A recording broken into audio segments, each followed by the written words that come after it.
it's probably not only me, but it's always fun to watch Lions losing. I love this. Are you having fun watching Lions lose? I mean, a little bit. Not gonna lie. What's your reaction to this one? Well, I don't know. We didn't lose last split. Fair. Sorry to disappoint. Yeah. That being said, Core, you're not going to run away from this one. You're facing DSG next week. So not sure how much you've thought about that matchup, but especially after their play this week that you were able to see, what are you thinking? Because now you're going up against Sajed and Lions that you just were talking about earlier. I don't know, like whenever I play versus DSG Berlin, I feel very confident. Mhm. So Relaxing experience, I agree. so whenever I feel confidence, usually I'm confident, Yeah. like winning the game. So and I think our top side is gonna do well against their top side too. Mhm. So I'm happy. I'm happy, confident. I'm interested in that top lane matchup because Castle feels like the most consistent player so far on the team. Yeah. And of course, Morgan was doing very well today, it feels. Even in some of the tougher matchups, like the Ornn matchup, he was doing quite well. So I was wondering, what are your feelings on Castle as a player? Because I'm always interested in how stacked it feels like our top lane matchups are. Mm-hmm. Even on some of the lower tier teams, it seems like they have strong top laners. Yeah. What's your thoughts on that? I think Castle is very solid. Mm-hmm. I think he does his job. When he need to win lane, he need to win lane. When he need to be weak side, he do the weak side. Yeah. And he's solid, but I think Morgan is just better. Morgan is just better. I There think. it is. Well, Yeah. There it is. there it is. Thoughts on Ooh. C9 versus Dignitas? Quick prediction. Just a quick prediction. I think C9 will win. Yeah. Yeah, I think 2-0, they're on the 2-1. up again, maybe. I think they had a. I don't know what happened, but I think they were went down a bit. Yeah. But now I think now they're coming back up. So, and Dignitas still hasn't feel like they've played as well as people think they can play. Yeah. So Did you say 2-0 or 2-1? I'll say 2-0. You? Oh, well, yeah, I can't imagine there'll be any difference. Yeah. I think the games that Dignitas have won have kind of been flukes. Even the game they won versus us, I'm not sure. I can't even understand how they won, to be honest. Yeah. It was truly a masterclass, I guess. But yeah, just when I watch Dignitas, it doesn't seem like they have an idea how they want to play their fights, how they want to play their early game. Sometimes the decisions they make, I just don't understand. I don't think their laning is good enough to support their early game oftentimes, particularly when the champions that they have to play don't fall into their wheelhouses. I think Ignar has not looked like to his previous success Yeah. on other rosters. He hasn't looked the same, particularly on range champs. I think when he's playing Alistar, when he's playing Rakan, this type of thing, he's a lot more comfortable. But playing against Karma, playing Seraphine or something like this, it's not going to put question marks in my head. So obviously it's going to depend on draft, and I think a lot of League nowadays does. But it's hard to imagine C9 don't have the edge. So I would give them 2-0 as well. Dignitas is gonna win. Wait, all right, buddy. I have two reasons again. Hit me. Okay. Dignitas won a game against us last week. True. C9 didn't. True. Dignitas is gonna win. And second reason, I'm having fun watching C9 losing. That's also true. I'm just having fun watching other top teams losing. That's great. It's more fun. honestly. Yeah. Hate watching is the best type of watching, I think. Are you hate watching C9 too? Because they were hate watching Honestly, you. Now you can hate watch them. Not really, to be honest. I don't really have much animosity, I think, towards past teams anymore. It was a little bit more fun before, but honestly, now that, I mean, I was friends with Sven, pretty good friends with Sven when we were on Dignitas and even before that, so. True. Honestly, I don't know if this is true, but when we won finals last split and I had to fist bump him, he just looked so mad or angry, I think, with just how, I assume at least, with how his team played. Yeah. Honestly, I just felt bad. Yeah. I didn't even feel a great sense of yeah, True. I beat you. Yeah. Honestly, I just felt bad. And sometimes when I see interviews talking about frustrations or I think APA said a little bit. I didn't watch or read the whole thing, but just talking about heated discussions more than anything else. I just felt a little bad, to be honest. I can imagine that after C9 scrims Lion, sometimes things get a bit heated. Yeah. And yeah, it's not so much in your face anymore as it is like, I wish the best for them. So I mean, I'd Okay. rather just see the better team win. All right. It sounds like I need to be better human. No, I'm with you on that. That will leave us with FlyQuest versus Shopify Rebellion, which might be the bloodiest, at least in Split 1. Definitely felt like it was incredibly bloody. Darkwings, what's your quick thoughts on that series and predictions? I mean, I think it'd be FlyQuest 2-1, but I don't know. I also think Shopify also like. Well, I feel like I don't know. People don't hype them up as much anymore. Like they're not. I think neither Shopify or Dignitas like feel like they're playing at the level that they want to be. mm-hmm. But yeah, I don't know if that's just like a gameplay thing or like a mental thing. I'm not sure. But I think FlyQuest 2-1. Mm-hmm. I mean, FlyQuest is just such a hit or miss team. Yeah. Sometimes it's a turbo miss, but there've been some pretty square hits as well. Yeah. I think that duo has a lot of potential to solo kill and to snowball the game through themselves, but a lot of times they have tendencies to play too safe or, you know, just be background characters, I think. And Griffin will not be a background character. He will be in the front, int feeding or mega carrying. So it can be a hit or miss, but I agree with Darkwings that SR really is like a shadow of, I think, what they were setting out to do right now.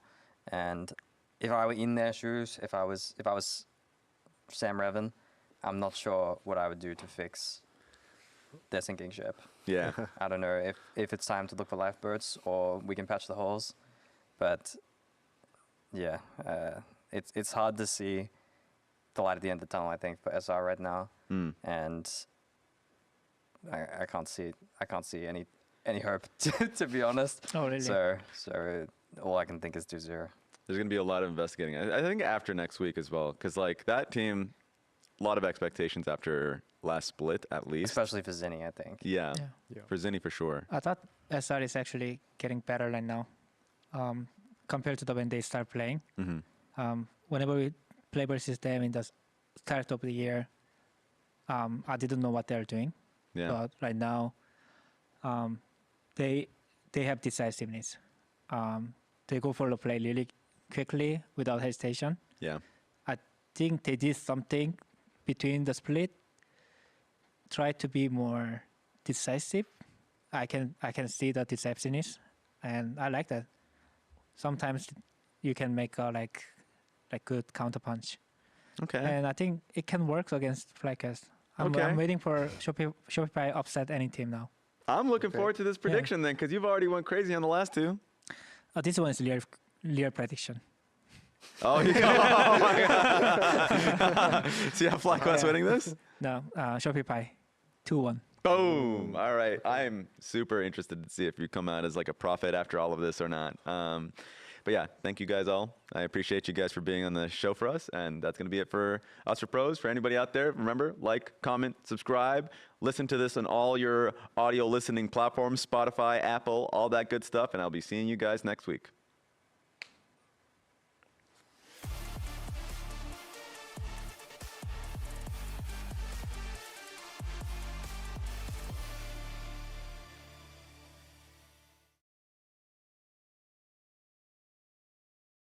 My team always calls Rahel Macrogod because he just doesn't want to lane. He's just mid or top at top ramp, like no matter what, he's always there. So it was funny actually. We scrimmed Sentinels yesterday, I think. Yeah. I said, X-Champ is not here. He might be going to the fight. And Berserker instantly says, I doubt it. 5 seconds later, he appears at the Herald or something. The macro guy. Yeah.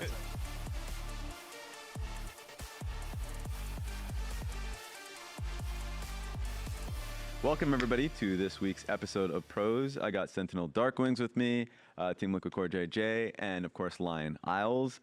First thing, a note for everybody out there. I'm going to take this opportunity to remind everyone that tickets for spring finals are on sale. Come join us at the Arizona State University Mullet Arena. It's going to be at June 13 and 14. Purchase yours today on Ticketmaster.com or using the link in the description. It'll be fun. I will literally be buying a fake mullet and stash. That is my goal. If they will let me cast or like be on the desk with that one, that would be amazing. So that's also, I feel like you guys are also legally obligated to do the same.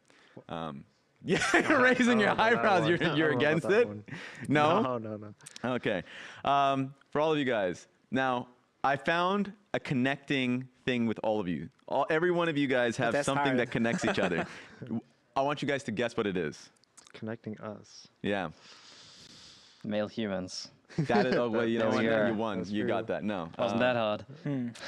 Is it? Technically correct, but Dignitas. Everybody here has been on Dignitas at least at one point. Oh, really? Yeah. Oh, yeah. Now, I think I've heard everyone have like a story or two at some point. I actually don't think I've ever heard your story about your time on Dignitas, Core JJ. My time on Dignitas? Yeah. There was nothing special. I mean, you played AD carry. That's the yeah. one thing everyone will always point out.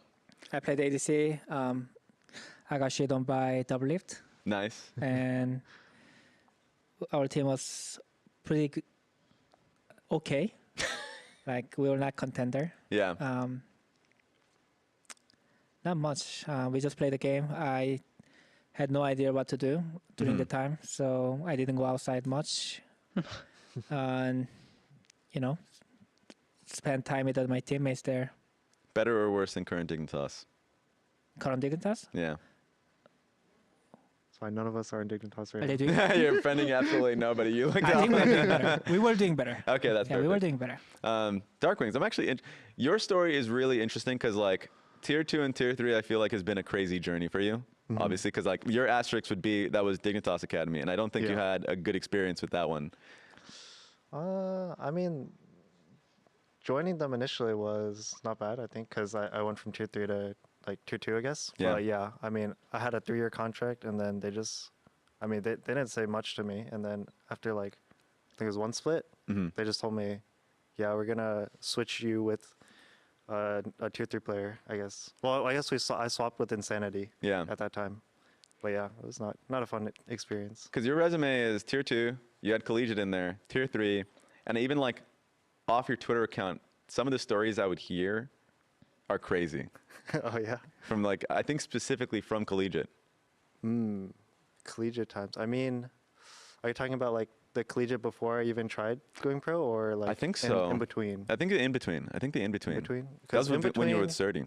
Yeah, in between we played on St. Louis University with, it was like Surdy, Winston, Aaron, and Skytech. Yeah. And I think that's just like, that's like that at the time I was like pretty much done with league. I was like, yeah, I don't want to play, but I'll still try to get like a scholarship, like try to like have fun on collegiate. And then we ended up winning the whole championship. That's So- insane. So then I like regained my my drive to play.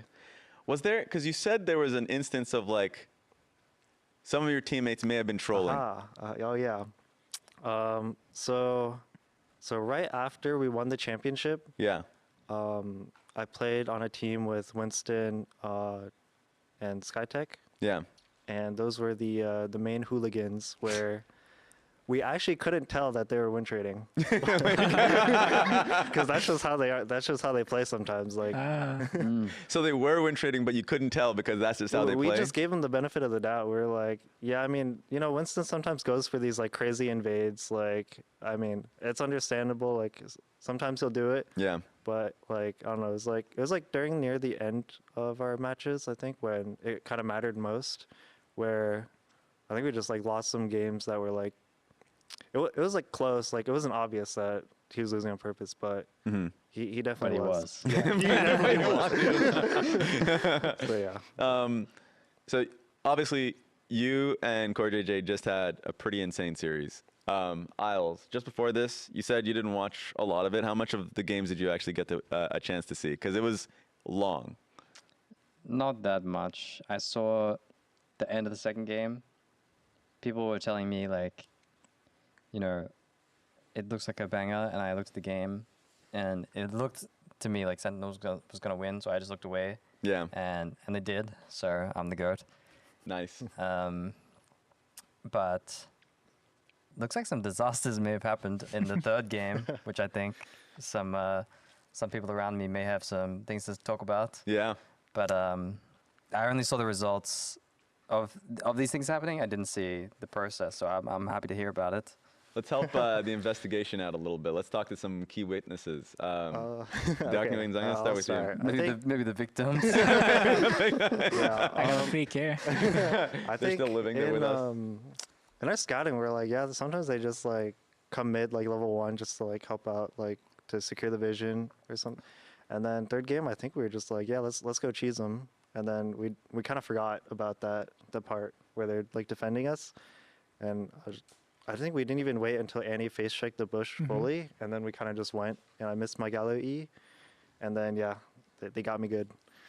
Complete disaster. Like we won the rock paper scissors. So Nice. basically, like I came back 2 games in a row in the previous games, and enemy team kept thinking about going through mid, and then game 3, like I don't care. Like maybe they think I'm gonna go bad again, so let's go through mid, and then let's fishing for something, and then it was like big monster.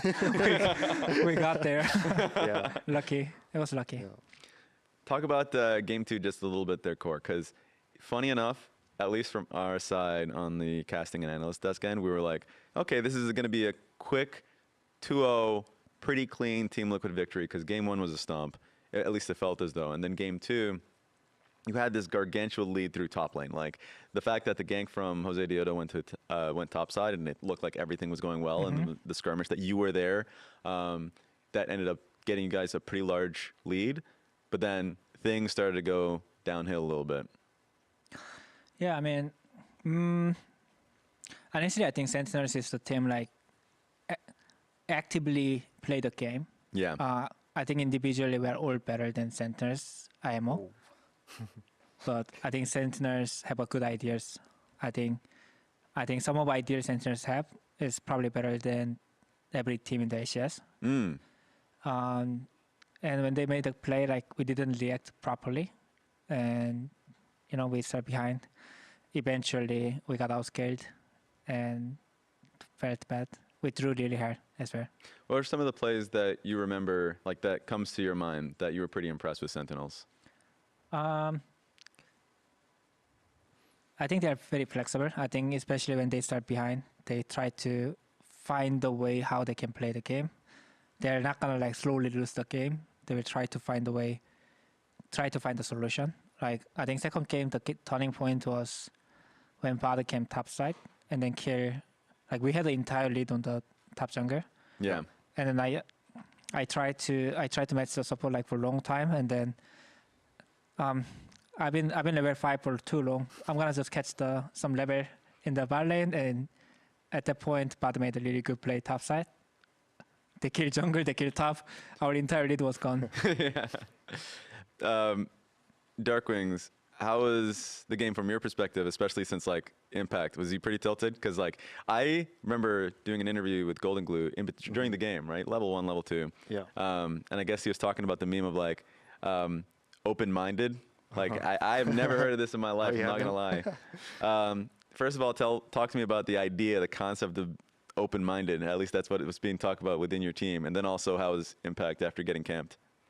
I mean, open-minded is just like the Korean like Hongdae guy meme. I don't know if you've seen that. I haven't.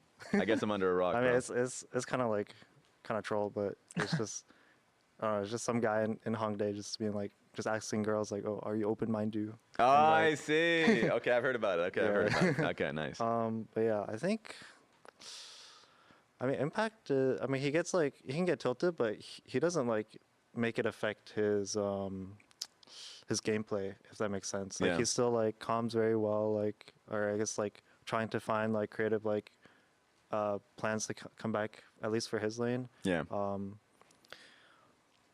So what was the other part of the question? That was pretty much it. I mean, like, I think kind of following up off that is talking about that creativity to come back into games. This isn't the first time it happened. Yeah, Yeah. I think when we do get behind in games, like we try to look at kind of our like team composition and like first of all, like can we make plays? Like we try to figure out like where they're attacking, if we can attack like somewhere else. Also waiting for like item spikes sometimes before we fight, or like just trying to trade gold if we know we can't win a fight. It's just like trying to be realistic about what the state of the game is and not over forcing like a bad fight. But yeah, I mean sometimes like if I think first game like they just snowballed super hard because we just, even though we did kind of have at least I felt like we had a win condition like if we waited a bit longer. But yeah, I think the fights we took were just too bad, and yeah, we just got snowballed too hard on. Okay. And earlier, Core JJ mentioned how he believes obviously that he has better individual players in every lane. I saw you like grimace or like respond to it. What's your thought process even like going into this matchup? Do you agree with that sentiment? I mean, Ooh. Do you agree? Do you agree? Your whole team's boosted? My whole team's boosted. I don't know if I can agree to that one. I would say like, yeah, Team Liquid have like some, I feel like their strength is like kind of their laning and kind of their early game to mid game strength. I do think our team is kind of weaker in that regard. But I think I do agree that we are also flexible, as you said, and we do want to like kind of just work on being able to play the game in multiple different ways, like whether that's like snowballing or kind of losing gracefully and scaling. Yeah. So I think like, I mean, yeah, I think they're like a better team on paper, and they did kind of show that today where they did. I mean, we had like, I think first game was a good example of where we had like kind of the driver's seat, in my opinion, where we could have snowballed like mid into bot, but we weren't really able to get many plays off. So that's kind of like what led to our loss that game. That makes sense, especially because I really loved the Rumble Jhin concept. I just remember being in Academy and like there was one day it was like LCK had picked Rumble. Yeah. And it was in the meta who he comes in is like, I want to play Rumble. Is that kind of how the practice structure goes for you guys? If there's something that you feel inspired to play or who he feels inspired to play, you guys try to work it in? I mean, yeah, we do have like, I guess green days, what we call, is where we just like try like picks that we think that we just want to try out and see if it's good or not. I actually don't know who he was like, yeah, I want to play Rumble.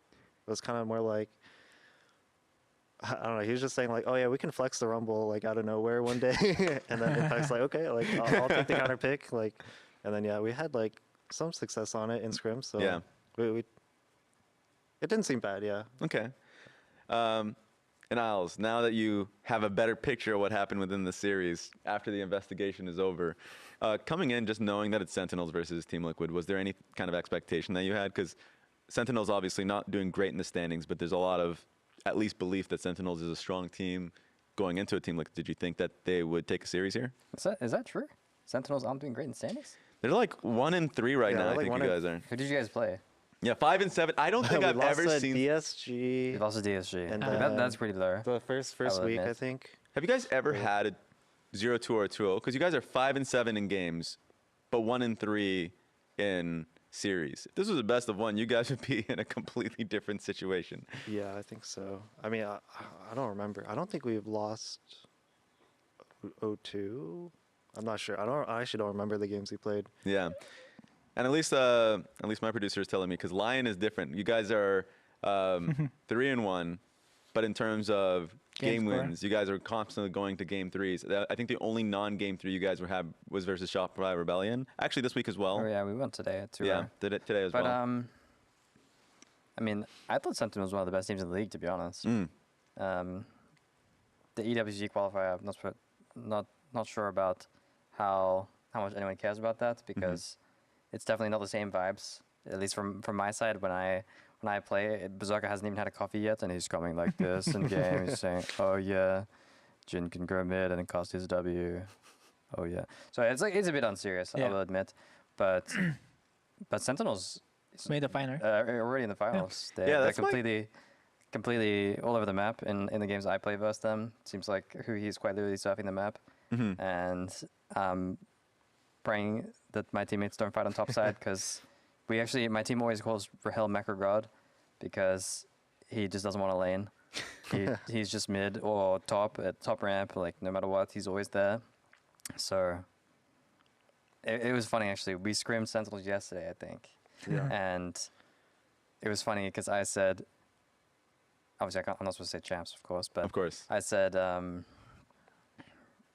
X-Champ is not here. He might be going to the fight. And Berserker instantly says, I doubt it. 5 seconds later, he appears at the Herald or something. The macro guy. Yeah, so, I mean, Sentinels have an identity, I think. When I watch them, it seems like their bot lane doesn't really opt into winning matchups most of the time. Usually they're more happy to play against Ezreal Karma or against the stronger laners. I think even today, they played Ash Seraphine versus Ezreal Karma, and versus us historically, whether it be in scrims or on stage. I think they typically played losing matchups, but I do agree that they do try to find a way to win the game. When they play stuff like Kai'Sa, they love to swap when it's around grubs time or that's what happened today. Yeah, there it is. Whenever bot lane becomes unplayable, Yeah. Rahel will appear top, and I think it's a great skill to have to be able to pivot and not just like Kor said, lose the game slowly. Very open-minded. Yeah. Very open-minded. Yeah, for that reason, I actually did think Sentinels, in terms of teamwork, was one of the strongest teams in the league. I do agree. That doesn't rely on like strong laning or early game advantages, and it's generally just cohesive, which is one of the things I thought DSG was as well until today. They were a bit bronze today. No disrespect, but they were a bit bronze today. Yeah. You mentioned the online qualifiers, and that was kind of shaping a lot of the conversation because you guys are in the finals for that. Yeah. And then FlyQuest was getting a lot of praise because we saw like Nasus and Shen and all that. But you mentioned and also we've heard it here and there that not a lot of teams are kind of taking it as seriously, or some teams are, some teams aren't. So it's really hard to gauge how much value do you take out of those or like scrim conversations. I'll ask you because you would be in the finals for that one. How is your team kind of what's the approach going into those games? I mean, especially since it's like in the middle of scrim week and it's just after the game days for LCS. Yeah.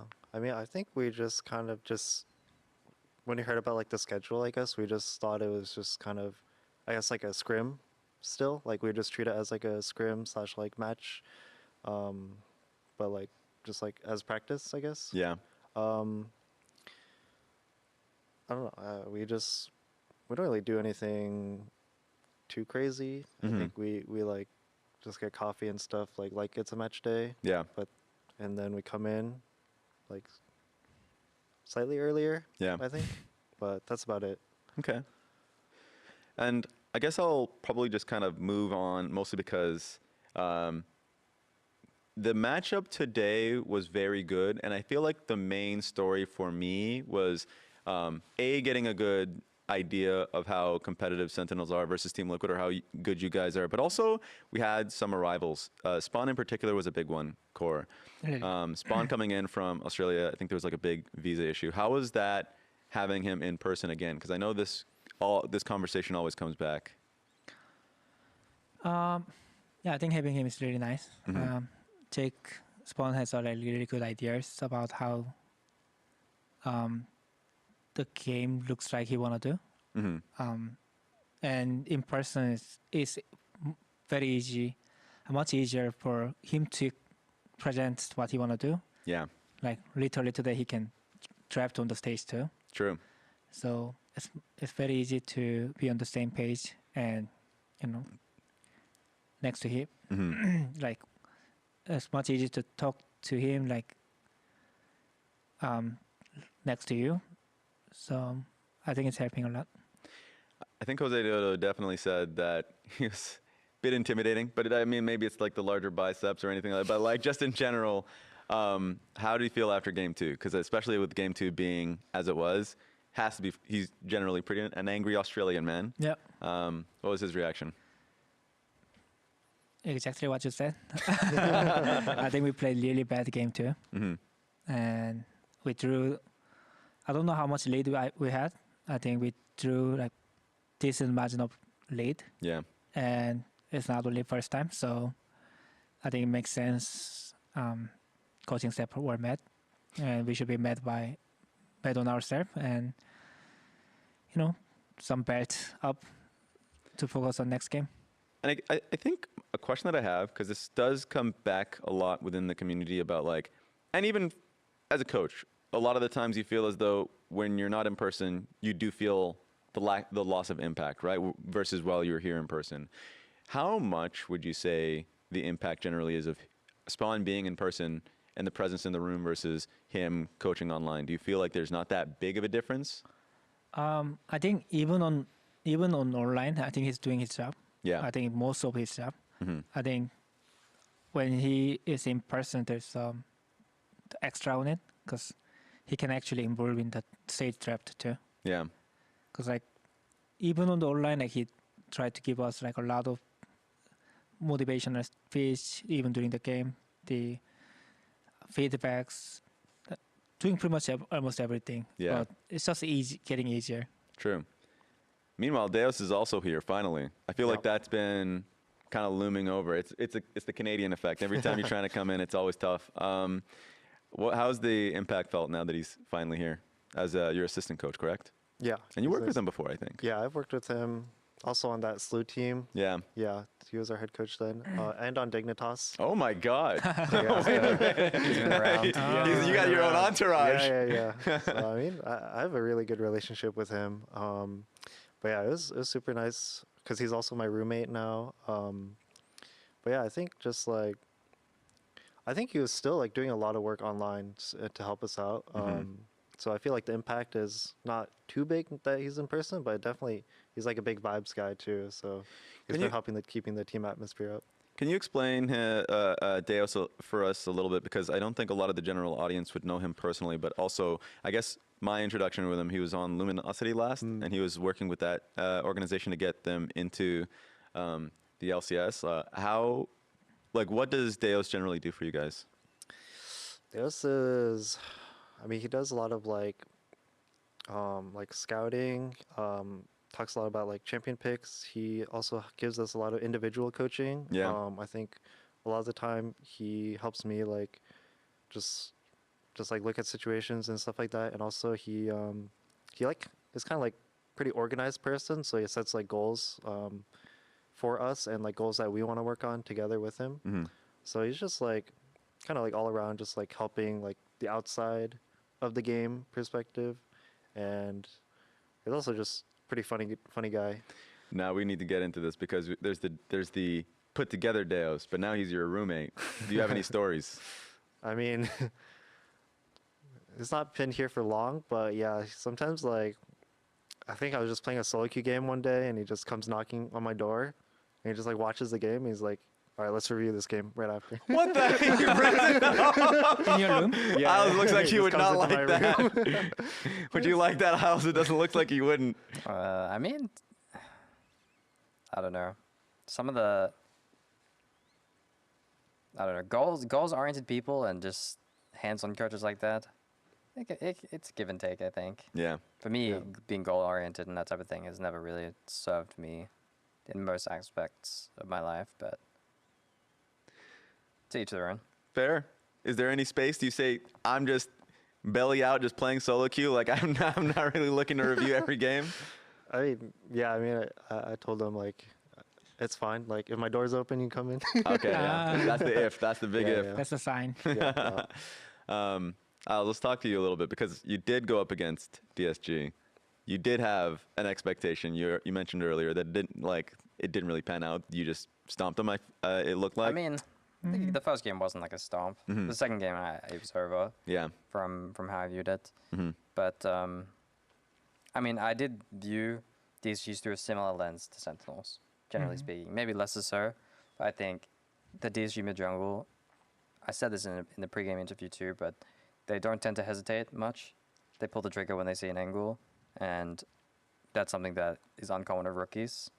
I'm very impressed with both Cryer and Griffin, I think, as rookie junglers coming in the split, or this year rather. Yeah.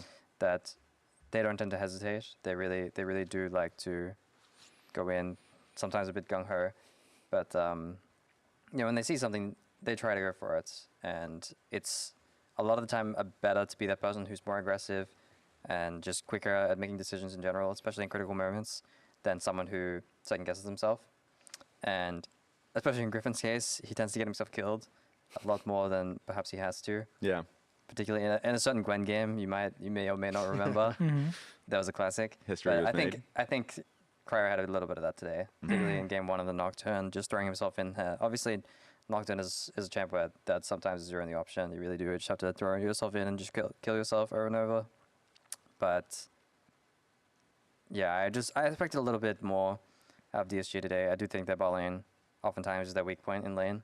Yeah. Which was probably true of the second game. I mean, it would be a bit shameful to lose to Vayne on stage with I remember now. Yeah. with an LCK ADC. It would be pretty shameful to lose to Vayne ADC.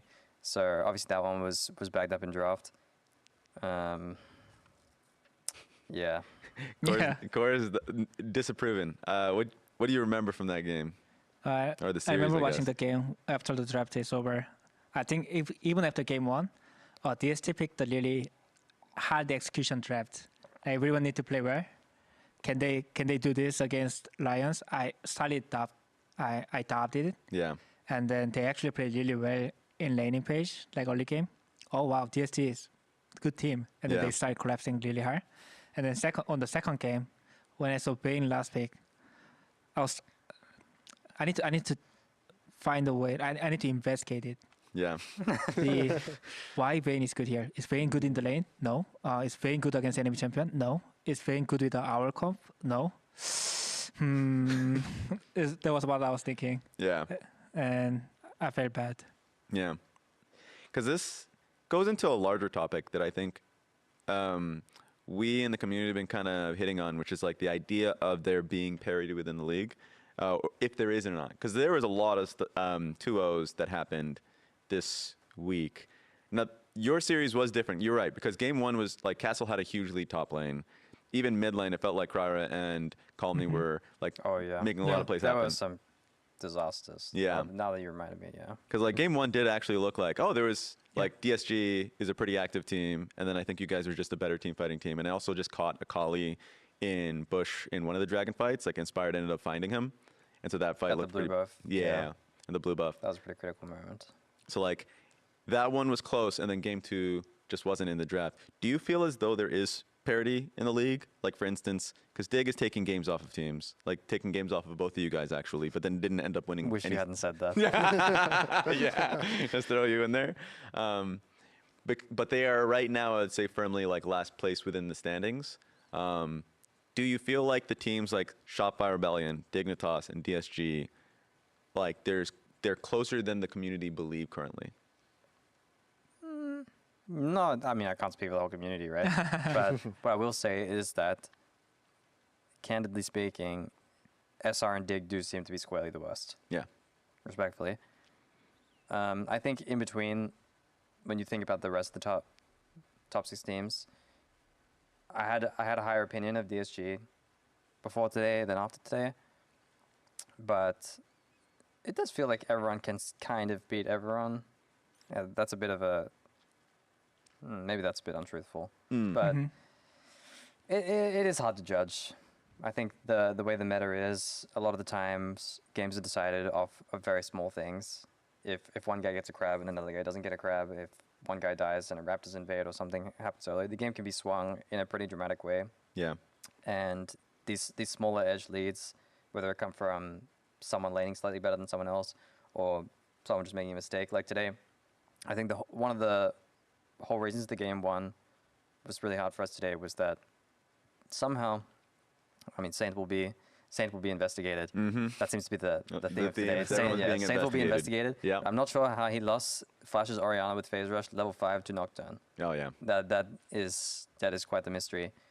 So just when stuff like this happens, it just makes the whole game so much harder. Yeah. Now we're stressing every single moment that Nocturne is going to ult mid, and mid is AFK, and Akali is everywhere, and we can't win. And now I have to run mid as literally to fix the wave. Yeah. And if Orianna happened to die when we went mid, obviously he shouldn't die. But if he did happen to die there to Akali or something, the game would be completely lost. Yeah. And just that state of League of Legends at large, I think is what leads to these teams having more opportunities to win. I think that draft differentiation between teams, not everyone has the same read as other teams. I think there's room for flex picks and this type of chaos. I think what Sentinels did today could have been really good. And I think that's what we had success with last play when we played against TL. And maybe also Sentinels, don't remember. But, you know, just the way the league is right now and the way the drafts work, sometimes teams can just happen to beat teams in unexpected ways. And that's happening in other regions too. Like, if you look at the LCK standings, for example, everything is topsy-turvy there. Yeah, actually, I think it was just yesterday where Bro versus T1, like, Faker was dying. Game was close. That was a close one. Yeah. Eventually, good team wins. Yeah. Yeah. Nothing changed. Yeah. Yeah.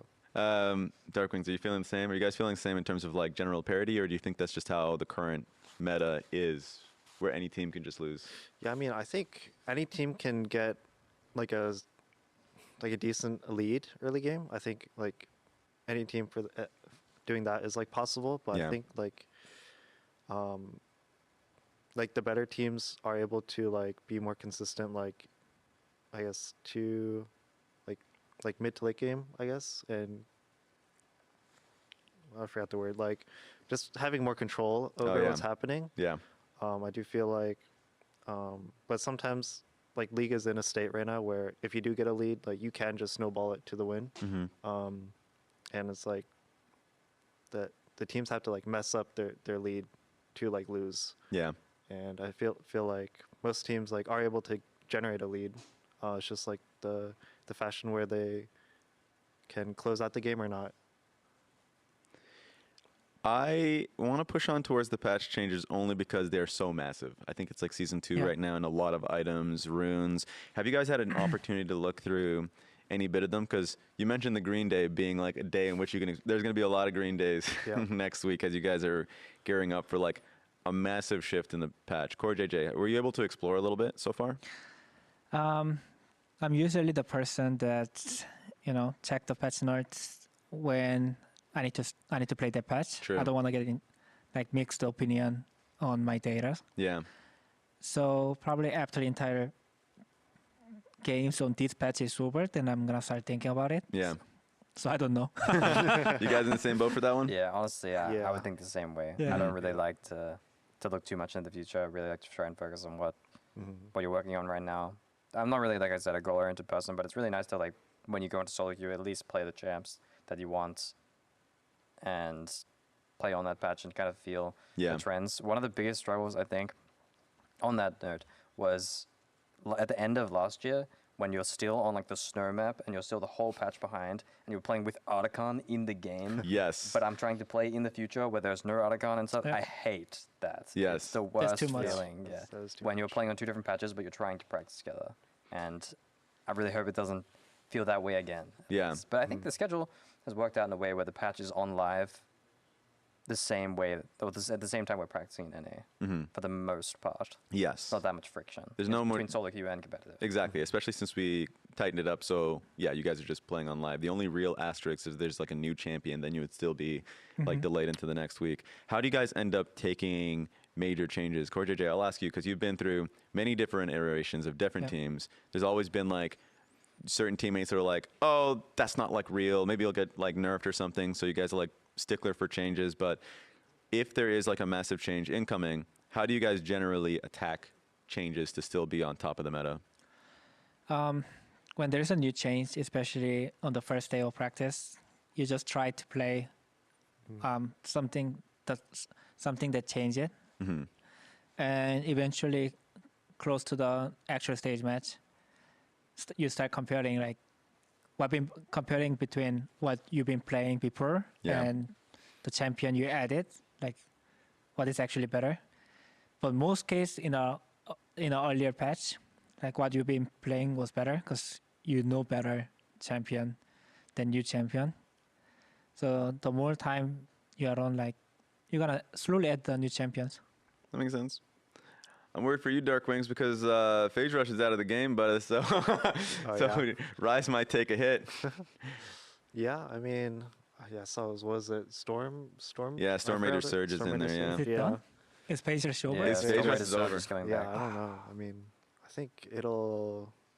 Yeah, I don't know. I feel like it kind of depends on the numbers too.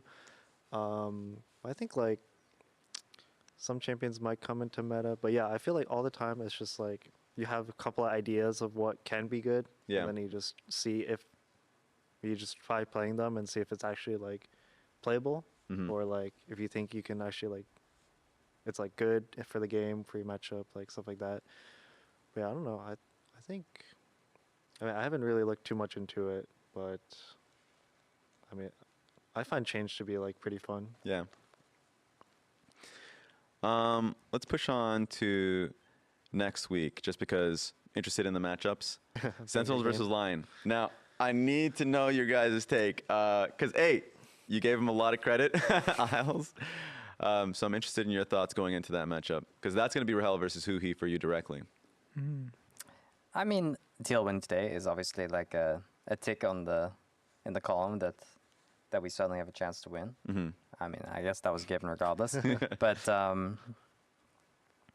I don't know. I don't feel bad about the matchup. I think having the players that we do, and honestly, I think our matchup for Sentinel is one of the better matchups for teams in the league. I think their experience and their creativity is something that our team has as well.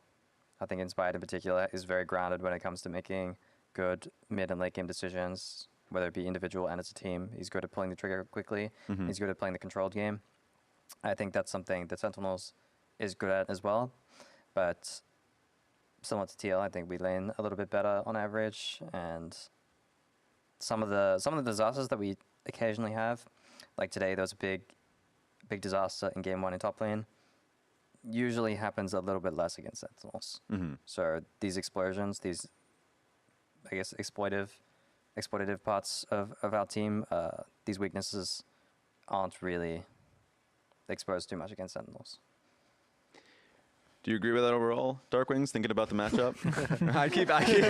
I'm rage Yeah, baiting you, I think- honestly. I think it's like I do agree. Like I think when You agree Oh, what? you Do agree? what? no, I agree with Okay. like sorry, it's like I agree with when okay, maybe I'm making a new statement that I'm agreeing with. Okay, but fair I enough. feel like when Lion like the game does become like a bit chaotic, or like Saint gets behind, might be more. You should look at him more closely when he gets behind. I feel like. Mm-hmm.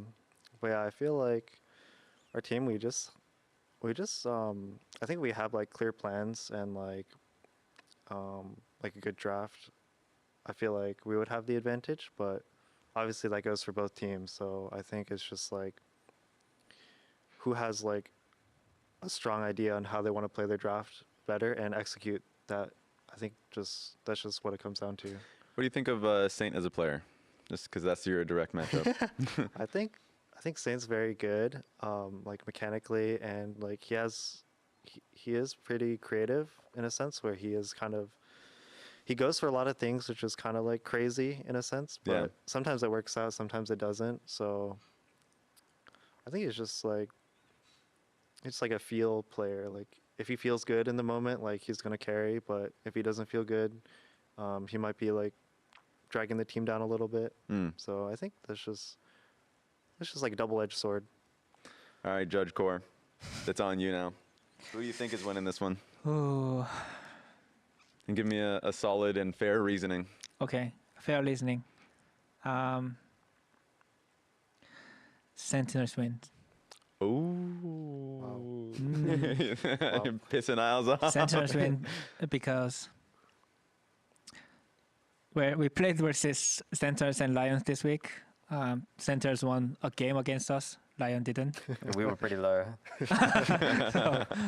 And also, it's probably not only me, but it's always fun to watch Lions losing. I love this. Are you having fun watching Lions lose? I mean, a little bit. Not gonna lie. What's your reaction to this one? Well, I don't know. We didn't lose last split. Fair. Sorry to disappoint. Yeah. That being said, Core, you're not going to run away from this one. You're facing DSG Yeah. next week. So not sure how much you've thought about that matchup, but especially after their play this week that you were able to see, what are you thinking? Because now you're going up against Sajed and Lions that you just were talking about earlier. I I know, like whenever I play versus DSG Berlin, I feel very confident. Mhm. So Relaxing experience, I agree. so whenever I feel confidence, usually I'm confident, Yeah. like winning the game. So and I think our top side is gonna do well against their top side too. Mhm. So I'm happy. I'm happy, confident. I'm interested in that top lane matchup because Castle feels like the most consistent player so far on the team. Yeah. And of course, Morgan was doing very well today, it feels, even in some of the tougher matchups, like the Ornn matchup, he was doing quite well. So I was wondering, what are your feelings on Castle as a player? Because I'm always interested in how stacked it feels like our top lane matchups are. Even on some of the lower tier teams, it seems like they have strong top laners. Yeah. What's your thoughts on that? I think Kessel is very solid. I think he does his job. When he need to win lane, he need to win lane. When he need to be weak side, he do the weak side. Yeah. And he's solid, but I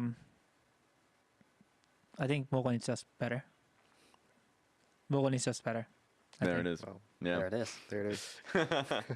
Thoughts on Ooh. C9 versus Dignitas? Quick prediction. Just a quick prediction. I think C9 will win. Yeah.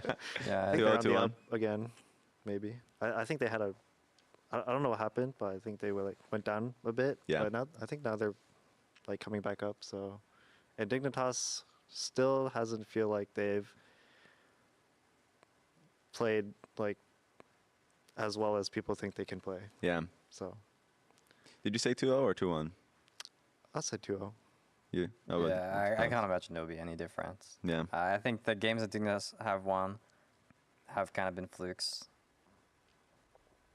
Even the game they won versus us, I'm not sure. I can't even understand how they won, to be honest. Yeah. It was truly a masterclass, I guess.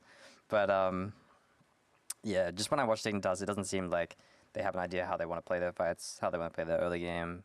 Sometimes the decisions they make, I just don't understand. I don't think their laning is good enough to support their early game. Oftentimes, particularly when the champions that they have to play don't fall into their wheelhouses. I think Ignar has not looked like to his previous success Yeah. on other rosters. He hasn't looked the same, particularly on range champs.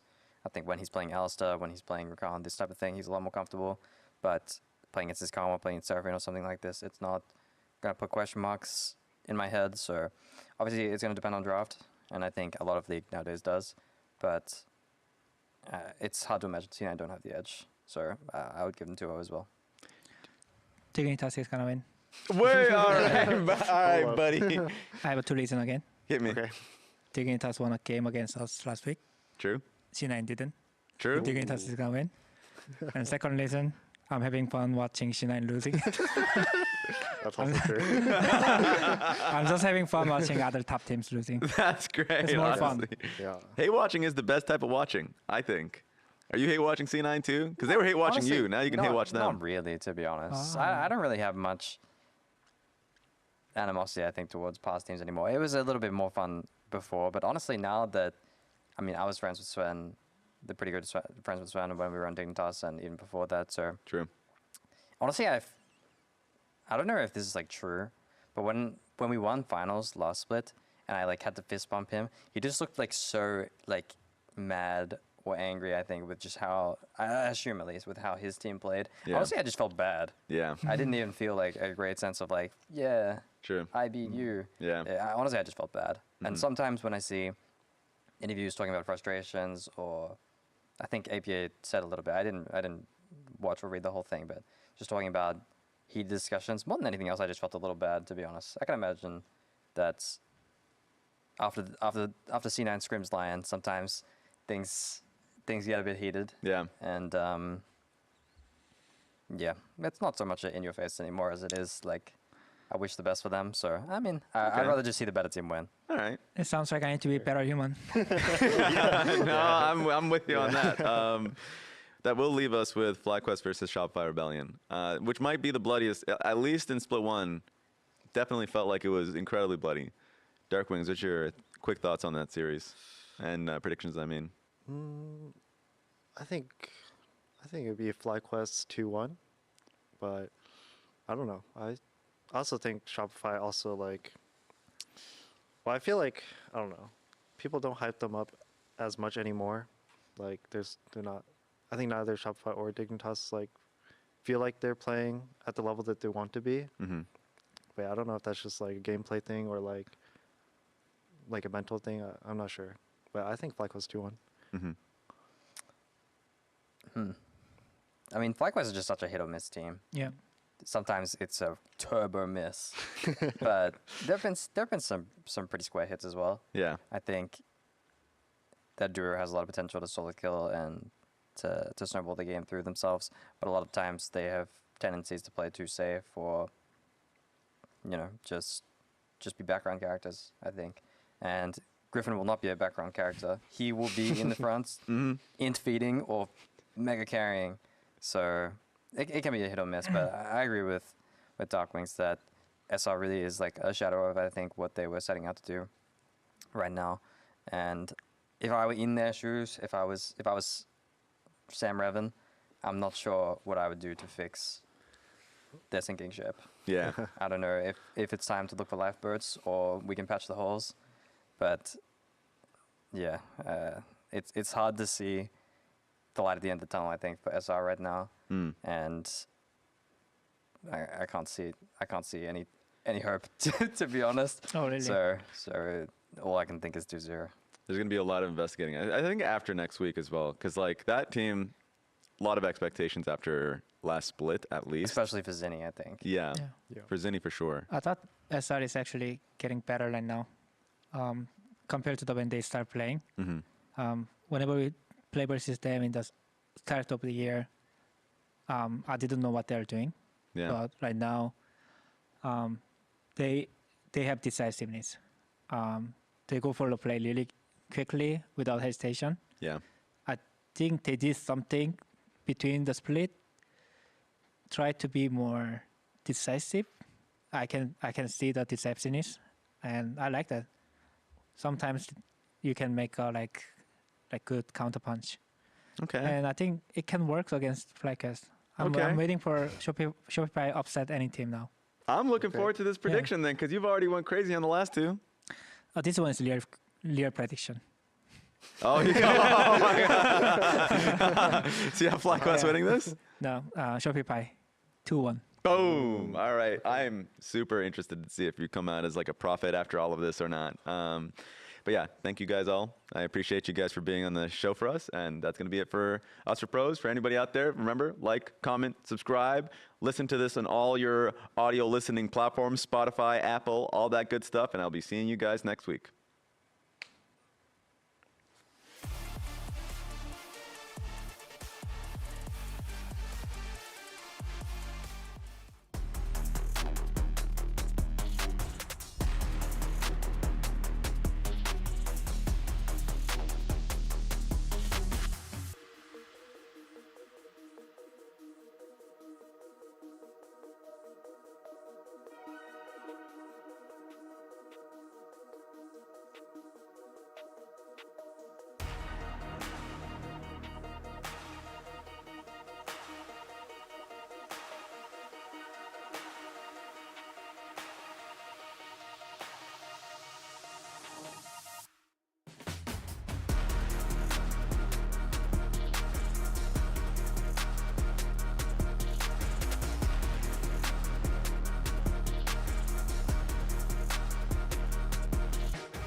the game. Gunfire and flames, I hear echoes of my name being called in a Hall of Fame. You ever get the feeling your inner cause to be great? I want championship rings and a trophy cabinet displayed. To be H, I feel like TBE. If I'm mid, then I'm KDB. Rookie, but somehow I still end up as the MVP. My kick game like Fredo or better yet.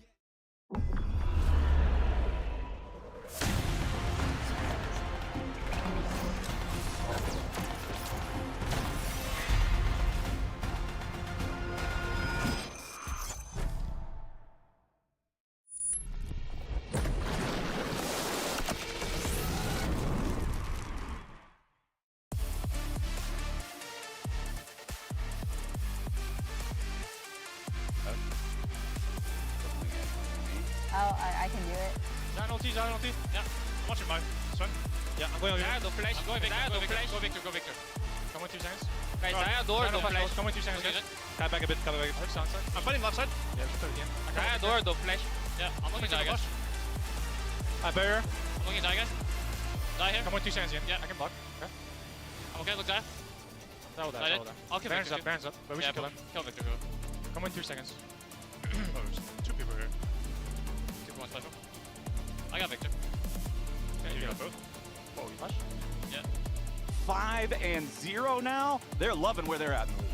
Feels good to be on top, Flowers. Try to retake this. Can you say something, mate? No flash, Ali. Can you fight me? Buy no flash. I'm okay for now. Have ulti, buy. Can you help me? Yeah, bye. Kai'Sa as well. Kai'Sa. Buy first. Kai'Sa. Baron. We go Baron. Bottom.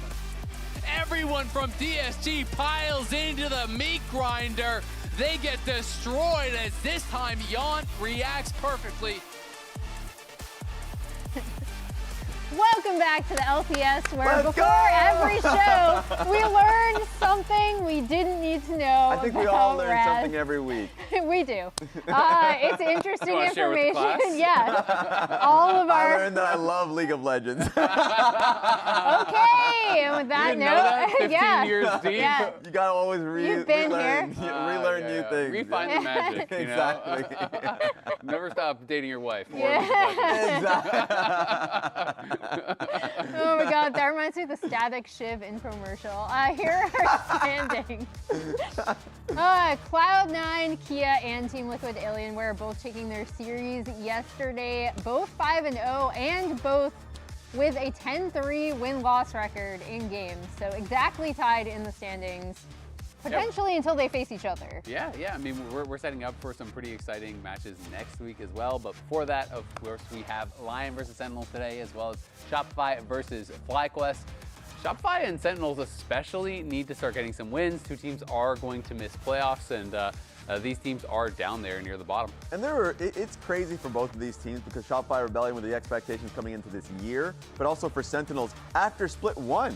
A top 3 team. Yeah. Like for this team to be in the position that they are and looking at Lion, where you are now likely, I'm putting it likely, 1-4 with how good Lion is as the defending champions. It's a crazy situation to be in at the beginning of the split. Yeah, and Sentinels are the team that kind of everyone, or other pros and coaches are like, no, they're actually better than you think.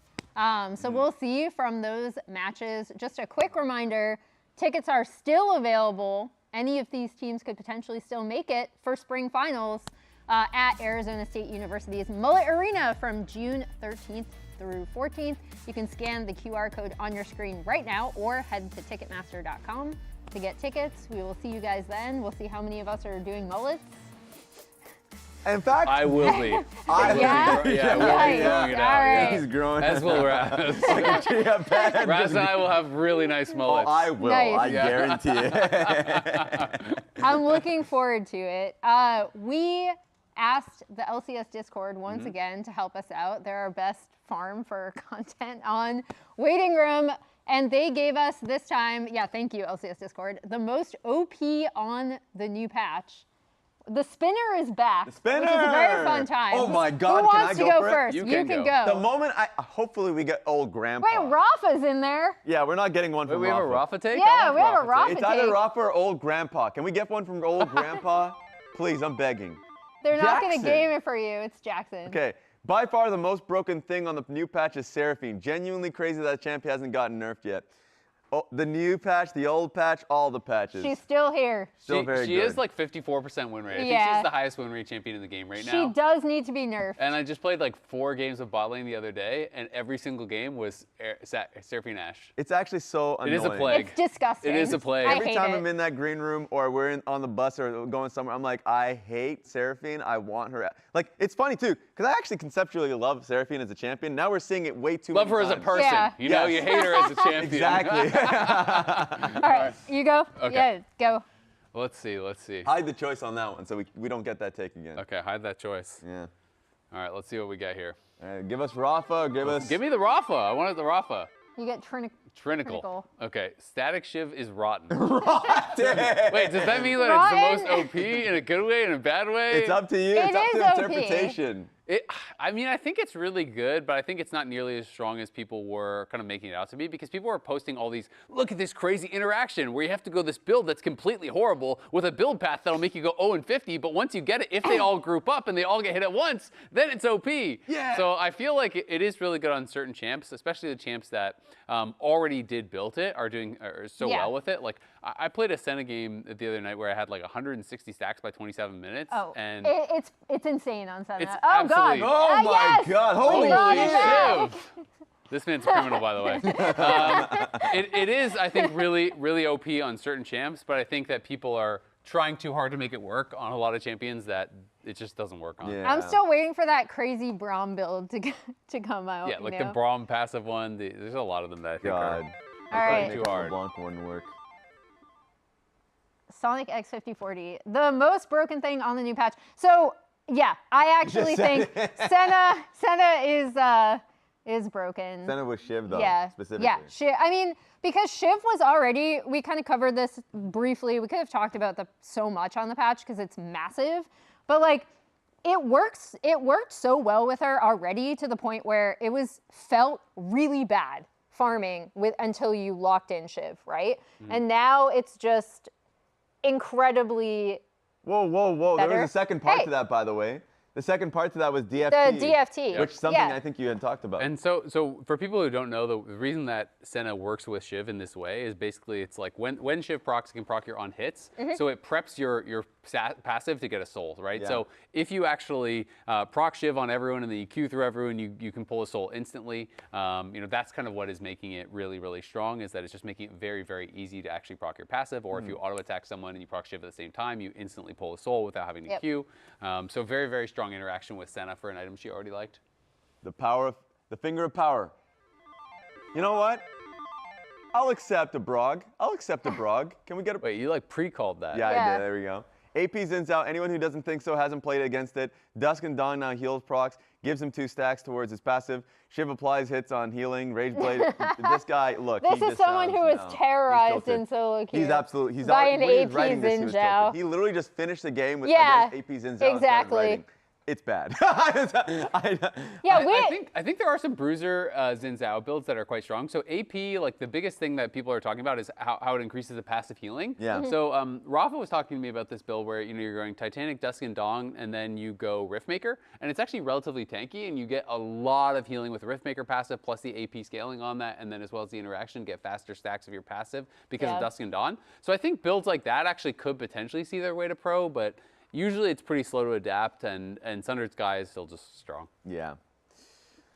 All Man, right. we got that one's actually a perfect one to end it on. But like there's a lot to explore with Good the to know that patch. producers also hate Rafa. Didn't take Yeah, it. wow. Yeah, We yeah. didn't get, because the production is in charge of it. Of so. course, exactly. Yeah. Yeah. All right. Now, Raz and I are going to play a game that surprisingly neither of us have played yet, Yes. but we've both heard of it. And I've actually made people on Are You Smarter Than do this as their Okay. final question. It's basically the Lolix teammate chain game. It's going to be us in a best of 3. Let's do get it. up there. So And this basically, is a reminder for everybody is that it's LCS only, and Yeah. of course, like North America, so it includes Tier 2 as well. and if you've never played, if you don't know what Lolix is, you can actually go online and play it you? yourself. Okay. But basically how it works is they will be given a name of a player, and then once they're given the name of a player, they have 15 seconds to name a teammate of that player. Then their opponent has to be able to name a teammate of the player that they have named, and it goes back and forth until someone can't actually get it. Just hit Oh, rematch no, I'm when just you are waiting ready. I'm waiting for Isaac to, finish. Okay. Yep, Raz is that like, is hit it. rematch. All right. All right. Wow. I'm going to Oh. ruin Manny's Taking a- thing. Okay. Go for it. I will nail you on this one. So Emily is going to say River, and so now Raz has to name a teammate of River, and has a certain amount of time to do it. And again, we can't do I went Hoon. players outside The big NACL Hoon. and LCS. I'm trying to think of who was on that dig team. I just instantly got you.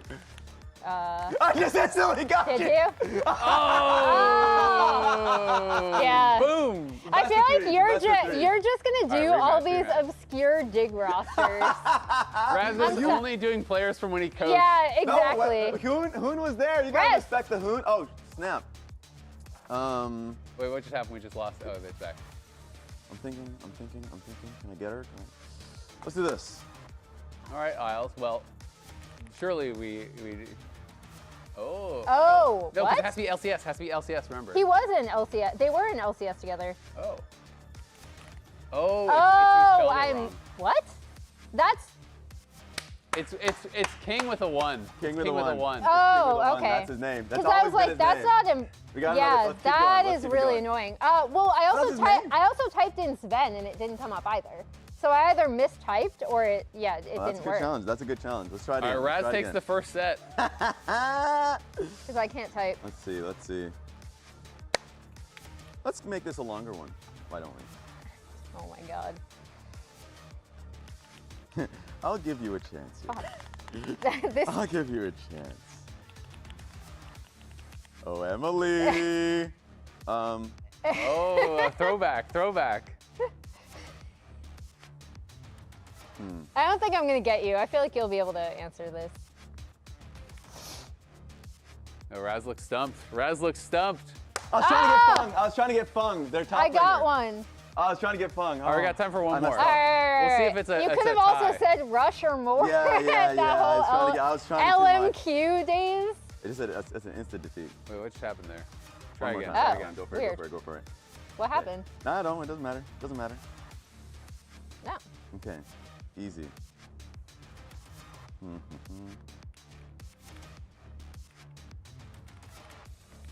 Misspelling, guys. Learn how to spell. I can't do it. All right. Are we just gonna go through the? Oh my god, this keyboard is trolling me. You got 5 seconds.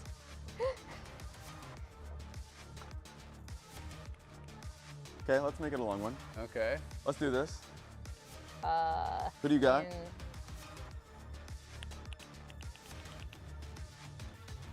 Oh, Helios. That's a throwback. Was that was from the dig days, wasn't it? Yeah. Yeah, that's what I thought. Back in when he was 80 carry. It's. Is the spelling booming you? It might be. Oh, I can't get it. Oh. I can't get it. Oh, she actually took it.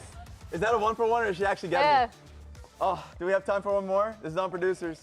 No, we don't. Damn. Said no. Damn. Tied 2-2. I blame all got my me. losses on the keyboard and also my tiny hands. Damn. Isn't that supposed to help? Isn't your tiny hands supposed No, to the help you? keyboard's too big. Okay. It's like yesterday in the C9 show. Yeah, I, that- took you got it- me. Keyboard for I ants. could never Damn, use that was good. the giant Well keyboard. done. Well Shout out done, to Raz. the Lolix devs. If you were watching there saying, I could do better than them, go prove it. They have ranked Yeah. mode. Some of our producers have been grinding away. Yeah. Manny has been Also, spamming Lolix. I The believe. reason they kept it to LCS, they specifically told me in Raz, is because they know we can go into like Yeah. LDL The depths roster. of the LDL. Yeah, exactly. So that Uh, was a good one. The moment you put in Helios, I was like, someday? No, who was the top laner for that team? I couldn't get it. That was rough. Gamsu! Oh. Gamsu, that's a solid one. Champion of our hearts, also one. That's a Overwatch. fun one. Yeah, Overwatch player. Yeah, I love Gamsu. Anyway, Sentinels have had kind of an interesting split. I already brought this up talking to players, coaches. They're like, we think they're actually like a really good team. They haven't been able to show it on stage. They've had really difficult opponents. I want to have a discussion about, because I don't think this is good or bad, but I do think it's I do. interesting. Okay, so you'll have an opinion. Yeah. But follow me up here. We're going to go to the Big Impact Okay. The big champion impact. board, right? Because these are, ignore my bad handwriting. has played this split. Bad handwriting, yeah. Has not played, and the reason why I pulled these champions is because typically in the stable of impact picks, this is more like our perception And they're all of meta him, picks. right? Yeah, these have all been played by other teams, and then these are some of his picks. You see, the only ones he's doubled down on are Renekton and Zehen. We got the Shen, which was really fun. I actually loved that pickup. We had the Varus, which He won. He 100% win rate. Didn't go so well at the beginning, right? So I just think it's interesting because of what they've kind of allowed for him to do in really spreading out his champ pool in a way that I feel like we don't necessarily give him credit for, but previously he did win Most Fearless last year. And this is actually, so midweek, he had one of the top percentage spreads of most unique picks in the entire world in all tier 1, which is really insane given how few games he's played comparatively. Yeah, and I do give him credit. I mean, he is being very creative. He's being very flexible. But I do think a lot of the times, this split and last split, it is to their detriment that he is actually, branching out maybe too far, because he looks a lot less comfortable on some of these picks than he does on his bread and butter picks, which always has been, to me, his tank play. His tank play has always been above question. It has been beyond reproach. He is so good at these picks. He knows exactly how to frontline. He knows how to play weak side. He scales incredibly well. Team fights incredibly well. He is just always looking so comfortable on those picks. So yeah, it's great that he's able to play some of these other things. But yeah, look at his career record on these types of picks. It is really, really good. And I feel like when your team is actually struggling on stage, you should be shrinking the variables.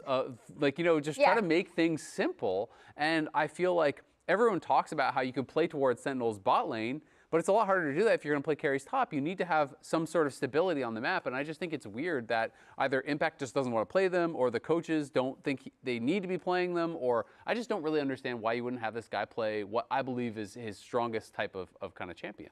Yeah, I agree with it when I feel like you have to lock in for playoffs. And weirdly enough, they're in a position They kind of have to lock in for playoffs, right? yeah. Because I do think this team, Golden Glue had an interview where he talked about how the team mantra or whatever is open-minded. It's like the meme that they have of just being open-minded with a lot of the picks. And I do think that you should try and have different angles. Because I think Sentinels, theoretically, is a limited team. They're just about their bot lane and having creative looks with their jungle. I think they need to find another angle going into playoffs if they were to make it. So I do like the fact that you're having different picks and trying something with carry tops. But look at the laning stats. You're playing carry tops, and you're going to tell me that you're basically dead last. That's 8th, right? He's dead last as far as his actual gold stats in the laning phase. You can point towards the Castle series, and that was obviously very extreme and skewed the stats a bit. But he has not been performing, I feel like, on these carries in lane. So if you're going to be going counter picks, I think you got to be performing on him. Yeah, I'll say the last thing. I'm glad you brought up his frontlining, because for me, it's somewhat less about how well or poorly he does in lane, because we know that he can recover very easily, but it is the champion choice and how it informs the team composition. And because he is so good at making space for his carries on teams, sometimes you are missing that if he's coming in as a Varus. Yep. And I will say, even though they are 1-3, even though expected today probably to lose the line and go 1-4, that is not the impression that people have. We just had pros this last week, and they're talking very highly about Sentinels as a team. Isles was basically shocked when you were saying oh yeah, Sentinels not doing very well in the standings. He's like, what? They aren't doing well? And because people are viewing them as a very good team. Daejeon just did an interview with Cloud Tadeki, so shout out to Cloud Tadeki for that interview, where he was saying he thought Sentinels is probably the best macro team in the league. Yeah. People are talking about them and giving quotes on the record about how good they think Sentinels are. They think they're a very strong team. They've been doing well online. They've been doing well in scrims, but it hasn't necessarily been translating to the stage so far this split. So maybe we can pull up this SOT and just kind of go through some of these quotes that we have. Honestly, I think Sentinels is the team actively play the game. Yeah. I think individually we're all better than Sentinels IMO. But I think Sentinels have a good ideas. I think some of the ideas Sentinels have is probably better than every team in the LCS. I think they're very flexible. I think especially when they start behind, they try to find the way how they can play the game. They're not gonna like slowly lose the game. They will try to find the way, try to find the solution. Is that true? Sentinels aren't doing great in standings? I thought Sentinels were one of the best teams in the league, to be honest. That's a real question, because I think it felt like everything that they had done in Split 1 kind of got reset because they immediately lost to DSG, and it was like, oh, maybe like they're not as great of a team. And they were losing games where in reality they are much stronger than they are. And I liked also in the pros the week before talking to Impact, and he didn't feel as though some of the drafts were like the strategy around playing like mid-jungle is super good. Like I like the idea of saying theoretically we should be trying to play these comps if we want to be a better team. But it is actually just hurting them. And so it's tough to be able to say that. So, but I will say we are here to hear from Huhi, who is standing with Jad in an interview. Maybe he'll give us some answers. Thanks, Raz. Huhi, the Lounge was just talking about how other teams respect you as one of the best teams in the league, but your record is 1-3. Yeah. So how are you feeling about the record and what you guys need to do in the split? I mean, I think we're just trying to not pay that much attention. You know, like we are in a kind of scary situation that we might not be able to make it to playoff. But I think all it matters is like trying to like improve and do our best. We are 1-3, but we haven't got 2-0 yet. So we also played versus the hardest team except our first week versus DSG. So yeah, I think we're still confident. I think we had pretty good result at EWC qualifiers. So I think all it matters is just being ourselves and not being nervous on stage. Yeah, congratulations on the win in the qualifier. And you're bringing up all of our talking points. We're going to say you still haven't played Shopify, you still haven't played Dig. Yeah. We're also talking about your ability to play from behind in games. Can you talk to me a little bit about how that's come about and why you guys are so good when behind? I think we just try to like communicate to each other, and like we kind of understand our strengths comes from kind of more like you know, team fight standpoint and like how to move around the map as a team, instead of like kind of focusing on the individual lead or like the laning phase. So I think that kind of naturally translate us being able to like move much more coordinated than other teams. The other thing we're talking about, and I know this is probably more of a question for Impact, he hasn't played Ornn, Sion, or Cassante. It seems weird. I mean, we're just having like a heavy weight training until the playoff, and he's gonna whip out those tank champions that he's really good at. We're always confident that he can pull off like any champion. That's why I think we've been giving him like a chance to play like Smolder, Varus, and all of those champions, and I feel like we've won on those. So yeah, I think we're just confident to play any champions right now. All right, that's great to hear. Good luck against Lion today. We're going to send it back to the Lounge. By the way, this is the same We haven't guy. seen Smolder. Yeah. Yeah, maybe, but it's the same guy, by the way, that did say that any game is winnable. And I think he's literally right, because they found many games within this split, as you can see. One versus Cloud9 in game 2, where they were behind by 8.4k gold. Immeasurably behind. This is a game you just call it quits. I'm pretty sure at this time. You just measured it. I'm just saying, if you're the casters, you're already talking about the end of the series, and you're looking on to the next one. Unfortunately for Cloud9, you went to game 3. So like, this was one of the moments in which like Skarner found a pick on towards Ven, and like that turned into a team fight towards Dragon. There was a lot that ended up happening here, and we thought that was just going to be a one-off. No, actually, there was far more that happened. There was another Team Liquid series where we were like, actually, yes, even though the goal difference doesn't seem much, can we point our eyes to a 1-in-5 Varus in the top lane? And it was just a game that was being snowballed heavily against them. And I love the fact that it was showcasing Jose Daejeon and Core JJ here in this moment, because Hanbok found a play where he pillared him, stopped him from joining his team. That was the first pick, but there were multiple picks, and guess what happened? Unsurprisingly, another game ended by Sentinels. And so it's pretty crazy. Those are 2 games within this split in which Team Liquid and Cloud9 lost to Sentinels when they had a gargantuan advantage within the game. The game state looked pretty much unwinnable. So Sentinels is a team that, yes, they should be doing far better, and they found moments that they've been able to rob teams, some of the best teams in the league. So you can never really sleep on them. They're just always one team fight away. All right. And now I am going to talk about something that I brought up before that Raz said was boring, but I don't think it is. I'm already yawning. Because it's a set play from Sentinels that I think was really good. If we look at the minimap, basically TL had kind of tried for a play here. Jose had tried to get onto Rahel as he was coming back to lane.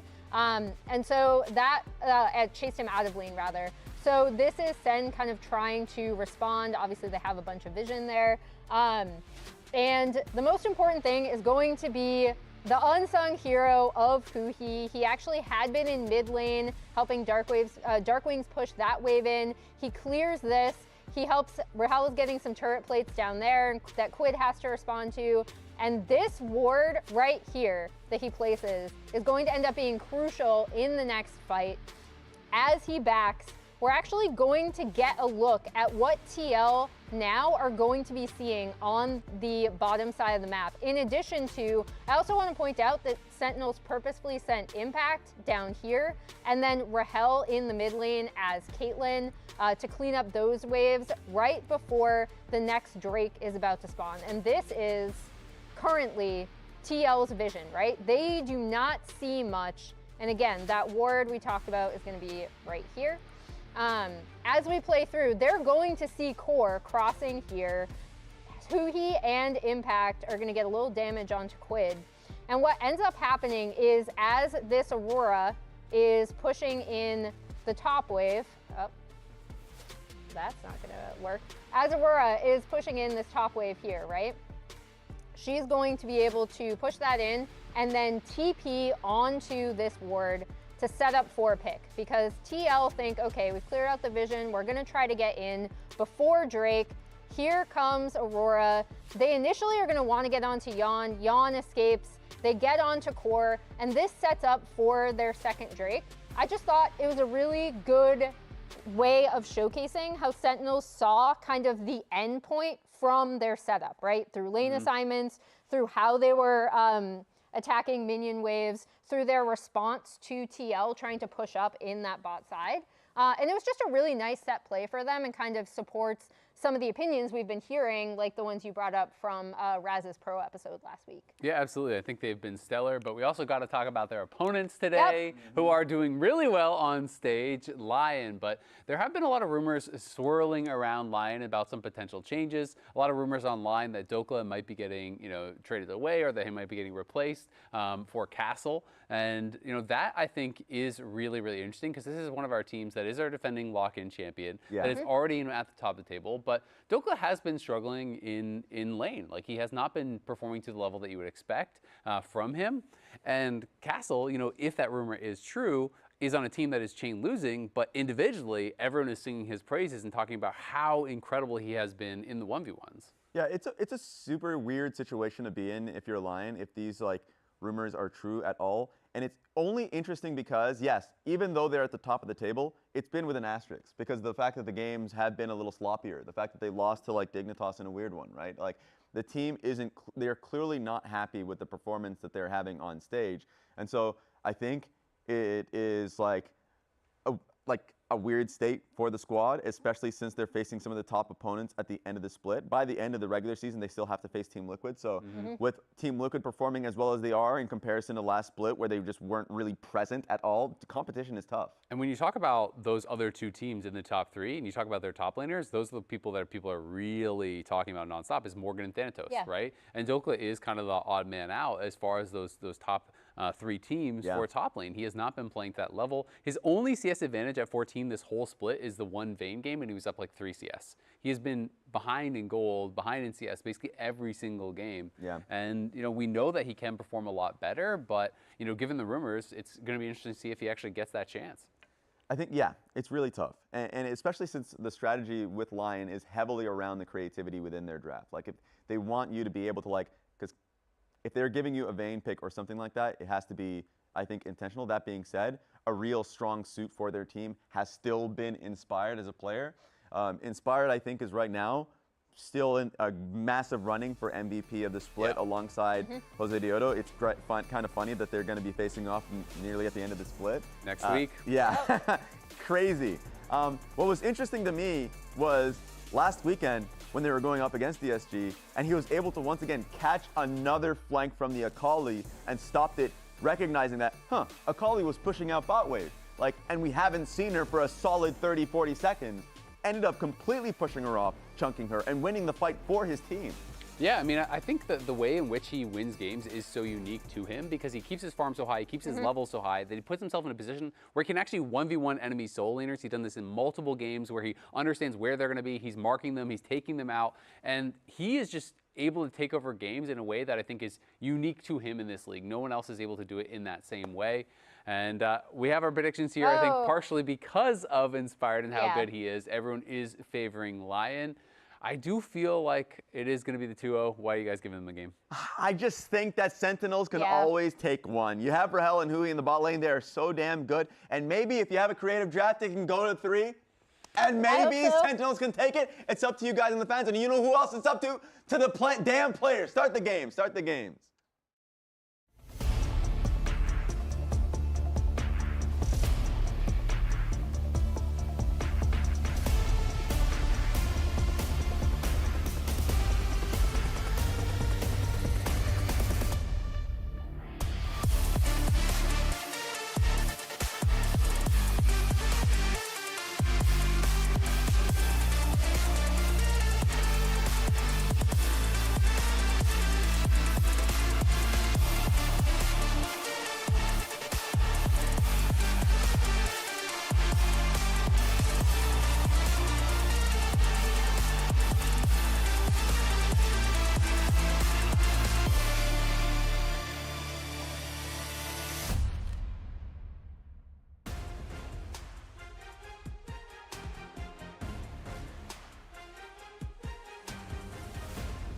Bottom of the standings and take on the other mean green team in the league in FlyQuest.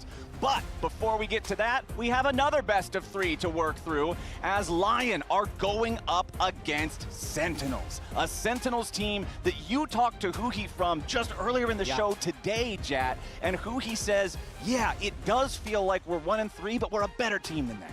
And Lion respects that. Isles was considering them one of the best teams in the league. The interesting thing about this Sentinels team is they're 1-3 in matches, but 5-7 in games. Literally all of their series have gone to the full best of 3. So at the very least, I hope we're in for 3 games. Yeah, I'm hoping that we can at least continue that trend. Obviously, Emily and Raz both giving it the full 3. Azael thinking it will be more of a swift victory for Lion, with a lot of that conversation kind of always demanding to be about Inspired because he's such a massive force in any game that he plays in. He absolutely is. Player of the Year, multiple MVP, multiple-time LCS champion. And this split in particular, the main reason they win most of their games. Their solo laners have not been performing at a very high level.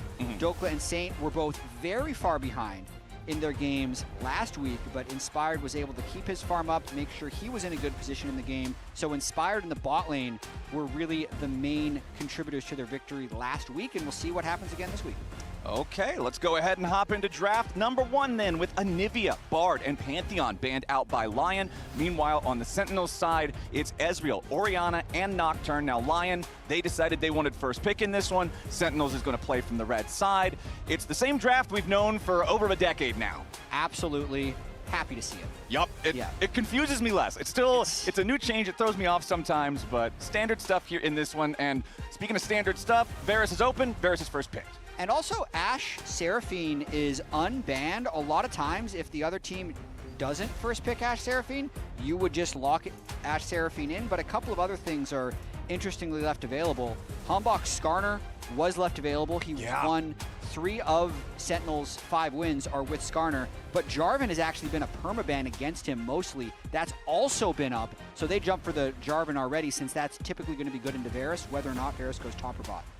Yep, you love to have the Cataclysm against those immobile targets, as it looks like we're going to get the full spicy hot pot combo here with the Rumble locked in. A champion that seems to always be pretty highly prioritized because of how strong he is in lane, because of how many good matchups he has, but you could see right there when he was locked in. Current record in the LCS, 7-8, so hasn't been putting up quite the numbers that I think a lot of these picks would hope for. Absolutely, but for these 2 players, Dokla and Impact, this split, they're both 100% win rate on it. Dokla with 2 wins and Impact with the 1. So I'm kind of expecting it to be Varus versus Rumble in the top lane, but that Varus is going to be flexible. We'll see.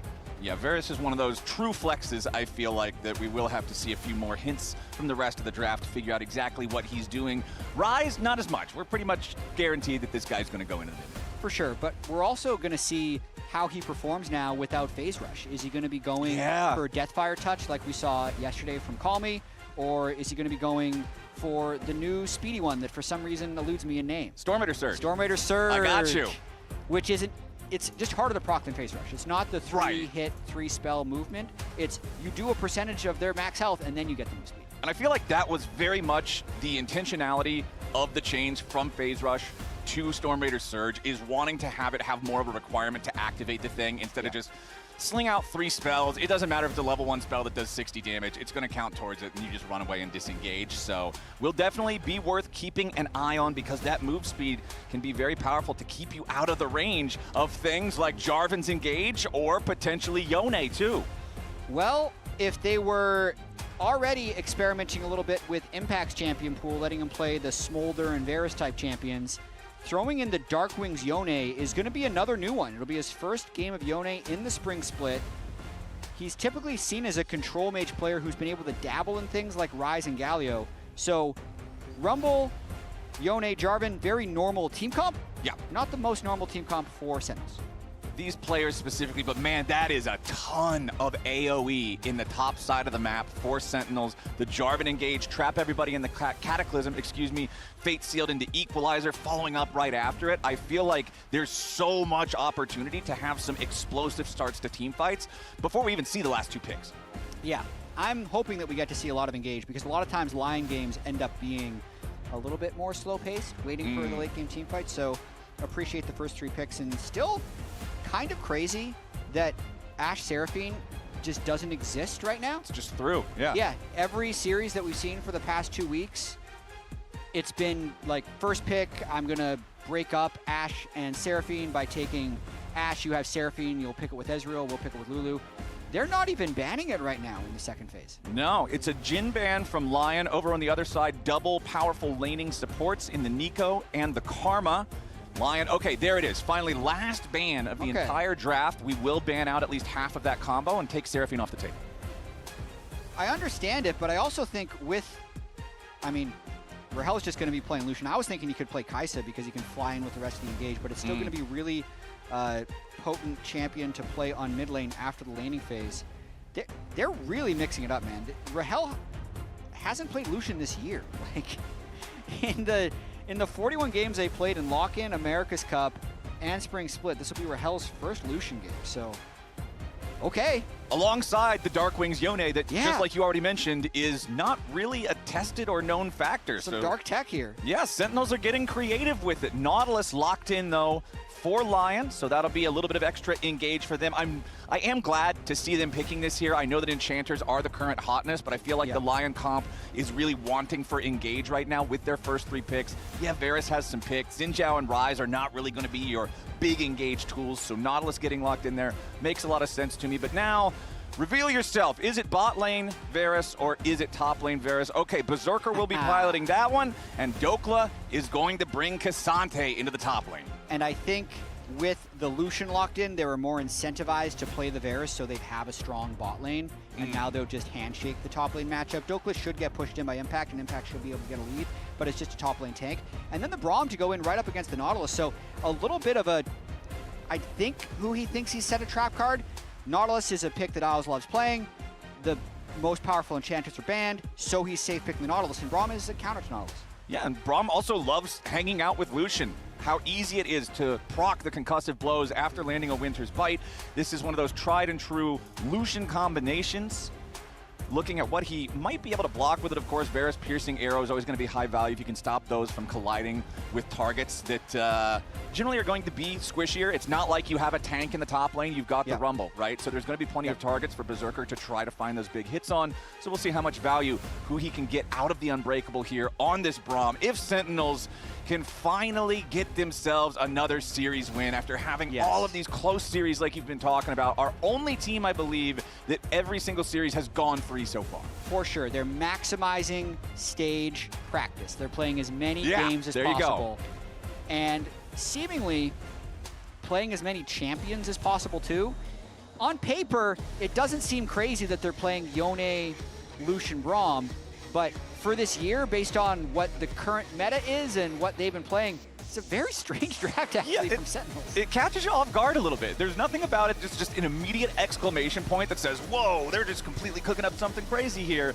But I do look forward to seeing exactly what they can do with it. They are, of course, once again up against Inspired here on the Xin Zhao, one of these picks that we've seen him play so many times before, has so much ability to affect the game very early. He's so good with Xin, and sometimes in the games that he's played poorly this split, he's actually said that he's overcomplicated it a little bit. But the more important thing is that Emily has claimed this as her match of the week. Okay. Yeah. This started last week, actually, when I was saying that Sentinels Team Liquid was our match of the week, and then Emily on the lounge was very clear saying, no, this was my match of the week. So she owns this one. Going forward now, Emily needs to tell us what her match of the week is, and we're going to show you. So look forward to it, because it's Emily's match of the week. This is the Emily Rand match of the week. This is the one to make sure you're tuned in for, as both of our junglers are going to start out at their respective red buffs. We'll see them clearing towards opposite sides of the map. I do hope that because bottom lane is Braum and Nautilus versus a couple enchanters, we get to see more action down there than we otherwise might. I hope so. At the very least, I think we can see more jungle support fighting, but Isles and Berserker hit level 2 and go right in onto Huhi. Yeah, nice dredge line there from Isles. Chunks Huhi down. They'll force out, the heal from the Braum and chunk him down to 200. Yeah, hit level 2 though. Gonna chunk on those health potions. Maybe even, yeah, it would be crazy for him to take an early recall this early on in the lane, but it should bounce back against them as Hambach goes for the invade. There's a ward, so we're going to see something. Yep, Hambach, of course, Sentinels had their own ward there that saw that the blue is still alive. But now, down in the bottom lane, it's Isles going in yet again. Dredge line finds Rahel this time. And Inspired knows Hambach is here. They've got that vision that you already mentioned that's inside the blue buff brush. So Hambach's just got to get out. There's not really a whole lot for him to do there. Ooh, nice dredge line again. That's 3 for 3 from Isles here on the Nautilus. Does take a turret shot for his trouble that time, so the trade not going to go as well. But I'm liking what I'm seeing on this so far as Hambach wants to seal away the wolf camp there from Inspired. Does get the large wolf, but both the tiny ones going over to Inspired as Rahel's going to get dove underneath the tier 1 turret down near the bottom lane. Isles ends up trading 1 for 1 on it, but the first blood goes over to Berserker. What a wild opening to this game. It's going to be beneficial for Lion for now with the first blood bonus, but it's going to take a while for Berserker to actually get back to base, so he might lose some minions as Saint is just ghosting on mid. Yeah, Saint pops his ghost. Chunks Darkwing's down to about 150 HP. No way to really threaten lethal here, considering your mana is almost entirely spent. Hambach was still hanging around, but decides this shouldn't turn into anything else, so he's going to go into the bot side river for the crab. And Hambach is extremely aggressive on this Jarvan, but I want to call attention to the fact that Inspired had warded his own blue. So I think that's an exceptional read, thinking, okay, if he's going to do cheese, it's going to be this cheese. Responds to it immediately. And then Hambach, since he'd already made the invade in, kind of doubled down and just made it a funny game. So now he's in more of an okay spot for that failed invade, since his camps, he bought enough time that his top camps are actually already respawning again. So it's not like he's lost without camps. So he never cleared these camps. It just doesn't matter because he can clear his top side again. Yeah, you just kind of do a delayed full clear. Yeah. 1.5 clears.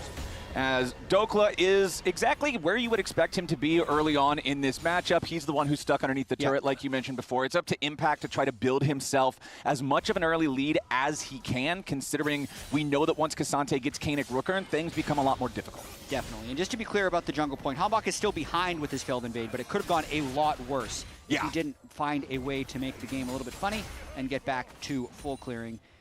The CS in that top lane is still pretty even, so even if Dokla's getting pushed in, as long as Impact's not doing anything with that pressure, Dokla's doing a good job just collecting under turret. Exactly. Even if your health bar and mana bar are looking pretty rough, even if you're stuck underneath the turret, as long as you're getting those last hits, you're doing your job in the early laning phase against the Rumble. Impact ready to crash another wave into the tier 1 now, as Dokla, he has not taken his first recall yet, walking the line between getting a good first buy and making sure you don't put yourself in too rough of a spot. He will be able to clear all these out. And the left side of your screen right now just shows that both of these guys have been having a pretty rough time in their lanes so far this split, which then means both of them have the opportunity to really lock in and step up and be kind of the X factor in this head-to-head. Absolutely, and it's Impact who's in the winning match at this time, so hopefully he can juice that gold difference at 14 stat up a little bit in this Rumble game with already a 300 gold advantage.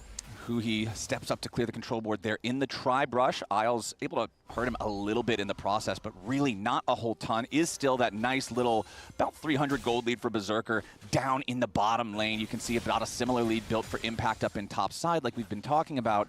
But everywhere else, staying nearly dead even as Inspired will path down into this bottom river area here. Berserker, nice sidestep away from the Winter's Bite there as he and Isles are going to continue to posture aggressively. Unbreakable used there by Huhi to stop the piercing arrow, but this is still kind of risky to try to go for a dive here. You don't really have the information that you need on where everyone else might be. They do have a ward up there by the enemy chicken camp. Yeah. Now Dokla's gone all out.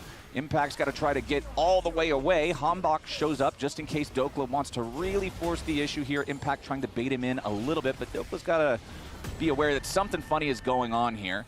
Third intel for strike ready. Surely just buying time. With the vision that they had in the chicken camp, as well as their entire team taking the Cloud Drake right now with Rise and Zinjao. Dokla did an exceptional job just buying time for his team right there. Yeah, and there's what I'm talking about. That's what the whole point of bringing up the stats, bringing up the struggles of the performances of these two so far. Everything that you land right there, making space, creating a little bit of pressure, a little bit of room to breathe for the rest of their team. Exactly what we need to see out of both these guys as Huhi and Rahel, again, just the receiving end of these very snappy trades from the dredge lines from Isles. And I feel like we're seeing almost all of these hit. He's shot out 7 or 8 of them so far, and they're all just landing as Impact continues his chase after Dokla here. About to overheat, though, so got to be a little bit mindful of it. We'll get his empowered Flame Spitter just trying to keep the pressure onto Dokla as Hambach is again looking to invade Inspired's jungle. Hambach has been spending a lot of time top here, looking to maybe secure a kill. They don't have the damage right now. Yeah, he didn't hit him with the damage from the EQ, but it is still enough. The Cataclysm traps Dokla. He can't get himself away, and Hambach and Impact find the second kill of the game for Sentinels. Really nice. This is one of the reasons I would be inclined to ban this guy's Jarvan if I'm playing against it, because that's just a silly look. The Equalizer didn't even land. He ults through the back of the turret. Then Impact does flash in and get the kill. So, yeah, totally safe gank. They knew Inspired was on the bot side of the map. They had a lot of time. Pulls it off. He's down a little bit in CS, but he's able to pull off this gank. He just spent so much time up here dodging around this vision. Look, so he first knows there's a ward here, so he loops all the way around here, waits for his EQ cooldown, and then jumps in afterwards. Dokla thinks he's completely safe. He's not in the bush. He's not in the river. No, actually, he looped all the way around. God. Visible frustration. That's my reaction from Dokla too there. if I have that ward. Yeah, well, now Dokla's going all out, trying to get something back here on the Impact. Chases him back underneath the tier 1 turret. But honestly, it's not a whole lot. The Equalizer's not ready to clear the wave, though, so Impact is trying to play respectfully enough to not give over the kill. Forced all the way away from the tier 1 turret. And he has to know that Inspired and Saint are somewhere nearby, that Lion is looking to make something happen. So that is a lot of minions being eaten up by the turret. And Inspire's trying not to get sucked into Hambach's funny business. He's not matching him. He's just taking objectives. But look at the vision that they've actually set up. They had 3 wards in the bottom jungle right here for Hambach to think about this dive. But there was no poke done to Berserker or Isles, so Hambach decides not to go for this one. Yeah, that feels like it would be so risky between all the Nautilus CC plus Varus Chains of Corruption. I feel like you're just hopping straight on the Inting wagon if you go for that one at this point in time. But checking back here in mid lane as Dark Wings tries to play aggressively with the Soul Unbound into Saint. Does have the Berserker's Greaves and Vamp Scepter already completed, so generally that's where Yone starts to feel pretty comfortable, I feel like, in the lane. It doesn't take a whole lot to get him there, but level 1 boots for Saint does mean he will have to be that much more respectful of Dark Wings having the move speed advantage until he catches up in that department. 2 minutes until our next dragon spawns. Remember that all 3 grubs and the first Drake both went to Inspired and to Lion, so they're controlling the neutrals very well so far. But it looks like the bot side river might be our next point of contention. Huhi gets jumped on by Inspired. Hambach still waiting around over the wall. Inspired does not want to full send onto a Braum. But they do want to control river, which they're able to do. Going to have inside path to this crab, as well as being able to push mid and bot lane. Quick check-in on these mid lane items, though. Deathfire Touch did end up being the rune choice for Saint. I think that's going to be fairly common. A little more damage, but a little less mobility, so that's why all these Rises are taking Ghost, so they can still have that in-fight mobility when they need it. And then yesterday when we saw Quid play Yone, he picked the Gluttonous Greaves, this time Darkwing's opting for the Berserker Greaves. So we'll see how that how that plays out. Yep, higher DPS, less sustain, right? Yeah. Both of them kind of going with the do more damage, but things are riskier option for their respective characters. So, Which is good. Gold overall, still very, very close between our two squads. Checking in on that bottom side river vision, what you were talking about, the goal for Lion was to make sure that they establish control over that area, and they've got a nice triangle of wards there as Dokla has a little bit of help coming in now. Saint arrives into the top side as Impact drops the equalizer to create a little bit more space, but the Flash Rune Prison follows. And Lion will continue chasing after this Rumble. They need a little bit more damage. Impact gets away underneath the tier 1 for now, but Saint picks him off with a max range overload. Impact does a good job to buy that much time for a flashless Rumble, making it all the way back to the turret, and then having Saint burn Flash and Ghost has got to feel somewhat effective. His TP's up as well, so as soon as he respawns, he should be able to cover that lane. So Dark Wings gets a free push in mid lane. Saint gave up a lot for that roam. Ends up getting the kill, which will be nice for him, but overall the gold is pretty even since Darkwing's just got a free wave. And it looks like the consequence of all that being invested into the top side is now it is Sentinel's turn to have the momentum here in the bottom side river. They're able to step in, they take control, start clearing out some of the vision. But Berserker and Inspired have also both made their ways over here. The summoner spells on Saint are going to be very important. Not having either the Flash or the Ghost makes this a scarier prospect for a fight. Interesting, too, because Dokla technically has TP advantage, but he'd be giving up a lot since he's already ran all the way back to top lane. So Lion could create a 5v4 if they decide to fight, but looking at where Inspired is on the minimap, they're just going to give this one up because it would cost them too much tempo. And I think for Dokla as well, yeah, you would be able to join the fight if you wanted to, but your Kanik, Rooker, and Cassante, you feel really strong against Rumble. Nobody else on the enemy team is AP, so I feel like you could very easily teleport in and not have a great time. Instantly die against those items. Braum. Yeah, you just immediately get slammed. But Isles and Berserker, they're once again looking for the 2v2. As Huhi can at least jump over to Rahel for safety, but that nice last piercing arrow there, max range, tags Huhi, brings him down to about 25%, so much more difficult for Sentinels to try to go for any aggressive looks with the Braum that low. However, Hambach just loves the enemy jungle. He's in there once more. Huhi with the nice Winter's Bite over the wall. He's stuck around long enough to guarantee that he can contribute with the Q, and it's enough to make sure that Sentinels get the kill. These angles are pretty sick that they're seeing. You know, just going to EQ this guy over the wall. It'll be a slow kill. Braum, just give me one Q, and then we probably have lethal on him. And they actually pull it off to get the kill. Second death of the game onto Isles. Isles out of the picture there on that Nautilus for a little bit. Darkwing still trying to play very aggressively on this unit. Goes for the early tier 3 boots before completing the Blade of the Ruined King all the way, but that item is going to be coming online very soon as well. A couple minutes ago, Saint was your MasterCard Power Spike recipient, completing his Rod of Ages. That one's going to be at 10 stacks, right around 21 minutes into the game. And Huhi is now up to 630 games played, second all time in the LCS, taking that spot from Wild Turtle. Dude, that's just incredible, actually. His first days on CLG mid lane as a mid laner. 2016. Yeah. This guy's been in the league for quite a while as Saint makes his way back up into the top lane, but immediately Sentinels are ready to respond. This time, Equalizer into the Fate Seal combo is exactly the deadly CC we were talking about in the draft. Sentinel's going to look for a little bit more on the back end of things, but can't quite find anything else. Still nicely done. They recognize Lion, want to run that play back, and they're ready with the answer. I want to buy some Sentinel stock right now. They're looking good in this game. Right place, right time, as I may cast a cursor, but Hambach has found Berserker. No, you may have cast or blessed them. Berserker gets caught out by the Jarvan, does survive with about 300 HP, and Hambach has to flash up the wall. Meanwhile, Dokla versus Huhi up here at the top side of the river at the same time. Huhi throws up Unbreakable, continues making a little bit more space for himself. That looked like it could have gone either way in a way more violent way than it did. Yeah, everybody just decides to calm down and back away. Berserker doesn't burn Flash, Huhi doesn't burn Flash, the hook didn't land from Isles. So everybody just backs away into their own lanes. But the prio is in the favor of Sentinels now. Lucian's pushing in. Rumble got a deep push temporarily. Yone also now locked in with this Kanik, Rooker, and Cassante is going to have his way with Dokla for a little bit since Dokla's spec'd all MR. Yeah, and that Blade of the Ruined King that I mentioned earlier is fully complete. So the only valuable stat that Kanik, Rooker is giving you against the Yone really is the health. I mean, yes, Yone's passive does give him some small split of magic damage, but he's still primarily physical. but now the Blade of the Ruined King is just going to be eating that one stat that actually matters against him. So very, very tough matchup. Not wanting to deal with that one probably for a whole lot longer. Or at least gets the plated steel caps now. Inspired is going to take the opportunity, though, to start up the Rift Herald, which only spawned 10 seconds ago. Huhi, though, in the area means that Inspired has to think twice about that one. You can see Hambach also once more looking towards this red buff jungle of Inspired, trying to move in, steal things away, catch Lion off guard.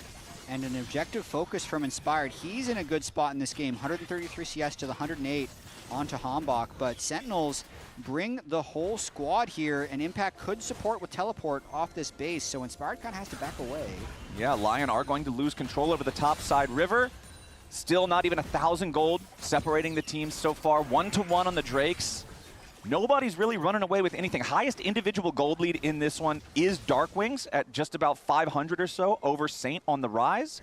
But both still doing just fine. Saint's going to equalize that a little bit here, picking up the third plate in the bottom lane. The extra power of the Void Grubs contributing to making that a little bit easier for him.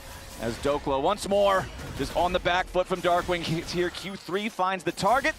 Dokla's, I mean, these trades are not fun. I'm surprised they haven't found a way out of this lane. Like whether or not Dokla or Saint could find a time to reset and run out in the top side and kind of 2v1 him out of the lane so that they can reset the wave, because Darkwings is just easily just chipping away at this turret the entire time. Finally, Inspired kind of comes up, but the gank look just isn't there with how low Dokla is. Yeah, it's not a fun time for the Cassante. And a reminder, while we don't have anybody going for any major fights right now, the LCS Spring Finals will be taking place in Mullet Arena at Arizona State University from June 13 to 14. Tickets are available. Hope to see y'all there. Road shows are always a big fun part of anything LCS. But what's not fun, if you're on the Lion side, is watching that turret die up there in the top lane as Dokla is forced away once more. That is first turret over the Sentinels. They're up almost 2,000 gold as a team. Yeah, and the timing's really good right now. At the same time, Dokla just ran out top lane, so the Yone, I was expecting him to take a base so he could teleport down, but right now, Hambach already started the Drake. Buying some time, though, Darkwings is going to be able to complete his base, buy an item, and threaten with TP. Yeah, Sentinels are just going to take this one nice and slow, and now that they've got everybody heading back out onto the Rift, they will not only get the first turret up in the top lane, they will get their second Drake right after on the other side of the map. I am liking Sentinels macro. And I'm trying to get inside the mind of Inspired right now. He always has a way that he feels like they need to play the game to get victory. Last week, he was in another difficult situation. He started carrying with Xin. Now they got to pick. Yeah, who he's going to be the target. The Braum very tanky, but it looks like not tanky enough. Dokla goes all out, and it's a nice catch there, started by the Lion top laner. Yeah, Inspired not involved whatsoever. So he says, good job, top bot support. Get that kill and get a little bit of mid-prio, so now we can start this objective. Lion has to play this game very carefully. I don't feel like they have more damage. They have decent engage, but they don't have necessarily a better team fight either, so they have to play very cleanly, I think, to get a win from this. Inspired seems to really want to be able to force this 5v4 into more priority over the topside river, but down to the bottom lane, Impact going after Saint. Forces the Ghost out of the rise, but Flash still available. Impact still having his own Flash alongside the Equalizer. Drops it from a long way away, but unfortunately just not quite at the right angle to keep Saint on top of it for long enough, so the rise can still escape. But both of our representatives from their respective teams are hurting down here in the bottom lane. They really are. That was a very interesting duel from Impact right there. Almost Overheat smacked him to death without actually having his ultimate laid down in the first place, then tried for the snipe after the fact. Has Huhi babysitting him as he can shove that wave in, so ends up kind of wasting his ultimate since Saint was going to have to reset anyway when chasing that kill. I still think it's crazy that we might see the Rift Herald just fall over and die when Baron spawns in this game. I feel like that's a very rare occurrence. The objective almost always gets taken because it's got a lot of value, but there just hasn't been the ability for either one of the teams to control enough of the space for long enough to take it safely. True. And I'm very impressed with Darkwings' Yone so far. Yone can get really crazy in team fights. When you're learning a champion, the first thing you learn is the laning phase. The team fighting and how to actually win from that game state is the harder part. So I want to see how they execute in these team fights. And they have a lot of dive, should be very good at getting on top of Ryze and Varus, but we'll have to see them execute. So speaking of that Ryze, we are about to hit a very big power spike for Saint. He's got his Seraph's Embrace fully completed, fully evolved, so you get the shield from that one. Rod of Ages, one more stack to go, and he's maxed out on that one. So this could be a really big opportunity for Lion to find a chance to fight. But they're going after the Rift Herald here. 10 seconds left until it despawns. Sentinels hanging around. Herald down to 5,000. Nope, it's just going to drop. Lion weren't able to take it fast enough. So even though they got it low, close doesn't count. That's weird. Yeah. I feel like That's really weird. Every game it will despawn at 1955. Yep. So it has to leave, no matter what. Inspired, man. It's check your watch. Miscalculated. A little bit of miscalculation, and they get nothing for their efforts. Meanwhile, down here in the bottom lane, again, it's Darkwings finding his way into this 1v1 against the Cassante time and time again. He has the Immortal Shield Bow completed now too, which makes him feel even better against dealing with a champion that's mostly just going to be base damages like the Cassante is. Dokla does hit him with a third in Tofo Strike, but Dokla's got to be careful because it's not just Darkwings you're dealing with down here. Sentinels is making sure that if Lion tries to punish, they will be in for a rude surprise. Yeah, and they're just going to try and set up for this third Drake and try and get on Soul Point. It seems like Lion is really okay with leaving Dokla in the Yone matchup so that Saint can be in the Rise matchup. But for the most part, they're just trading minions. I don't feel like Saint's getting meaningful damage onto these turrets. Darkwings just again trying to hit Dokla as often as possible. Keep the pressure on this Cassante. He does at least have the Warden's Mail now, so you've got some armor, you've got some defensibility against what Yone is going to try to do. But this Tier 1 Turbot is not long for the world, not when Huhi and Hambach are both hanging around nearby. So Darkwings can cut that one down, but at the same time, Saint's doing the same over in the top lane. Goes after Impact with a Realm Warp, wants the solo kill, but he can't quite find it. Impact gets away in time to barely survive with 100 HP. And now Saint's the one under pressure. A TP to potentially come in. Darkwings flying his way up to the top side of the map right now. Saint, I don't think he's getting away from this one. The Seraph Shield is going to give him a lot of extra health. Darkwings commits the Fate Seal, but it doesn't work. Darkwings is the one forced to flash away, and Saint fights his way out. Saint really showing up here. Right as I said, he wasn't getting that much done against the Rumble. He forces the flash, he Realm Warps, he finished off the turret, he gets him out, then he gets the TP and flash from Darkwings. So the power spike you talked about with 10 stack Rod of Aegis for the extra level, plus the Seraph Shield really came in clutch there as Saint flexed his power. Yeah, you could see the moment when the shield activates and Darkwings' movements just get a little less aggressive. It's like, whoa, hold on, I didn't realize that was going to be the deal that we're making here. But there is 5 seconds until that Soul Point Drake you're talking about. And now Saint has no flash. So maybe this makes it more fightable for Sentinels, but there's no flash, no ult onto their Yone. Makes it pretty risky to contest. Impact looking for an ult flank. Yeah, Lion's got total control over the bot side river right now. Impact dodges a dredge line. Dokla making space on the left side of the fight with the Dragon, already down to about 3,000 HP. Exhaust on Dokla, not a whole lot of value out of that one there. Dragon resets. Equalizer finds 5. Hambach goes in, but he's immediately killed. Inspired picks it up, and now Impact's gonna die over the wall. He uses his stasis, but it doesn't buy enough time. It's a double kill for Inspired, and right when they need it, Lion clutches a 5v5. Lion team fighting coming up clutch once again. That damage onto Hambach was immense. Saint is really pumping damage right now. I'd love to see the damage dealt in that last team fight if we could somehow, because he just evaporated, and then they finished off Impact as well. That was just blink and you miss it, Jarvan dies. It really was. Look at this. So I think, you think that the Equalizer plus Jarvan ult on this many people is going to be effective? As the fight is a little bit slow, Dragon resets, they think, okay, now we can go in, and he's gone. Yep. Just like that. Xin doesn't take that much damage. Rise takes the majority of his health bar, but it ends up not mattering because they win the fight.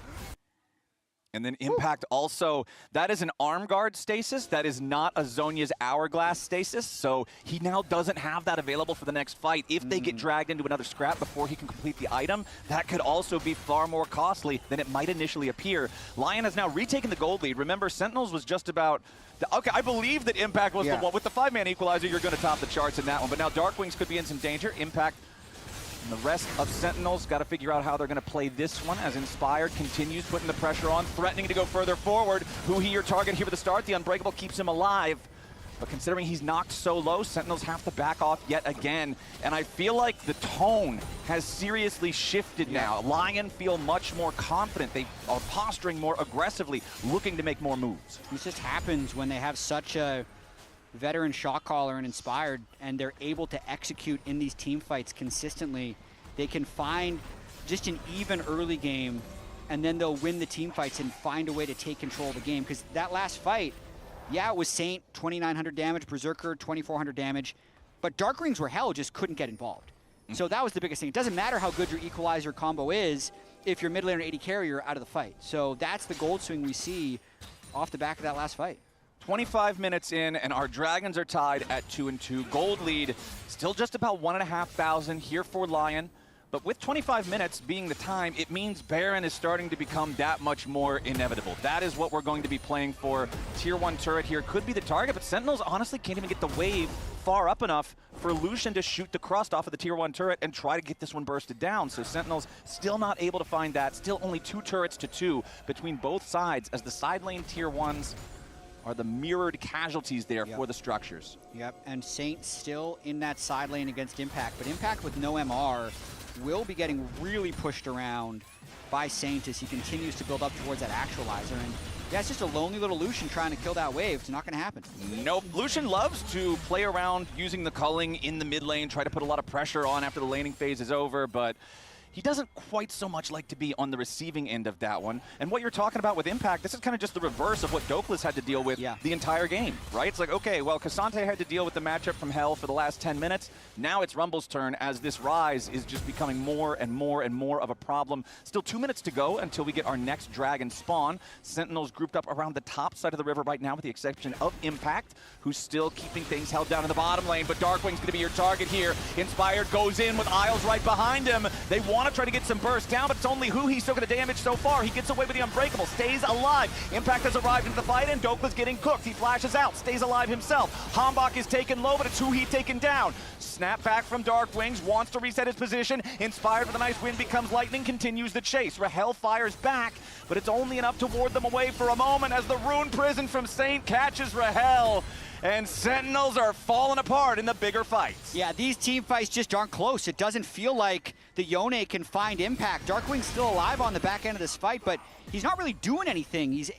It's crazy that the gold lead between Rise and Yone is basically non-existent because this guy is huge and Darkwings isn't able to make much happen as I lose my clear screen button as the Baron's going down. Well, Impact, Darkwings, and Hambach are trying to stop this Baron from being secured by Lion. Baron down to 7,000 HP.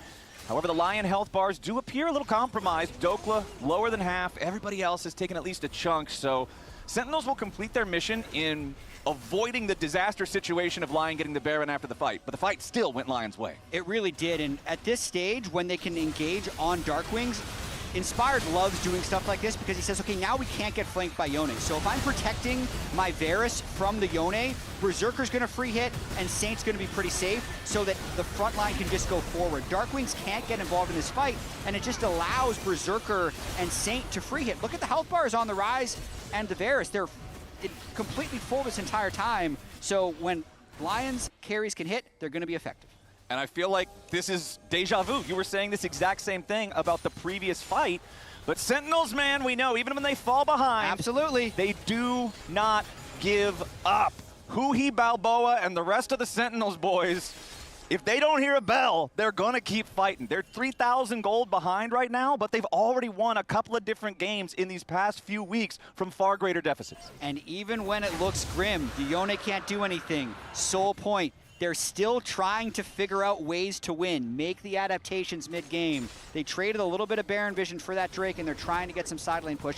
It doesn't look good. They've lost these last team fights, but Huhi, he knows it's a one-fight game. They win one fight, they get Baron, totally different story. Enemy team overcommits, trying to kill a Braum or something. You get your big Wombo combo. I still want to go back to the draft because Equalizer, Cataclysm, and Fate Sealed are all such powerful AoE ultimates that if your opponents give you a window where you can hit 4 or 5 people with those, you will just win the fight. I don't care if you're 3,000 gold behind. You're just going to win. Yep. But it involves what you've been talking about. You've got to make it so Darkwings and Rahel can do their damage. Yep, Darkwings has his Infinity Edge now. Saint has, I'd say, Rise's Infinity Edge with the Actualizer. Yep. So cancels out. Yep, they're both really strong. Infinity Edge also completed for Rahel here on the Lucian and has Last Whisper building towards the 4th fully completed item over on the other side. Berserker does have quite a lot of power in those piercing arrows, though. He really does. Cutting through shields as well with his Serpent's Fang. Lion taking full control of this Baron and actually deciding to start it up with the Rise, who can kill it pretty fast, even if Varus isn't the fastest Baron killer. Okay, let's see what Sentinels want to commit to this. Impact is down in the bottom side of the map, but he does have his teleport to join. Baron at about half HP. Sentinel slowly moving up. The teleport going to be used here from Impact. Who he walks up, face checks the brush, gets juggled around as he tries to repeat, and the Braum is going to get picked off before the fight even starts. But Inspired is bursted down to 20% HP. He stays alive thanks to the ulti, and Darkwings and Hambach look for their chance to continue getting involved in the fight. Rahel still off on the right side, so Lion get the one pick, but they can't get anything more. Yeah, they're going for more. Never mind, I'm made into a liar. Isles goes in here with a dredge line, finds Impact. Inspired still low, but he's got Guardian Angel. Saint kills off Impact. Hambach, Rahel, and Darkwing scrambling here in a 3v5 as Dokla continues looking forward. Third and Tofo strike, not going to hit the target. Nice sidestep there with the Soul Unbound from Darkwings. Sentinels, they'll lose another man. Yeah, Lion keep landing jabs, jab after jab after jab. Eventually, you'd think it will push Sentinels out of the game because first jab is to get the Rumble TP, then they get the Hoo-Hee kill, then they get the Impact kill, and it's just accumulating into a bigger and bigger lead. Yeah, watching it one more time, Isles just sees the opportunity, knowing it is a temporary 5v4. Impact teleports in, so they really have to make this kind of a fast fight. The backside of this fight got really interesting. Burning Inspired's ultimate, but he can kind of just back away. And then as the fight extended, I was a little bit surprised. I believe, yeah, Inspired has his Guardian Angel already, so Hambach doesn't want to suicide just to proc that Guardian Angel. Instead, it's alt Saint, but that's when he realizes he's right next to a Rise and he has no damage, so he's got to flash out. And then the Rise shield, again, man, just the Seraph's Embrace popping up 1,000 extra HP once you feel like you get this guy low. It just doesn't feel like there's an answer for Saint, and the answers become even more scarce when the next item is a Seeker's Arm Guard still ready to be actively used. Sentinels now down 3,500 gold, less than 2 minutes until Lion can fight for what will be an Earth Soul if they can secure the next Drake. Darkwings trying to take up position there in that bottom lane, play a little bit of split push for now. But when Dokla comes to answer him, Dokla's got armor now, so it's not as scary as it was earlier. And also, Lion playing on some Elixir power spikes right now, so you can see the Elixir of Iron sitting in Inspired's inventory. He's probably going to pop that one right before the next team fight. Saint popped his blue Elixir before that fight as well, the Elixir of Sorcery, so they're trying to enhance their power spikes in these team fights that they feel like are game deciding. I like it. I respect going for it when you know that if you can win the next fight, you're going to win the whole game. Dokla is once more on the losing end of a trade against Darkwings on the Yone, but he'll just continue buying time, making sure that they're not losing too much here in the side lane. Look at all the Lion vision in the top side river around the Baron. There's just so much. You've got the Scuttle Crab, the Scryer's Trinket, the Control Ward, another Control Ward on mid lane Brush, ramp ward. There's a lot of vision here for Lion. They're not going to be surprised by Hambach's flank, that's for sure. Nope. They are ready for those shenanigans. But the problem is, the next fight is going to be down here in the bot side river, as opposed to up there near the Baron pit. Sentinels ain't sneaking that Baron, though. Nope, they are not going to get the Baron in the meantime. But we'll see if they can find their way through fog to set up any kind of a trap. Saint will run into Hambach there in the jungle, tries to go in with a Fate Shield from Darkwings, but no, Hambach is already down.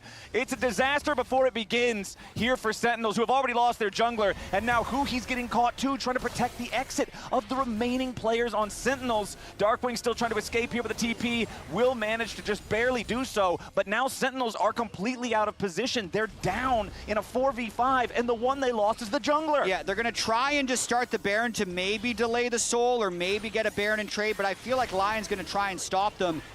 Are they actually going to pull off of the Drake? They are, so Sentinels delays the Soul temporarily.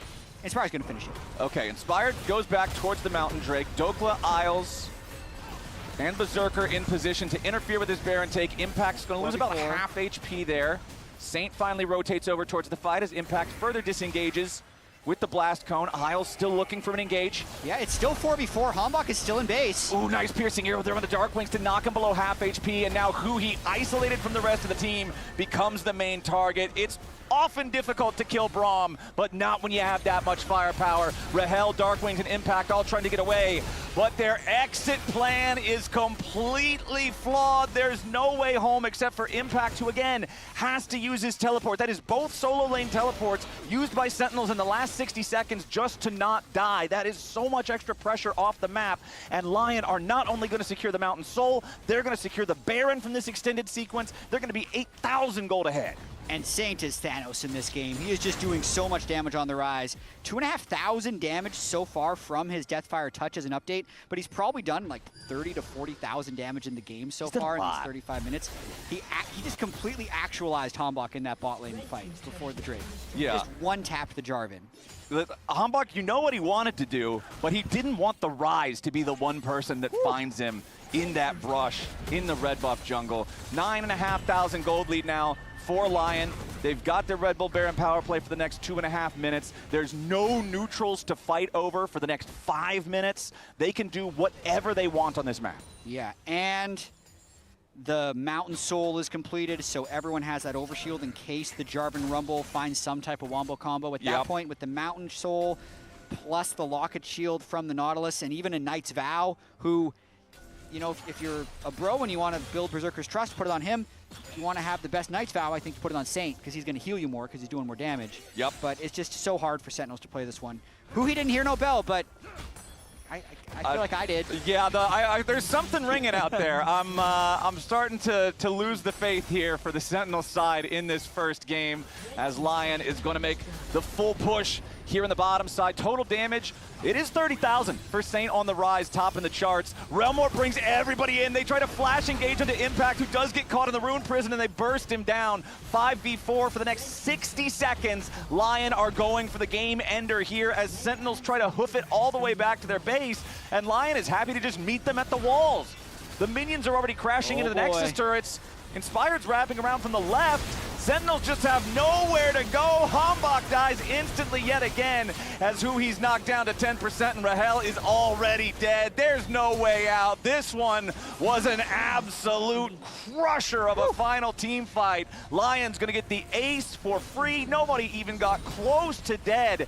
It felt like it was a close game for quite a while early on, but as soon as Lion won a single team fight, they just didn't stop. And that's just how good Lion's late game macro and late game team fighting is. They always have the right setup. They're always the ones starting the fight on their terms, and they make it look easy. It did take 37 minutes, but it wasn't close. Mountain Soul, 18 kills to 4, 14,000 gold lead. Lounge, who's your player of the game?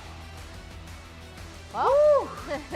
Yeah, that one was a pretty methodical one from Lion. That one, I was a little concerned. It looked close, but I was like, no, they're stacking dragons, and Saint is on point. I feel like whenever he's on a certain champions, his Ahri, his Rise is really good. It feels really difficult for the opposition to do much. I mean, I just feel like he's such a confidence-based player. When his early plays work, it just feels like it's going to snowball, and he's going to continue having a really, really good game. And it just felt like he was reacting well in the team fights. He's moving around the map well. I think there's a lot of different players he could have given player of the game to. My player of the game that I voted for was Saint. Yes. I do think he had a really, really good game. I think Isles was worthy of consideration. Inspired is always pretty worthy of consideration. Berserker had a good game. So, you know, it's really kind of dealer's choice, but I felt like Saint moved around the map and team fought really well. Yeah, and he did a lot in side lanes prior to what I think was kind of the backbreaking fight of this game, and is also this week's Pagoda moment featuring their turnaround at Drake. And what happens here is you're going for this spicy hot pot combos, they're calling it, with the Jarvan Rumble. And they actually do, Sentinels do get this. However, since everyone ends up grouping up here, right, they're like, okay, we should be able to end up, it's coming any minute, there we go. They're all grouped, but Berserker and Inspired, most importantly, are not. And they're able to turn the fight so quickly. And I was really impressed by how Lion responded in that kind of chaotic moment, where they all immediately after this engage happens, they all turn and they peel back and they focus down the front line. And we could see Rahel on the other side pops his culling. That gets answered by the Crescent Guard from Inspired, so that's doing nothing. Yeah. Then as he's dashing forward, Kasante's just dashing away. He basically has no one to hit, where all the Lion carries are focusing down the front line, you know, from Sentinels. And I just felt like they responded to that engage so effectively, so quickly. And Rahel was in a position where everyone else can go way further than him. You have Soul Unbound, you have Fate Sealed, you have Jarvan EQing and Cataclysming forward. Everyone's flying in, and he's just kind of in the back shooting out, can't really do anything. Yeah, if you guys recognize another Pagoda moment, just remember to spam the Pog emote, because like those are the type of team fights you see again and again and again in your scrims and in your games, where you're like, we have someone dealing with the flank, we need to mark the flank. They mark the rumble. We have the front line that we need to be able to like push back because we have like line of vision. They did that perfectly. And so even though it was the engage that you had iterated. They got the engage. They got the engage. No one could follow up on the engage. But yes, as we already mentioned, player of the game goes to Saint. We voting blocked it. I'm wondering if. Okay. So it was 5 out of 5. Yeah. They also voted Saint. I think when you're talking about how Sentinels were able to get some of those early skirmishes, it was Saint on this rise, like you already pointed out, Raz, a champion he's super, super confident on. And he really helped kind of just keep minion waves cleaned up, right? He's going to side lanes to keep up that pressure. Chad agrees, 6 for 6. There we go. Nice. With a little shout out to Dokla for his Cassante play. And the thing was, like, that early play topside, to be able to get the kill on towards the Rumble, I think set the standard. Rumble could not play sides for the rest of the game. Like, sure, that's always going to be a threat, but now I felt like Saint recognized that, constantly played to that threat. That was a tough game for Rumble only because also of just 40K I know, I was gonna say, I know it's Rise because we're cheating, but this is like, unreal. It is Rise versus a lot of melee champions. There are 4 melee champions, but it is a lot of damage. Big number, I'm shocked. Big number, I'm surprised. That's all I care about. You won't believe what happened next. You can also pretty much see that Drake right here, right? Where it's like, oh, we're gonna zoom in. Whoa, what? Whoa! You did a lot of zooming. You did maybe too much zooming. Liam's gonna He's gonna kill you for that one. He will. Yeah, he already doesn't like your hockey taste. Now he's not going to like what you did to his. Look, my hockey team got bounced. It's fine. Yeah, not even your own hockey team likes your own hockey team. Oh, no. No, they're a vibes and friendship team. Anyway. What do Sentinels do after this, right? Because like even when they were able to find small plays, we talked about how sometimes they do have these really good set plays. It looked pretty unplayable after that 4th Drake. I mean, I think at the end of the day, you just have to team fight at a certain level to be able to take down the top teams. You know, we've seen this number of times. Some of our lower ranked teams get good early game positions, but then they just get out team fought. But before we head to a break, here's a look at our newest episode of Missing Ping, featuring Lion's very own Berserker. It's pretty hard.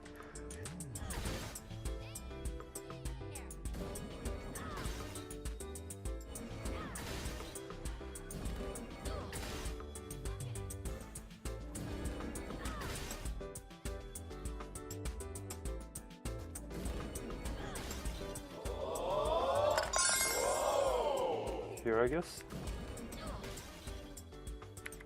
Oh, I did it. What an easy challenge. I did it like first time in like topside, so I mean if we practice it's so easy. Dude, this lobby is kind of comfy. It feels different.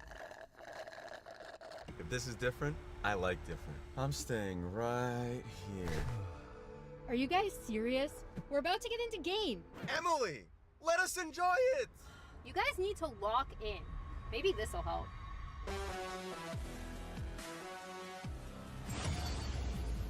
Oh no, not already.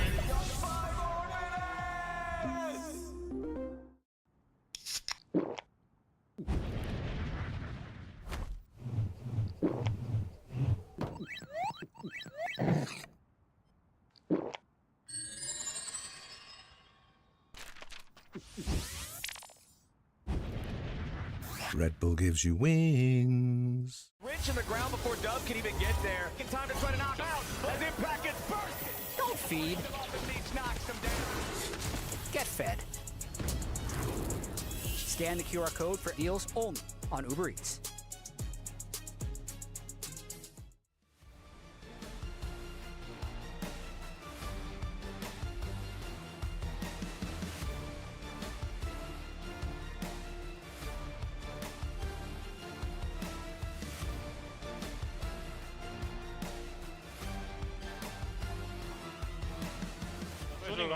Yeah. I wanna land some power too. No. Take this off. Okay, look. Look. I mean, we are fine. Lumber flash. He's on his. Yeah, he's gonna die. We got it. As soon as Lion won a single team fight, they just didn't stop.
Ladies and gentlemen, welcome back to the LCS. We are in the middle of our best of 3 between Lion and Sentinels.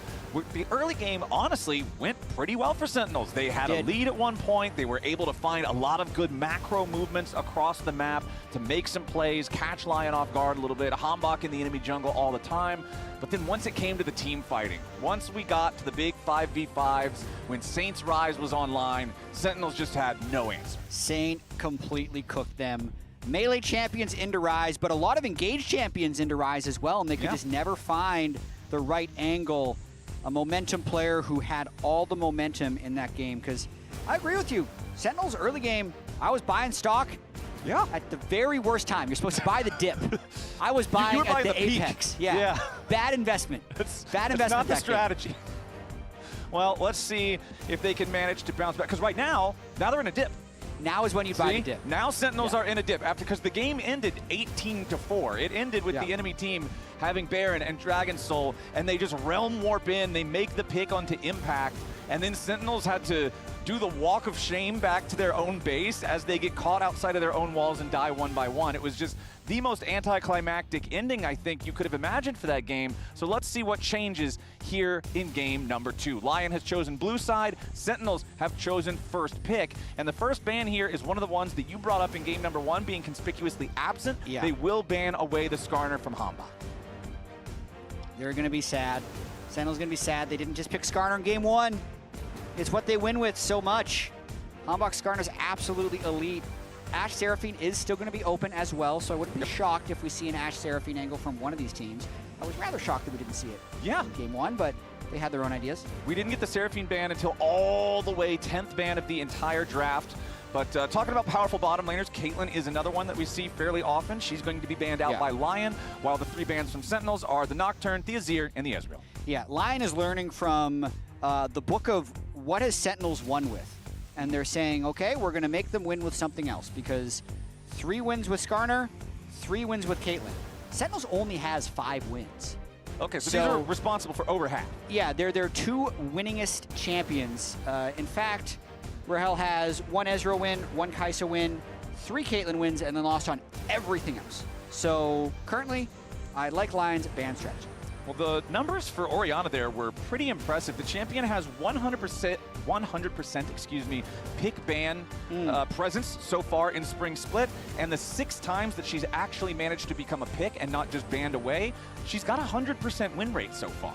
So very high value first pick here for Sentinels. And I think Dark Wings is going to be in his comfort zone on this pick as a control mage player, but Inspired is on Pantheon. So it's not Nocturne, which he normally plays against control mages, but it's just allowing him to put on a lot of pressure to the side lanes in the mid game, which is always what he wants to do against enemy control mages. And it feels so good. Like, this is one of the established things that you need to win against Orianna, is you need to be able to put pressure to kill her in side lanes, because she's not an adept side laner compared to a lot of other characters. It can be a very dangerous place for her to be. Isles locking in the Bard on this one too. I've mentioned this before because I feel like we see this combination a lot, but having Pantheon and Bard both because of the semi-global ultimates, you can actually do so much. Your options are all over the place. You cover seemingly infinite space. The map shrinks when you have these 2 champions, so it makes it even more difficult to play side lanes. Now, there will be and should be a team fighting trade-off with those 2 picks, but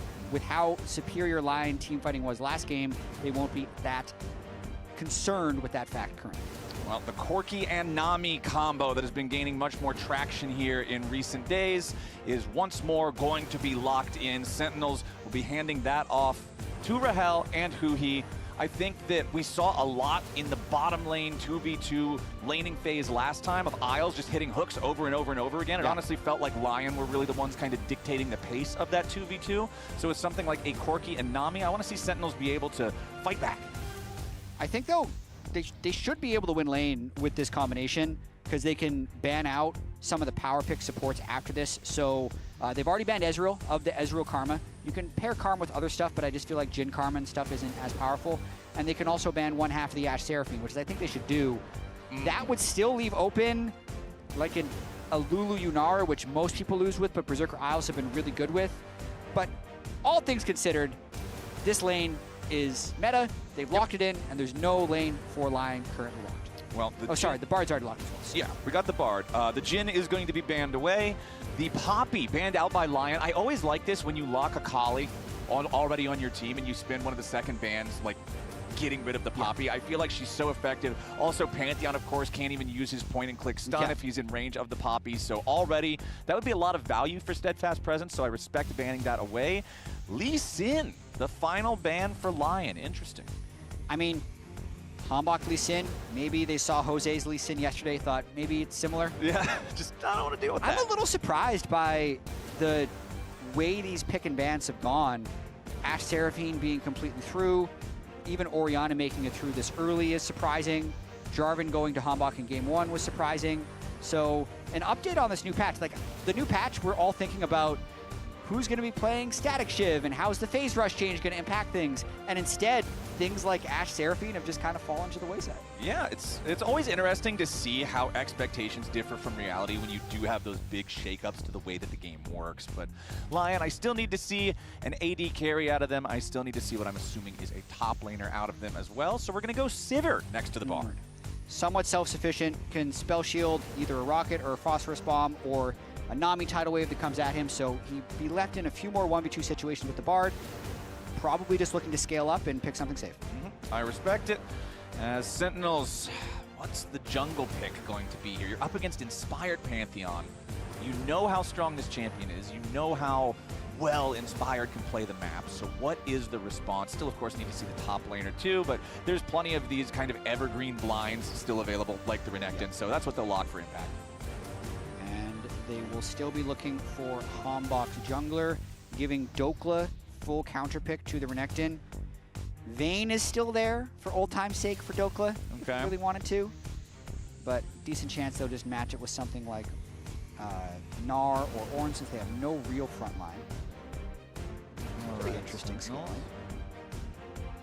Orianna Mundo is a pretty lethal scaling combo. It's not very high pressure early though. Yeah, the big thing that I'm a little bit curious here for Sentinels is the go buttons are not great. Mundo runs at you, Renekton can stun one target, or he kind of needs somebody else to be in there to have the shockwave unless you've preset the trap. Yeah. So I guess Nami wave, but again, there's just none of these that make me go, okay, that's it, that's the button. The primary engage, I think, is actually going to be Mundo flashing in with an Orianna ball. Okay. That's the primary engage. Los Ratones did this a lot in their few wins back in LEC Versus, but that's it. That's what they have. Okay, primary engage on a 5-minute cooldown means when those engages happen, they need to be very effective. Better work. Better work, because the other side, the pick here, Dokla, with that last pick of the draft, like you already mentioned, is going to opt for the Gnar into the Renekton. And again, whenever I see Gnar in the game, I always want to see the team play well around the Gnar bar, respect the timer. That's the entirety of his participation in the team fights. Set that up for success, because that's your big button. Especially because outside of Mega Gnar, they have very little front line. Lions is going to be trying to play the whole map here. They need to play very wide and then create numbers advantages, because as low as the engage for Sentinels is with Orianna Mundo, Renekton, Corki, Nami, their front to back, just like health and damage, is really high. Yeah. So if they manage to win lanes and they're first on objectives, Sentinels can still make things happen. And that's exactly what you were talking about back at the start of the draft, right? With Bard and Pantheon, this is supposed to cost you team fight efficacy if you're going to have this map-wide range. So that's the name of the game. How well can Lion navigate their macro, play these side lanes, and position these high-threat champions correctly versus just the more ball of stats that Sentinels has? Absolutely. And Sentinels, every series they've played has gone the distance. Yep. So even if last game ended bad, early game was close, and Sentinels has been able to punch back against every single opponent so far in the Spring Split. All right. Let's see if this will continue that trend or if Lion can become the first team to put them down with a clean 2-0. Looking across the board here, nobody's doing anything super interesting early on. You can see Ward placed down on the Lion blue buff, though, as well as the Lion Raptor camp. So Sentinels want to make sure that they can track Inspired's early movements effectively.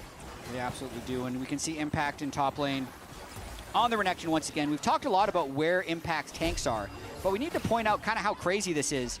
Look at all the champions he's played. Look at the champions he hasn't played. Yeah. Ornn, Sion, Cassante. They still don't think it's time yet. They're still saving them for later. But I feel like they could have used a little bit of Ornn engage. I think they could have even blinded Ornn against this team, but they decide to just go with the Renekton. Okay, well, that's some trading. Yeah, this is some aggressive level 1 trading down here in bottom side. Combat summoner spells being used by both sides. The flashes are still available for now. Lion trying to make sure they maintain control over this wave, control over this push. Sivir's so very good at it. No level 2 here just yet. There we go. Isles will be the first one to secure that one. Remember the dredge lines during the laning phase in game number 1? He really had those dialed in. He was weaving them around really well, making sure that he was hitting the shots where you kind of have to utilize the lollipop on the very end of it. Yep. But we'll see how well his cosmic bindings can keep up with that down here.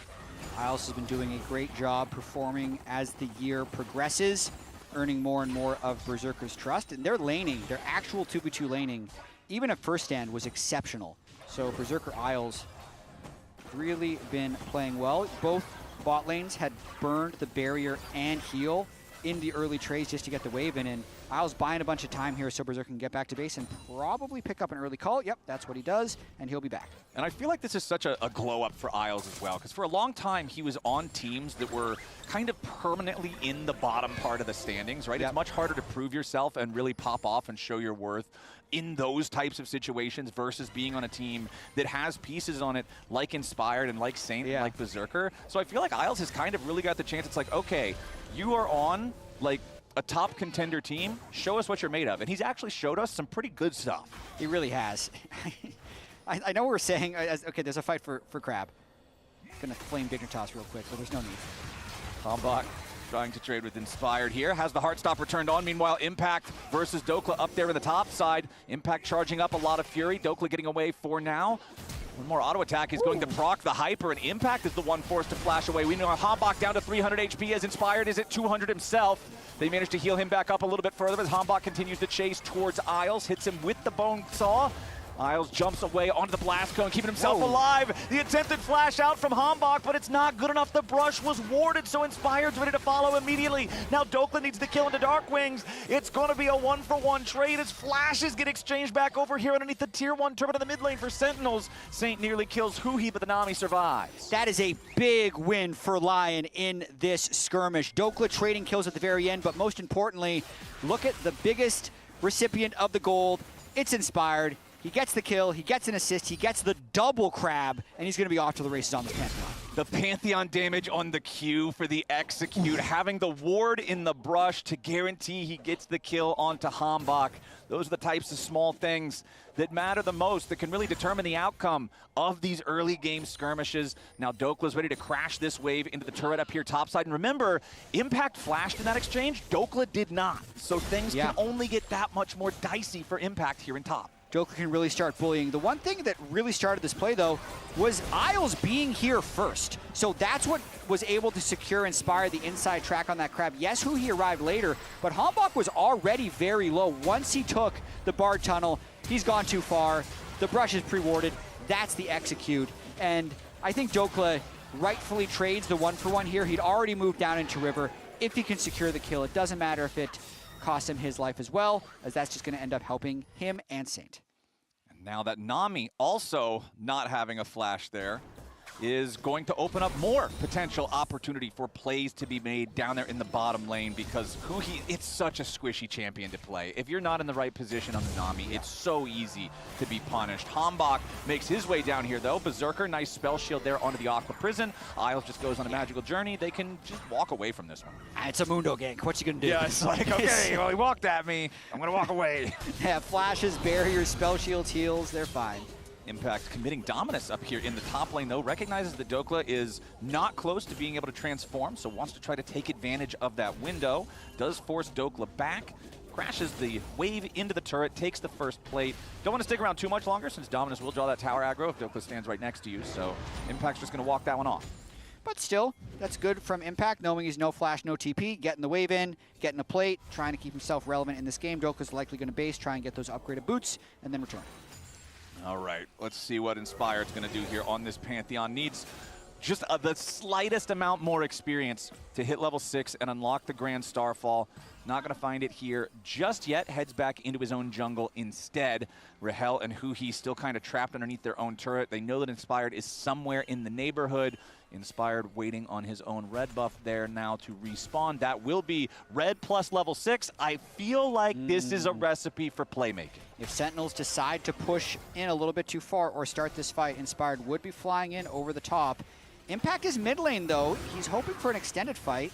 Okay, Inspired has his level 6. Hambach trying to pick up the crab. Magical Journey coming out from Isles. Rahel sidesteps the Cosmic Binding. Aqua Prison also not on the mark there to lock up Isles, so the Bard continues just walking away. Berserker blocking the rockets as they escape. Hambach secured that crab, but it wasn't enough to get him his level 6. There is a big difference between Mundo with ulti and Mundo without, so Hambach wants to make sure he catches back up to Inspired ASAP as Saint tries to keep the pressure onto Dark Wings, but the hero minion intercepts the Shuriken flip. Sentinel's minion for sure. CS even in that mid wave actually, but Inspired just going to try and bide his time, and Lion is all about playing this game as wide as possible, whereas Sentinels are the ones that want to bring it together. And we saw a microcosm of that just now as Impact ran through mid lane, was hoping that there'd be a team fight where they can have 5v5, but while that was happening, Dokla was pushing top lane and it forced everyone to spread out once again. All right, Isles on the Bard, roaming once more as Saint jumps in after Dark Wings. Ooh, the flash binding from Isles is a big ol' whiff. Saint, not quite enough damage to kill Dark Wings there. You could see the idea is that hopefully you line the perfect execution up, so when you dash back out, it can also hit the Orianna, but Dark Wings positioned himself far enough to the right that that wasn't the case, so Saint not gonna get his lethal opportunity there. Dark Wings survives and doesn't even use the flash. I feel like Isles was trying to predict on that Q. Yeah. I feel like he was thinking that Dark Wings was going to flash the flashing Bard to get away, and then he didn't, so it didn't connect. I'd have to see that again to be sure, but that's what I think. It feels like a likely scenario, right? You are thinking the guy is definitely going to try to flash here. You know how dangerous it is, but unfortunately was not the way it ended up playing out. And this is also going to give Inspired the confidence to go ahead and start working on the grubs. No first dragon taken so far yet in this one. Remember that in game number 1, it was Inspired with total neutral control early on. First Drake into the grubs after. This time around, the grubs are the first priority, while Hambach is going to start up the Drake. They know that Inspired is up at the grubs. They've got Dark Wings and Huhi both ready to help on this one, and Hambach's hoping to secure this before there's any response from Lion, and it looks like that'll be just the case. Yeah, Inspired is just going back to base. He's happy with this trade. If they're trying to scale and play late game with Gnar and Sivir split pushing, the grubs will come in pretty handy for them.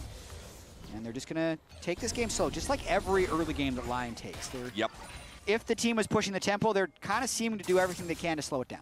And you mentioned earlier how all the money from that first fight, the big recipient was Inspired, just hit Sundered Sky before 9 minutes here in this second game. So he's going to have all the power he needs to continue trying to make moves as Isles once more going to evade the pressure here with a Magical Journey. Inspired, the gank over Hell here in the bottom lane. That will do it. Inspired gets paid. 3-1 game here for Lion as Impact again tries to keep the pressure onto Dokla, who has reverted back to Mini-Gnar form.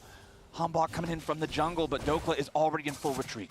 Yeah, gonna try and save as many plates as he can. Will probably teleport back in, but Berserker's getting paid as well as Inspired after that gank pulled off. When 3 people showed mid and the shockwave missed from Darkwing's Orianna, that let Inspired know that he can just turret dive with impunity, and he pulled off the kill for free.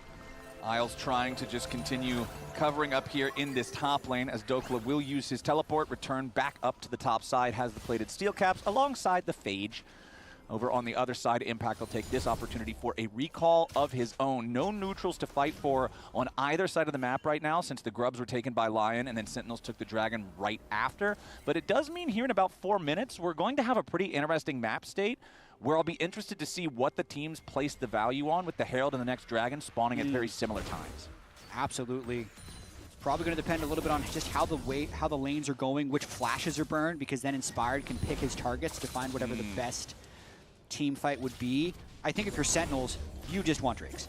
You want as many Drakes as you can because you need a way to draw the other team into you since you don't have good engage, and rushing Soul as quickly as possible is what they're going to prefer. All right, we'll keep an eye on that. When that next Drake spawns here in about 3 minutes, see how much priority Sentinels place on it. looking across the board, we're still mostly messing with components here. So even though Lion does have a 1,000 gold advantage, it really is just mostly manifesting in Inspired with that Sundered Sky. Everybody else still feels a pretty decent sense of parity with their opponent, I would have to say. So doesn't look like we're going to get any more big, exciting moves. Even up in top lane, we just see every time Impact has Dominus ready, he just pops it, gets a little bit of wave control, forces Dokla back, and then there's not a whole lot more to tell about it. Yeah, and it's doing fine. I mean, if the junglers aren't going to go up there, may as well use your ult as much as possible to keep the gold close. The bigger thing is whether or not Saint can get a little bit fed in this game. And that might just about be ready to happen here as Hambach invades the enemy jungle yet again. So much of this in game number 1, remember, and looking to run it back a little here in game number 2. Forces Isles away, but the Magical Journey once more guarantees the Bard's safety. He trying to follow Hambach in. Darkwing's also coming around. Lion are being forced back in their own jungle because at the same time, Rahel also has things pushed up in the bottom lane, so he can rotate over. Yeah. It's actually 4 Sentinels players ready to invade the enemy red buff, and Hambach's going to steal this one away. I love it. Deny Inspired as much as you can. Darkwing's doing really well in this lane currently against the Akali. If Akali never gets kills, the Orianna ends up being fine. It's just in so many of these matchups, I'll see Akali get like 2 or 3 kills in a random dragon fight somewhere, and then the side lanes become unplayable. But current state, at least pre-Gunblade, it was really fine. Now it's going to get a little bit dicey with the Gunblade and the fact that role quest completed, so the Akali's going to side lane. But without random kills for the Akali and a bit of a snowball started, I think Darkwing is going to be generally okay. Yeah, Darkwing's also completing his Rod of Ages just about the exact same time as that Gunblade was finished for Saint, so at least that's going to already start stacking right about on the same timer as the previous game. I think this Rod of Ages is a little bit slower than what we saw from Saint's Rise in game number 1, but 60 seconds left on the clock until we get that next Drake. There's not a whole lot of attention, a whole lot of vision paid towards the bottom side river just yet. Dokla versus Impact yet again. Just the classic slap each other around, nobody's actually in any real danger. Okay, we disengage, but there are some potential outside actors ready to get involved. Both supports also in the top side river battling over vision right now. And the fact that the supports are battling over vision, look at the difference in the vision in the 2 parts of the river. The bottom side river has 1 red ward in it. The top side river has so many more resources invested in and around that area. This makes me think that Lion's not going to be playing for the Drake that's up in 22 seconds. Yeah, if they have 5 wards on the top side, they're probably conceding this and going for something top. That would be my guess as well, because generally we're not going to waste 500 gold's worth of wards to control an area. Crazy. We're not going to. Yeah, there's so much vision up there from the Lion side. They are up 1,500 gold as a team, but Isles and Inspired are down here in the bottom side jungle. Hambach's going to go ahead and start up the dragon with the infected bone saw. They're still thinking about it. They got the people here. They're going to try and retake this vision, it seems like. Inspired and Isles looking around. Rahel and Huhi want to get as much damage onto Berserker as they can. Rahel with the Valk away as Inspired wants to go in for the big engage, but now he's got to be careful. Hambach here in the front line with a Heartstopper. Isles continues running, but your Magical Journey is very short. That's 1 kill over to Sentinels. Hambach's going to take it. Lion getting a little bit over-eager to try to make that play. You saw Inspired go for the flash stun onto Rahel, but Rahel's reaction was good enough to reactively Valk away, and it made it so they couldn't full commit onto the Corki. Sentinels are going to win the fight. That's going to earn them their 2nd Drake. And we know in even-numbered fights, Sentinels has more health and damage, and if you engage for them, they're happy about that because the fight begins and they can just walk you down. So Hambach going to become a problem on this Mundo if he gets more fights like that, and if Lion's not able to attack the side lanes. Saint trying to clear out the waves around the tier 1 turret here in bottom side. Nice shockwave there, pulls him right back out of his dash, so Darkwings chunks him low. Hambach and Huhi still thinking about making their way forward to try to finish this off. Bonesaw connects. Saint trying to make enough distance to get away here, but no, it's Hambach making the play yet again as Impact has to try to escape here from the top side. Tempered Fate pauses the turret for quite a while. Dokla still on the chase now too. Impact trying to walk it away, but no, Dokla gets the last auto attack. Impact falls. Lion at least gets something back there on the top side. Inspired ults in for emotional support. Now they're probably going to get the Rift Herald started up as well. But Teleport coming back quickly for Sentinels with Orianna joining the turret. So Lion trying to make some cross-map plays happen, but Sentinels making a lot of good happen with the Mundo and the Drake stack. And this is kind of like what we were talking about in game number 1, where Sentinels, they're making moves across the map. They have plans that they're trying to purposefully execute. It's not just Lion determining everything, but really just so much of it is going to come down. Nice interrupt there on the recall, cancel for Berserker. It's just going to come down so much to what these team fights look like. Can Lion manage to out-team fight that ball of stats that you're talking about? Because the task is going to be tough. Once more, though, it's time to battle over a vision lot of people in the topside river. Isles, magical journey back to the safety of the tier 1. Wards from both supports onto the Phaelite. Yeah, and it's no surprise that Sentinels is playing Lion tight, even though it's 3-1 versus 1-3, because if we look at what Sentinels has actually played so far this year, they've gone to 3 games against everyone, and they've played good competition. The last 3 weeks, C9, FlyQuest, Team Liquid, now Lion. After this week, it will get easier for them in their quest to make playoffs, but very interesting as this Rift Trail has started up. Hambach chunked down to 1/3 HP, but he is Dr. Mundo inspired, caught in the Aqua Prison, and both junglers are out of the picture, but a 2-man Shockwave arrives from Dark Wings. Saint trying to hide in the smoke still, dives towards the back line, but he can't kill Huhi yet again. Rahel gets one back as he now has to scrap with Berserker on the left side of the fight, though Dokla being forced away by Impact. Dark Wings staying alive for now as Berserker finally kills Rahel, but Impact can't catch up to Dokla. It's a bloodbath in the topside river. Looks like a 2-for-2 with Berserker getting a kill over on the side by flashing in for it, but the Mundo continues to be a factor. Inspired's early lead is kind of evaporating, and the Akali for Saint isn't having the same influence that he had on Rise. So watching the way this one started one more time, it's Sentinels. This is how all their fights kind of have to look. They have to start the objective, and they have to fight when Lion enters. So Hambach not having level 11 was big there. Shockwave landed onto 2 up on the top side. And then Saint just can't get the execute onto Huhi. Gets finished off. But then Berserker able to flash on the side over here as Dark Wings and Impact try and chase down Dokla. And honestly, Huhi and Dokla are both kind of lucky to get away and live there because they were both at a couple hundred HP. That mid lane tier 1 turret also not looking super hot for Sentinels right now. 18 minutes into the game, we still have no turrets taken from either side. That's crazy. Yeah, I feel like that's got to be an anomaly. That doesn't sound right. I mean, it sounds like it's going Sentinel's way. They want this game to go late. They want the Orianna and the Mundo to scale up. Lion will have Berserker insurance. You always have some level of Berserker insurance when he's on a hyper carry. He can always carry a game if he hits 5 or 6 items, but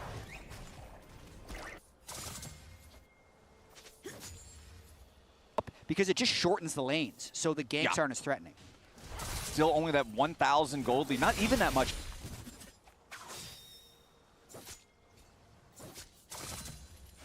Completions because we are a bit further into the game now. You can see Berserker with the Infinity Edge completed as Rahel also nearly has his Muramana fully evolved.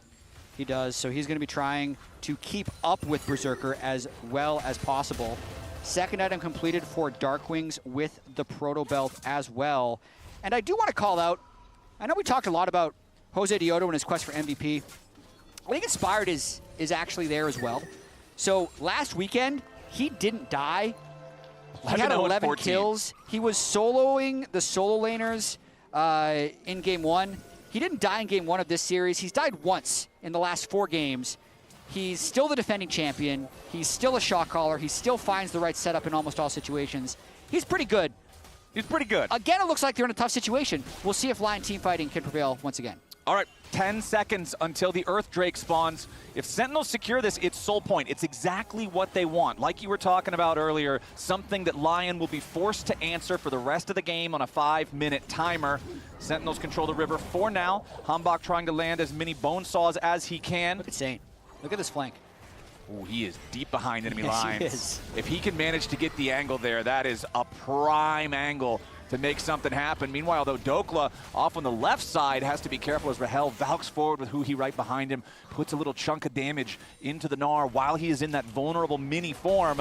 Isles and Saint both going to approach from the side. They want to go after Dark Wings as Inspired flies in, but again, the counter engage is there. Hambach trying to deal with Inspired as Saint wants to complete the execution onto Dark Wings. Dokla coming up right behind him. Inspired is already down, but Lion have found themselves a double kill for Saint. With Rahel out of the picture, can they find more? Dokla still trying to get away, but Hombox on the chase. Flash forward for the execute with the auto attack as Isles has to try to escape from impact, but no! The hungry crocodile is ready for his lunch, and Berserker and Saint are the only two left standing on the Lion side. It's a 3-for-2 trade, and Sentinels retain control of the Dragon Pit. Impact wants even more. He lands the Ruthless Predator onto Saint, but he misses the kill by 100 damage.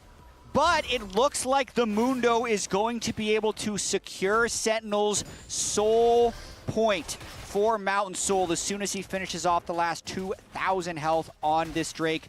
Really crazy fight and flank by Lion. They completely sold out to kill Darkwings here. Pantheon all flies in. Saint goes on his magical journey around everyone.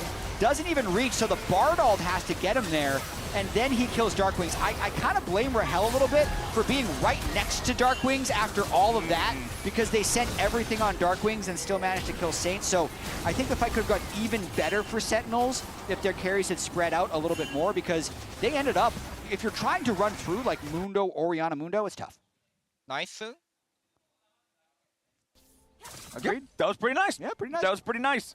Our game is still almost even in terms of gold, but now Sentinels are the ones who do have the slightest of leads. And remember back to game number 1, it was Sentinels that were marginally ahead for a good long while, but then once Lion took the lead, they just kept it for the rest of the game, right? So now that Sentinels have a slight lead, they have Soul Point, I really feel like this next Dragon needs to be Soul. Like, they can't afford a blunder around it and have to wait 5 more minutes to hit that power spike. Impact and Hambach thinking about just trying to force down the tier 1 turret, but Lion's ready to respond with droves here as Huhi sends out the tidal wave and hits 3 with it. Hambach's got to be careful as the burst comes in. Berserker's about to kill him. Saint is down, but traded away for Hambach. A 1-for-1 trade as all 5 players from both teams flock to the tier 1. Berserker getting pretty strong, pretty crazy fight over the third turret of the game. So that's all tier 1s down for Lion now. Hambach, surprisingly squishy against Berserker Sivir, who's really packing a punch so far. Yeah, that Infinity Edge being done just makes this guy hurt so much. When you look at Hambach, yeah, he's got a lot of health. Yeah. But the only armor is plated steel caps and Deadman's. Everything else is heart steel, and then the components you could see, they're grayed out right now, but it's a Kindle Gem and a Ruby Crystal. So he's a big, giant sponge, and sponges are soft. And Berserker is doing a good job punching through that sponge of HP that is Hambach. But again, I think like the past many team fights, we've kind of seen both junglers be the focus at the very start, because Inspired has to fly into it to focus an enemy carry. Hambach then is the one on Inspired bodyguard duty to throw him out of the club. Inspired has been thrown out of the club twice. He has. The past couple of fights, the Pantheon has not been able to accomplish his goal, and I feel like that then means Hambach did accomplish his, since he's the one keeping his carries safe. There is only one individual gold lead on Lion right now. It is Berserker, though. He is almost 2,000 gold ahead of the enemy AD carry. If you're Lion, that's the win con. He's absolutely the win con. It's not Saint. Saint had an amazing game 1 on Rise. Hasn't really been able to get much done on the Akali. Now, that being said, Akali into Mundo, Renekton, Orianna, if you don't have the ability to attack the Orianna in side lanes, is kind of a tough game to play. Yeah. But Sentinels have done a good job just picking the right fights, because we know they have such limited engage, and they have just pushed their waves, been in position first to these objectives, and they've kind of forced Lion to come contest them, and it hasn't worked out for Lion with Soul Point being here already for Sentinels. Yeah, less than 2 minutes until that spawns. Like I already said before, our tier 1 bloodbath up here, I think that this is going to be so important for Sentinels to secure it here and not 5 minutes from now, not losing out on this one. They've already executed twice on being able to win these team fights, earn themselves the Drakes. They're going to have to make it that 3rd time for the charm, though, as Hambach and Impact, the big, beefy front line here for Sentinels. Impact with that Spear of Shojin, so this isn't like the Asterix Gauge type of itemization that allows you more survivability in team fights, but if Impact does have target access, it guarantees a lot of extra damage. It does mean that they're thinking about going for Dokla, who's all alone. Yeah, Dokla is pretty far pushed Also up, not tries Dokla's to hop turret. away. Yeah, Dokla's underneath the enemy turret. Impact has to pop the Dominus to make sure that he doesn't die 1-for-1 there, but they get their kill onto Dokla. Not a huge loss in the overall map. It sent 4 people up there. It looks like Saint's going to be able to kill the bot turret. Mid turret's on 1 plate, so maybe that's pretty close as well. think that was just nice little entertainment before the eventual soul fight. Just a little, it's a filler episode. Yeah. The soul fight's the next major plot point. But Although, the timer's 30 seconds until Drake, 25 seconds until Dokla, and it looks like his TP's still on cooldown, so it's actually kind of bad. yeah, the teleport is not going to be available. No. He's going to spawn very slightly before it, but it takes longer than 5 seconds to run from the fountain to the dragon. Just please, this dragon is all it matters, okay, guys? All it matters. And then all about fights. We need... Well, I feel vindicated now that Huhi agrees with me and my point about this dragon, it's so important. That seems to be the notion here for Sentinels as they establish some of their vision control towards the entrance of the enemy red side jungle. Dokla is going to make it back. They just don't have good vision at the start, so the dragon is the tool to get them into the fight. They have to watch out for the college EP. Yeah, and there's that flank like we're talking about. Saint once again looking for the pincer attack, but they found him. He's been spotted out. Hambach trying to move in from the right side. Lines are all over the place in this one. Lion trying to regroup, reestablish those battle lines in a safer way. Saint's flank is spoiled. That's pretty big here for Sentinels. Hambach's got to retake the space. Isles gets engaged on by Renekton. Here's the fight. Yep, there's your Ruthless Predator trying to lock him up. Berserker gets away for now, firing back into Impact as Inspired, looking for the chance to jump on in. Now it's Sentinels who have to reorganize their battle lines. Darkwings knocked down to half HP. On the Hunt was used from the Sivir. Grand Starfall used from the Pantheon. All ultis still available on the Sentinel side. It is just an eye contact fight right now, and Sentinels has reestablished themselves, but a TP from Impact is very risky. Yeah, he TP's in, but he immediately flashes out of the Mega Gnar, so now Dokla doesn't have that ultimate to use in the upcoming team fight. Saint is still looking for this potential flank as Inspired at 40% HP stays right next to Berserker. Hambach continues trying to zone them away with the infected bone saws as Dokla reverts back into the midi form now. Saint forced to pop the smoke. Sentinel still staying on top of the Drake, but no DPS being put into it. They're solely focused on the fight. You heard Huhi talking about it in the comms. Inspired's now your target. He throws up the shield to stay alive for now, but it's another nice tidal wave coming out from Huhi. Rahel is down. Saint found the execution, but Saint dies in trade. Dokla and Berserker still looking to get a little bit more damage in as Sentinel's health bars crumble. Lion find their angle. Darkwings goes golden, but he's only a trophy for Dokla. The shutdown on the Orianna. Sentinels, this long dance outside of the Dragon Soul doesn't go their way. Now Hambach and Impact try to run away into the enemy jungle. They're not going to go very far, though. It's a shutdown for Dokla. It's an ace for Lion. Lion team fighting is just different. Isles with the perfect flash stun onto Rahel gets them to kill the Corki before Rahel can really do damage, and most importantly, Berserker just gets to hit. I have to fight now. Yeah, we should fight, guys. Just We are fun. fighting. I'm looking. Corki. Yeah, I can one-shot him. Mundo has no pass. Look him. Fine, guys. No W Renekton, Mundo no flash. Looks fine. Look. Front. No flash. Come. Orianna, has flashy. Guys, I'm looking Orianna, yeah. I got him. Don't hit. Renekton Take that, no just fight. Yeah, portal 3. I'm walking. Calm down. No flash on Mundo. My ulti 3 seconds. Yeah. I think Renekton flashed into. I will just tank, okay? Go. No flash on Mundo. Look, Lantern. No flash on Mundo. Nice. Let's get Drake. Really love the comms there, both from Inspired and from Isles. Inspired dead, telling them not to do Drake, continue the fight, and then Isles with the confidence at the very end to pick up those last 2 kills. And I love the fact that you call out it's Isles Cosmic Binding under Rahel's Corki. Oh my gosh. Holy That was just that was the last fight.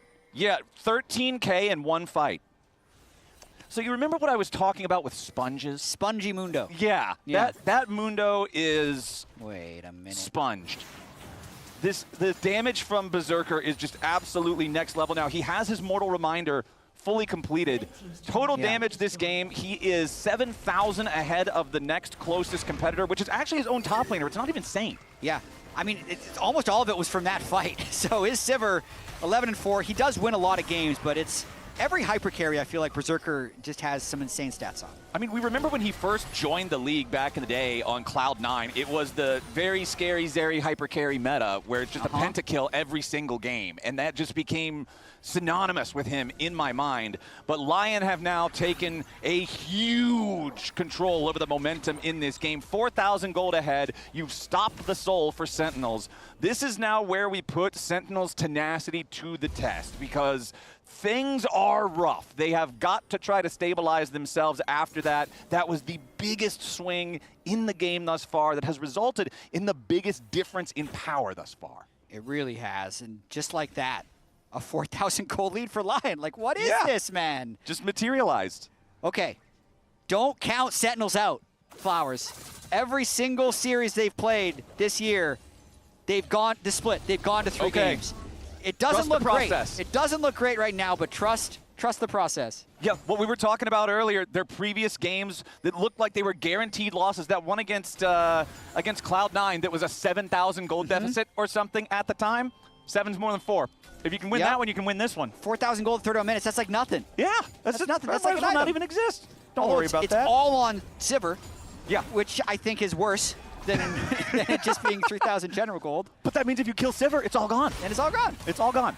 All you got to do is kill the Fed Sivir that hasn't died once yet this game. That has Spell Shield, Barrier, and Flash. And Knight's Vow from Bard. But if you catch him off guard with the Mundo flashing an Orianna ball, you've got a chance. Okay.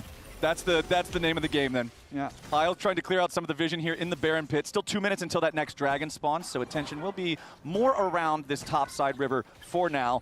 Big item purchases being completed though. You've got the Randuin's Omen next to the Sterix Gauge there for Douglas, a very durable now on the Gnar. Guardian Angel completed for Inspired. Arm Guard Unbroken ready for Saint. I already mentioned the Knight's Vow on Isles, so a lot of clutch items available now on the side of Lion.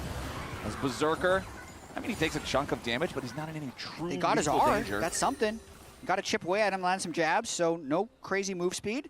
But he is level 17 now, so ultimate cooldowns, they aren't particularly long. And we still have 70 seconds until the Soul Dragon will spawn. So for Lion, you just pump the brakes a little bit, wait for that to come back.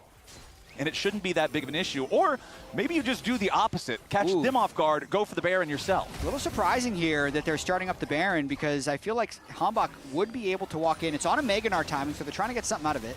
Okay, Dokla ready to transform at any moment. Berserker does a lot of damage to this objective. Impact tries to get away, escapes the Tempered Fate, so that's one ulti down on the Lion side. 5,000 HP remaining on the Baron as Sentinels are ready to step up. Hambach's still only level 15, so he doesn't have the major power spike from the 3rd level ultimate upgrade. Dokla reverts back to Mini-Gnar form, so with the Bard ult missing, Dokla reverted back to Mini-Gnar. It feels like the Lion plan has kind of just been foiled here, but still sticking around as their recalls are interrupted. That was crazy by Hambach right there. It's 18 seconds until Soul, so Sentinels is going to very easily have position on the spawn of this Drake, but they're now the ones running into clear more vision away from Baron. This Drake is all that matters, like who he said for the last one. Yeah, Isles face checks the brush here. Impact is waiting on him, but it's only Impact, so it's not like there's any real threat onto Isles. He will be forced back, however, and that's exactly what you're saying. Sentinels now has total control over the bot side river. They're just going to start the objective. But they're not dumping all their damage onto it yet. They're hoping to do damage to Lion when Lion flies in. Yep, Dokla still in mini form, but Inspired drops in with a Grand Starfall, finds his way into the back line, goes after Huhi, but he can't quite kill him. Isles also getting away in a magical journey over the wall. Inspired still low, but he's still fighting. Dark Wings dies first. Saint trying to assassinate Huhi yet again, stays alive in the stasis, and it buys him all the time he needs. A double kill for Berserker, as Impact can't even kill Isles. Hambach's the only one still standing. And that is a disaster fight for Sentinels. It's a 4-0 for Lion. Lion might be trying to end the game off of this one. They double TP into the top lane to at least maximize the gold that they're going to be getting. They haven't actually killed the Drake yet, so with this investment, they might be looking to end here. Yeah, this is the full send call from Lion. 5-man push, barreling down the top lane. Only Hambach on the Mundo still standing to maybe be able to stop them. 5 seconds left on Huhi respawning on the Nami. 10 seconds on Dark Wings, 15 on Rahel. Lion make their way onto the first Nexus turret. They burn it down. Huhi and Hambach trying to buy enough time for everybody else to come back. Tempered Fate onto Dark Wings back in the fountain as Huhi dies to Saint. Lion, they've made their way onto the Nexus now. They've got it down to 1/3 HP, but the Shockwave kills them! The clutch hold from Sentinels at the very, very edge. They didn't hear no Bellflowers. That's a huge Shockwave from Darkwings. He just one-shots the carries, and Soul is still up. The Soul is up. Everybody in a Lion jersey is dead. The Baron is up. You can get both super buffs back to back. That is an incredible hold by Sentinels. Just when you thought Lion was going to secure the clean sweep, they stay in the game. So objective bounties aren't up, but they get all the champion bounties, and they have so much time, they're easily going to be able to just collect. Then they'll be able to reset again, but probably they need to stick in their base because their Nexus is completely exposed. The Nexus is exposed at 25% HP, so if you just have like Pantheon ult in, drop a ward, and then teleport Dokla and Saint on top of him, they can just burst your Nexus down. It is kind of dangerous stuff, but this is what we're talking about. He didn't hear no bell. The gold difference of 6,000 or whatever it was, it doesn't matter. Oh my God. So, I mean, it was 9,000. I need to find the moment they landed that Shockwave in this game. All but over, it felt like. That is absolutely crazy. But what? They still have to protect Nexus. Yeah, 7,500 gold. They were down. Now they're only down 3,000 gold, but they have the Soul, which is thousands of golds of stats. Rahel got a bunch of gold off of that one. They're nearly going to have death cap on their Orianna. They've hit the level 16 spike on Mundo. All those power spikes that they weren't quite on this entire time, they just slingshot back to hitting them with that hold. What an absolutely crazy sequence. That was so close. And now Sentinels feel like they've been given a second chance. The Nexus still rapidly regenerating its HP. It's climbed back up to about 2/3 now, so at least they can't kill it in 2 auto attacks. Yeah. But you're still pretty afraid of it being in trouble until you get the inhibitor back. Yeah. Right? Just chill. Let's protect it a little bit. Big adrenaline spike. Everyone just hold on. They have death cap on the Orianna now. They're level 17 on Mundo. They'll be hitting level 20 on the 2 Soul laners. Yep. Berserker's still going to be a problem. He's a very big problem. But with Mountain Soul, it's a little harder to cut through people. They all have the overshield and the extra armor and MR. Rahel also with his Infinity Edge on the Corki has the last Whisper too to punch through this front line of Dokla and Inspired. It's trying to knock that Corki out ASAP. Lion setting up positions here in enemy jungle. Inspired just stealing away some Kruggies. Both top laners about to hit level 20. Unless something crazy happens, we're really on long cooldown here because the team with Baron can't leave their base. And because they took Drake and Baron at the same time, those objective timers are super long. Yeah, there's nothing on the map. So let's look at some stats. Okay, what do you got? Berserker, 40,000 damage so far in this game. Hambach, surprisingly, 32,000 damage. Let's check the gold. Why not? Okay, sure. Let's see what we got here. Total gold, 20,000. Rahel only 1,000 behind now. Yeah. On the Corki. That's the huge amount of bounties that he collected on that. He was honestly kind of useless in most of these fights. Because if I look back to the amount of damage that he was actually doing, yeah, 18,000. He's the least damage on his team other than the support. Yeah, he's certainly not at the spot he would like to be in. If he gets to enter the game, that's going to be big for Sentinels. 10 seconds left on the Baron, though. Only plus 200, 300 gold on the Red Bull power play like you were talking about. It's just kind of the nature of the game when you get Baron, but you have to be stuck in your own base. Yeah. I feel like we went from a game that felt like a Lion stomp to just being on a knife's edge. Dude, it's 36 kills in 39 minutes. It became just a turbo banger off of that one hold. Yeah. Credit to Darkwings for the shockwave that saved the game, but the job's not done yet. If Sentinels wants to keep this going to a Game 3, they're still going to have to find their way through some Lion defenses that still have Tier 2 turrets in 2 of the 3 lanes. Sentinels at least having enough confidence to move back out through their own jungle now, as their Nexus turrets have at least respawned, so it's not like the Nexus itself is completely vulnerable. You can see 5 seconds left on that top lane inhibitor that I was talking about. You really want that to be restored so that you don't have to have the extra minion pressure. All right. Inhibitor's back. Sentinel's base, it's a little bit healed. of safety. Maybe they kill Isles here as they're moving in.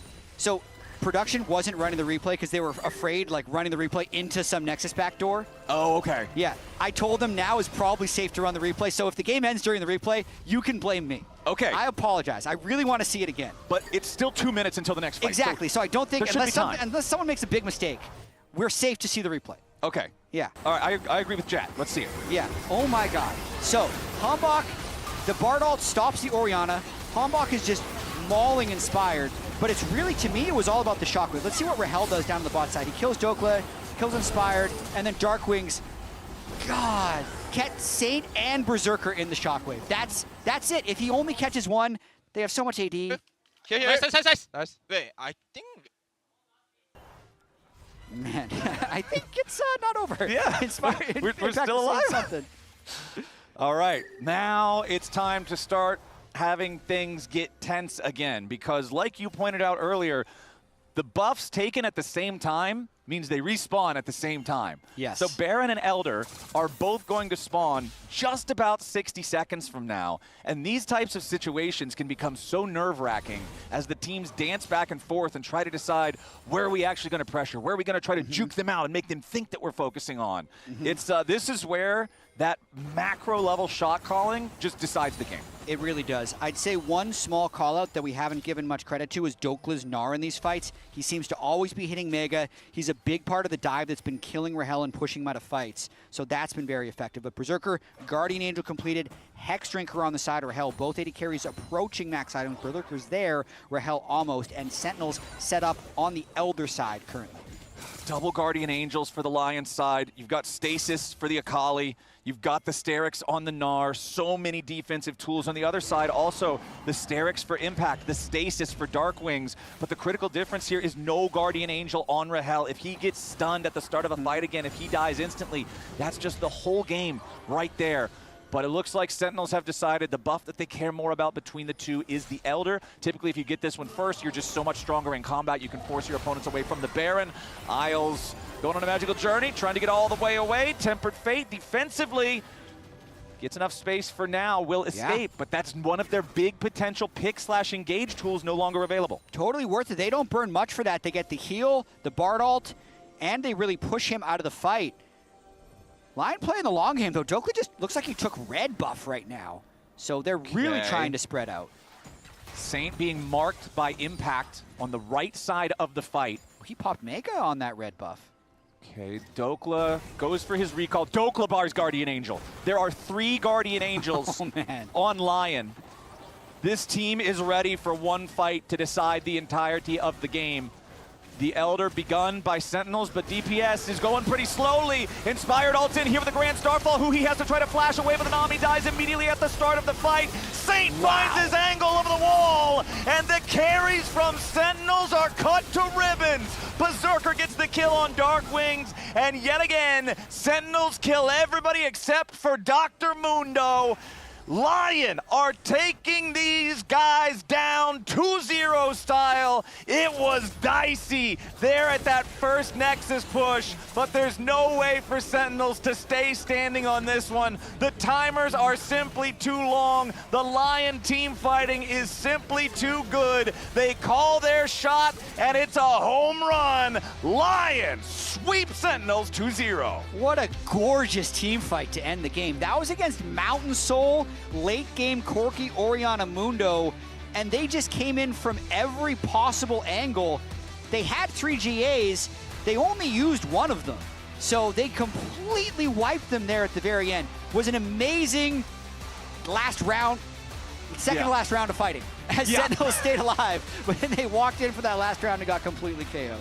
It went from a game that, like I said, just felt very one-sided, very favored for Lion, and then now it's crazy for the last 5 minutes. Sentinels, but again though, I feel like this is just what we see from Sentinels so often. Their early games, they can build leads. They get themselves to the point where they're at soul point and they're demanding the answer from their opponents, but then they don't clutch the soul fight. It's Lion that ends up coming out on top, and now with the series wrapped up, we're joining Emily and Isles for an interview.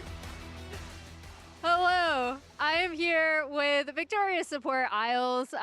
Let's just go over. So what is going through your mind when Dark Wings actually does hit that shockwave as you guys are trying to get down the Nexus? There is a big brief moment of silence. Thinking you have 50 seconds to think about what we're gonna do.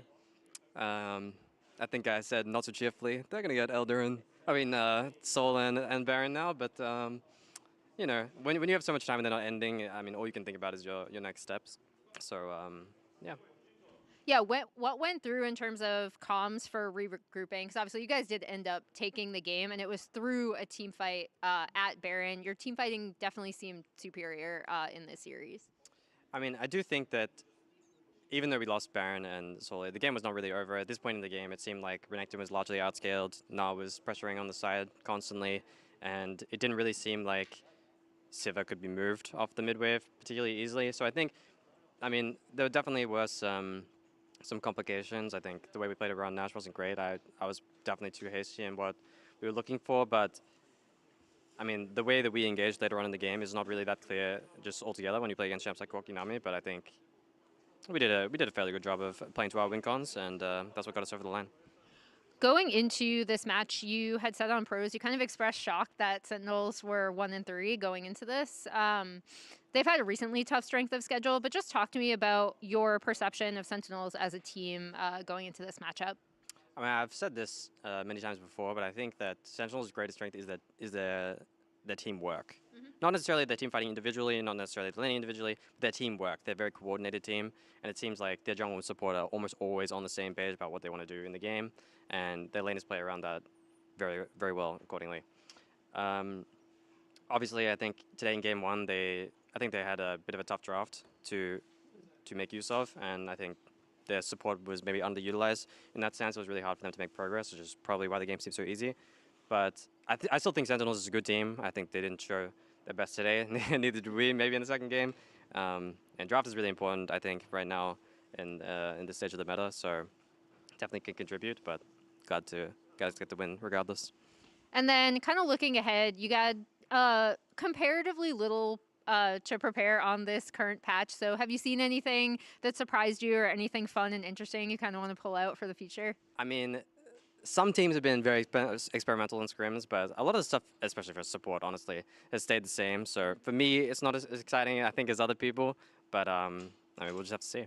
No crazy Braum with Hail Blades, Static Shiv, no? No, I haven't pulled that one out yet, but maybe after the win, you'll see me in solo queue picking some unhinged things.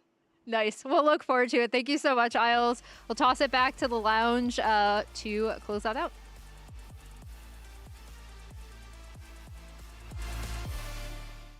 The human body was built to move. Not trapped at a desk in one singular posture for 12 hours a day. It's time your chair evolved. This is Secret Lab Titan Evo. Ergonomically engineered for you. Gamers, hybrid workers, artists. Backing your every move. Hello? Whoa. Mama Gorgon 85 lives here? Yep, that's my mom. The absolute legend who went from gaming on her phone to ruthless online streaming slayer with no mercy for any living thing is your mom? Hey guys. Apples with peanut butter? How is this possible? With AT&T Wireless and Home Internet. Hey, text me if you need anything. Level up your connection with AT&T Wireless and Home Internet, now available across the nation. No, she's so nice in real life. Not much longer now, and I will also take to the skies. Me too. You? No, you will always be a worm. Just wait and see. Red Bull gives you wings.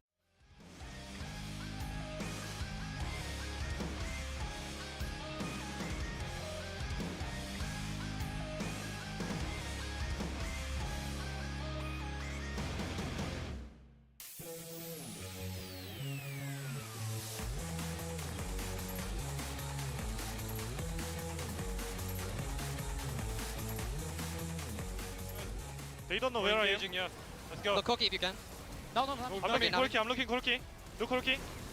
Look Corki. Yeah. They're gonna die. Looks good. I'm fine.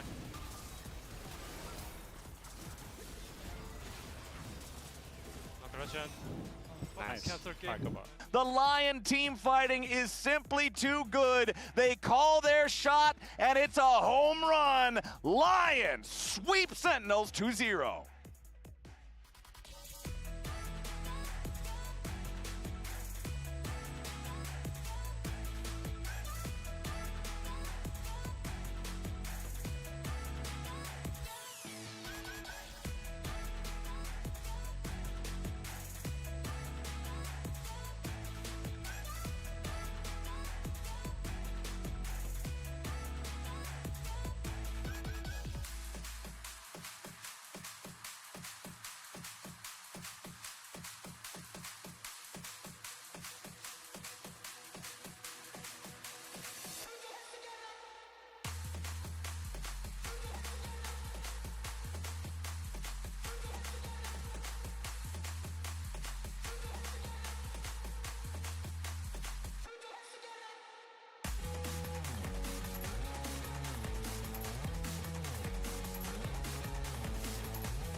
What's up, everyone? It's been some time, Fudge, since we had a conversation. Just wanted to catch up on how it's felt for you this split, because you guys, I think, are right now 1-3. Walk me through just like how it's felt for your side. I think my performance individually has been pretty disappointing, I would say. Like, for myself, I haven't been playing lane very well generally. I think the first week against Dignitas was okay, but the past couple weeks have been pretty poor. Obviously, I do think the top lane competition is pretty good this split, where a lot of top laners are, I think, competing against each other and at a high level. So it's been, just disappointing. I think on stage, especially, I think my performance has been quite like shaky, random deaths, stuff like that. And yeah, I've just been trying to like refocus and keep focused on my lane phase so that I can, have a stable game and actually play like with my teammates well. Because obviously, if you get behind as a top lane, it's unplayable. So the split hasn't been feeling very good for me so far, but I do believe that I can, bring it back. I have bring it back before from being, being not the best player during the start of the split and then, eventually becoming better. So I do believe in myself, but it takes a lot of work and it's been stressful, but yeah. A lot of conversations have been kind of the strength of schedule, because like week 1 was versus Dignitas, if I'm correct, but it also was like Lion, C9, Team Liquid. Yeah. So you guys just had like tough matchups back to back to back. Internally, do you guys look at that and think that like basically are you framing your viewpoint in terms of like you guys' improvement based on that? I wouldn't say that we're too focused on that, mainly because I feel like all the teams are kind of good right now. Like even, you've seen like EWC finals with FlyQuest Sentinels, like, I mean, these teams are also really good and capable of beating the other teams that we played against. Although like, C9, Team Liquid and Lion are considered like in our heads, the better teams, but in reality, it's not too big of a skill difference. So we don't really think that it's because of the strength of schedule or whatever that we lost our games or that the games haven't been going so well. I think we've just been focused on really ourselves and how to like make scrims stable and worth the practice so that we can go on stage and be used to the scenarios happening. What do you visualize being Shopify Rebellion's like game plan when you guys are in the game? What do you guys see as your strength as a team? I would say that it's mainly our playmaking. I think Contracts and Zinni are really, really good at making like the fast plays, the fast decisions, and I think that's their strength. I would say for top and bot, we're both pretty stable generally. We don't really make any crazy decisions that are like, big plays or like big ints generally. Obviously, it can happen sometimes. But I would say our mid jungler is very good at making plays. I think putting them on champions that have that urgency or agency rather to make decisions that are, have strong champions that can really drive the game, I think is how our team plays and plays well. And thoughts on your opponents against FlyQuest? I think FlyQuest is really good, so I don't expect the games to be any easier than the previous weeks, to be honest. I think Gakkos is... I thought it was funny because obviously with all like the Dokla stuff happening with like possibly a new Korean top laner coming in for DSG after Surdy plays a couple weeks, it's going to be like me and Gakkos are the two only non-Koreans, I think, is what it's expected to be. And both of our names are Ibrahim, so I was like, so two Ibrahims versus all the Koreans, So it'll be fun playing against him. I think he's really good, so it's going to be a hard match, but I don't expect it to be like super difficult. I do think like the previous weeks, like playing against Morgan and stuff, is a little bit harder. So, all right, thank you, and good luck for today. Thank you. Welcome back to the LCS here. Zale joined by Kobe for our last series of the weekend, Shopify versus FlyQuest. Yes, sir. And the player of the game for the last game, surprise, surprise, it was Berserker, the Sivir that did 10 billion damage. He did do 10 billion damage. What we got for the votes down here? Oh, yeah, Big Dokes. Honestly, honorable. I thought Dokla had a very good game. Yeah. And with the rumors going around, I know, it made me so sad. Game, looking at the player cam after every play, like whenever he died, I was like, no! The fans are with me. Make it 2. Big Dokes! Justice. But unfortunately, yeah, too bad. Berserker won. He did 10 billion damage. He can't really compete with those stats. 80 carry players, man. He's just cleaning up behind me, Dokka's doing all the hard work. He's landing the stuns. I know. Okay. He's up there grinding. We got some FlyQuest family members here today with us. Fly moms. Hello. The FlyQuest moms. The players also, I know, are wearing jerseys that have their mom's names on them here today, which is pretty cool. Very cute. Very cute. A little bit of an early Mother's Day celebration from FlyQuest. They actually did a whole like activation at their office with their moms as well. Oh, that's cool. Yeah. Very cool. So we'll see if they can get the dub, if they can use the mom buff. They've got my vote, you know. Family first here. Really, really some wholesome values from FlyQuest. Meanwhile, Shopify, I'm sure they have wholesome values too. Yeah, I'm like, what are we implying here? You know? Meanwhile, Shopify, word on the street, hate their moms. Weird. Whoa, whoa, whoa. Let's keep it on the rift here. Good, clean game of League of I Legends. was trying to, but I was just shocked when I heard that, you know? Yeah, I know. Who would even say something like that? Is Ludwig watching right now? Yeah, what's up with that? We got to talk to him. You guys hate your moms? Come on. Why is he going to get the moms out there? Yeah, where are the Shopify moms? He's going to get the whole families, actually. He's going to have to one-up them, you know? Oh, exactly. You can't just, like, equal. Yeah, it can become a battle, and then you're bringing in third cousins and stuff. Yeah, and exactly. people you never met The before. family reunion. Yeah. Gotta get the dogs out here. All right, well, we got a lot of the usual suspects on the ban list here. Varus, Orianna, Karma, Seraphine. A lot of the enchanters getting perma-banned these days, and it is going to be a Bard first pick here for Cryogen.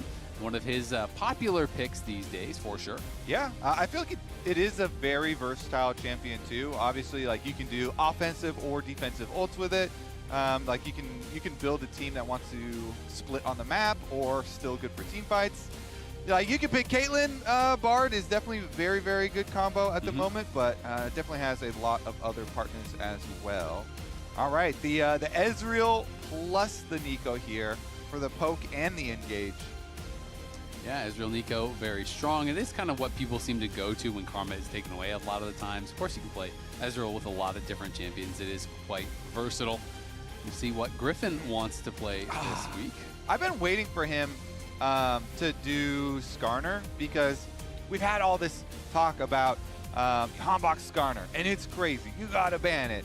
But Griffin was one of the first pro players to spend tons and tons of games on Skarner after the rework. He was spamming it, climbing Korean solo queue, and innovated on his builds. And now Skarner's good again, and Griffin's not slamming it. He's still stuck on this Pantheon, which is a very good pick, and has a lot behind it as well. So they got the point and click stun, the good setup here with Pantheon that we've talked about many times for Griffin, and he's had some very good games on it. And we've talked many times about this Jhin, a very controversial pick that Masu loves. Clearly is a big fan of the pick, but a lot of people are not a fan of him picking it. And generally speaking, a lot of teams, have not been having the most success with it. He did only play it one time this split. Got the haters. Exactly. He got a big early game lead, but it did end up resulting in a loss. And I'm curious what his record was on locking, because I recall him playing it in locking quite a bit as well. Yeah, so he was 1-3 on it in lock-in, and then 0-1, so 1-4 overall throughout the full year on the pick. And it is one that, like, you understand why he plays it. He seems to perform very well on it in game. He hits so many long-range deadly flourishes. He's really on point with it, but it also often just results in a loss. It's just one of those things that I think you need a lot of support from the rest of your team as far as consistent DPS, because Jhin often does not really bring that. And a lot of times when Jhin gets picked, people then will go with like really heavy frontline picks that are just going to be kind of able to kind of play in the face of the Jhin. And Jhin really struggles against like Scions and Ornns and champions of that nature. It is interesting here because we'll see if Fudge does go with a big VP frontline and allow FlyQuest Gakkos to play some like Gwen carry or something into it, because I could definitely see him picking something like that and having a field day up there. So he's had more success as you've been focused on a lot of the carry champions rather than playing the tanks himself for Gakkos. So that can always be an angle. Snip. Yeah, no, I agree. I mean, I just think that he plays these carries so well. He's really good at setting up his own plays, finding his own angles to really create action. And that's something that you can't always do on a tank, right? Generally for a tank, you have to be really well coordinated with your team. It's more about setting up for your teammates rather than setting up for yourself. You can't necessarily go on these, one-man dives or big flanks on your own. Shopify clearly investing heavily into full dive here with Annie, Nocturne, Nico, True Shot Barrage over the top, and we're just kind of waiting to find out What Fudge will be going for is Gakkos will be the one playing blind, which since he is picking blind, there's a higher chance that he would go towards those tanks that they haven't had nearly as much success on. Man, this is a crazy blitz comp. Like, just in the phrase of like going very aggressive very quickly. Let's crank top like Lorlo. Not exactly yeah, just like Lorlo. But Nocturne with Nico and Annie, holy moly, that engage is crazy. And this is 2 immobile carries. Picking the Victor here as well. It's a very good lane. You outrange the Annie in lane. You know, you can poke him down, especially you have to imagine with Deathfire Touch, that's going to be even more abusive. Victor is one of the best at picking it up. Okay, here we go. Or is it going to be Victor top? I mean, either or, but I think it's Anivia top. Anivia top is actually really strong in solo queue right now. Has been strong in solo queue for a long time, just incredibly low play rate, but has always been a really, really high win rate champion. And it's been used in pro play, you know, here and there. A lot in like counter pick scenarios. But definitely not as much for blind pick here. But we'll see if Gakkos up there is going to be fine into the Gragas. Gragas, of course, did get the W change, but so it has 14 plays of Anivia top in the top 4 leagues in top lane, and 28% win rate. So has been played a decent bit, not that much success on it, of course, in top lane. Obviously doing, you know, a lot better in mid lane, more where it's kind of brought out as more of a standard pick, but very interesting stuff. And it is going to be Gragas, you know, which we got to see Gragas yesterday. You know, it did win the game if I recall, but wasn't really doing that well in lane against the Jace. Obviously, the thought process of Gragas into all these range matchups is you can just Q max with Comet and you can kind of just poke and survive a lot of the damage that's going to be coming in. The W buff, you know, which we talked about a lot on the dive, is very big, but it's a very late game thing. No one's actually that I've seen changed their skill order to get points in W earlier, and it's the exact same as it was at rank 1. But when you get late in the game, especially if you're going Roa and you have all the XP from the role quest, hey, you can get max rank W. Yeah, a lot of people like Gragas as kind of a neutralizing pick into a lot of matchups, so just a lot of good sustain up there and should be able to clear, no problem. But it also, for the team comp, gives even more engaged. You just, like, Nocturne with Annie and Nico and Gragas is crazy engaged. They can flank you from all angles. They can literally have all 5 people come from a different angle and threaten you. So FlyQuest's going to have to keep up their vision, and even then, the lights might get turned off from Nocturne Ultimate. So we'll see how they can operate if Shopify Rebellion here can start to turn it up, because Shopify, they don't have a lot of time left here. Of course, there is some pressure at the bottom of the standings as we get closer and closer to playoffs, to the cutoff of getting in. And it would feel really good to get a win over FlyQuest here, because they're already kind of up in the middle of the pack there with the 2 wins for themselves. And Shopify would love to put some distance between themselves and like Disguised and stuff. Yeah, DSG and Dig, you know, the 2 teams that are currently kind of down at the bottom there with them. But of course, you know, if Shopify loses, they will be in those bottom 2 spots for now. These are the previous couple matches, as we see Summoners getting traded out. Masu going to have to retreat back. That these teams have had. Obviously, Shopify has had very strong opponents. They played against Lion as well as C9. And then the 2 matches in the middle are the teams that both of them have played. So they have played against all of the top 3 teams on the side of Shopify, where FlyQuest still has some of those toughest matches remaining. So even though they are that 1 game up, it does not guarantee that they're going to be finishing above them in the standings whatsoever. Yeah. Definitely still up in the air. Would love to secure a big victory with Fudge, taking a decent amount of damage here as Gakkos is pushing in as well. Get him low on the sustain early on, and the Comet Gragas with the Doran's Ring, kind of as expected. But I really want to check in on how much can Victor abuse Annie in the matchup now with the Deathfire Touch being added. Because Victor is one of the best at keeping this up. And this rune really benefits if you can keep it up and get the increased damage. Zinni himself also going for it too, though, and just goes in for the trades to make sure that he can get some value out of his too during his shield timing.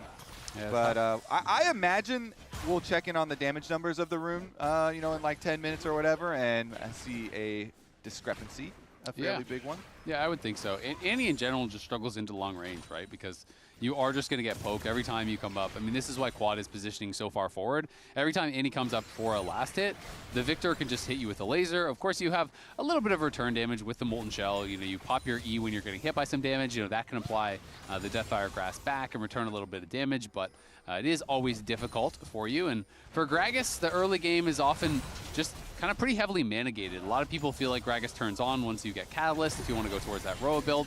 Though a lot more people are going Rocket Belt and sometimes just Tier into Rocket Belt. When we saw Gragas yesterday, it was both Tier and Roa, so there are a lot of different options you can go for as far as builds.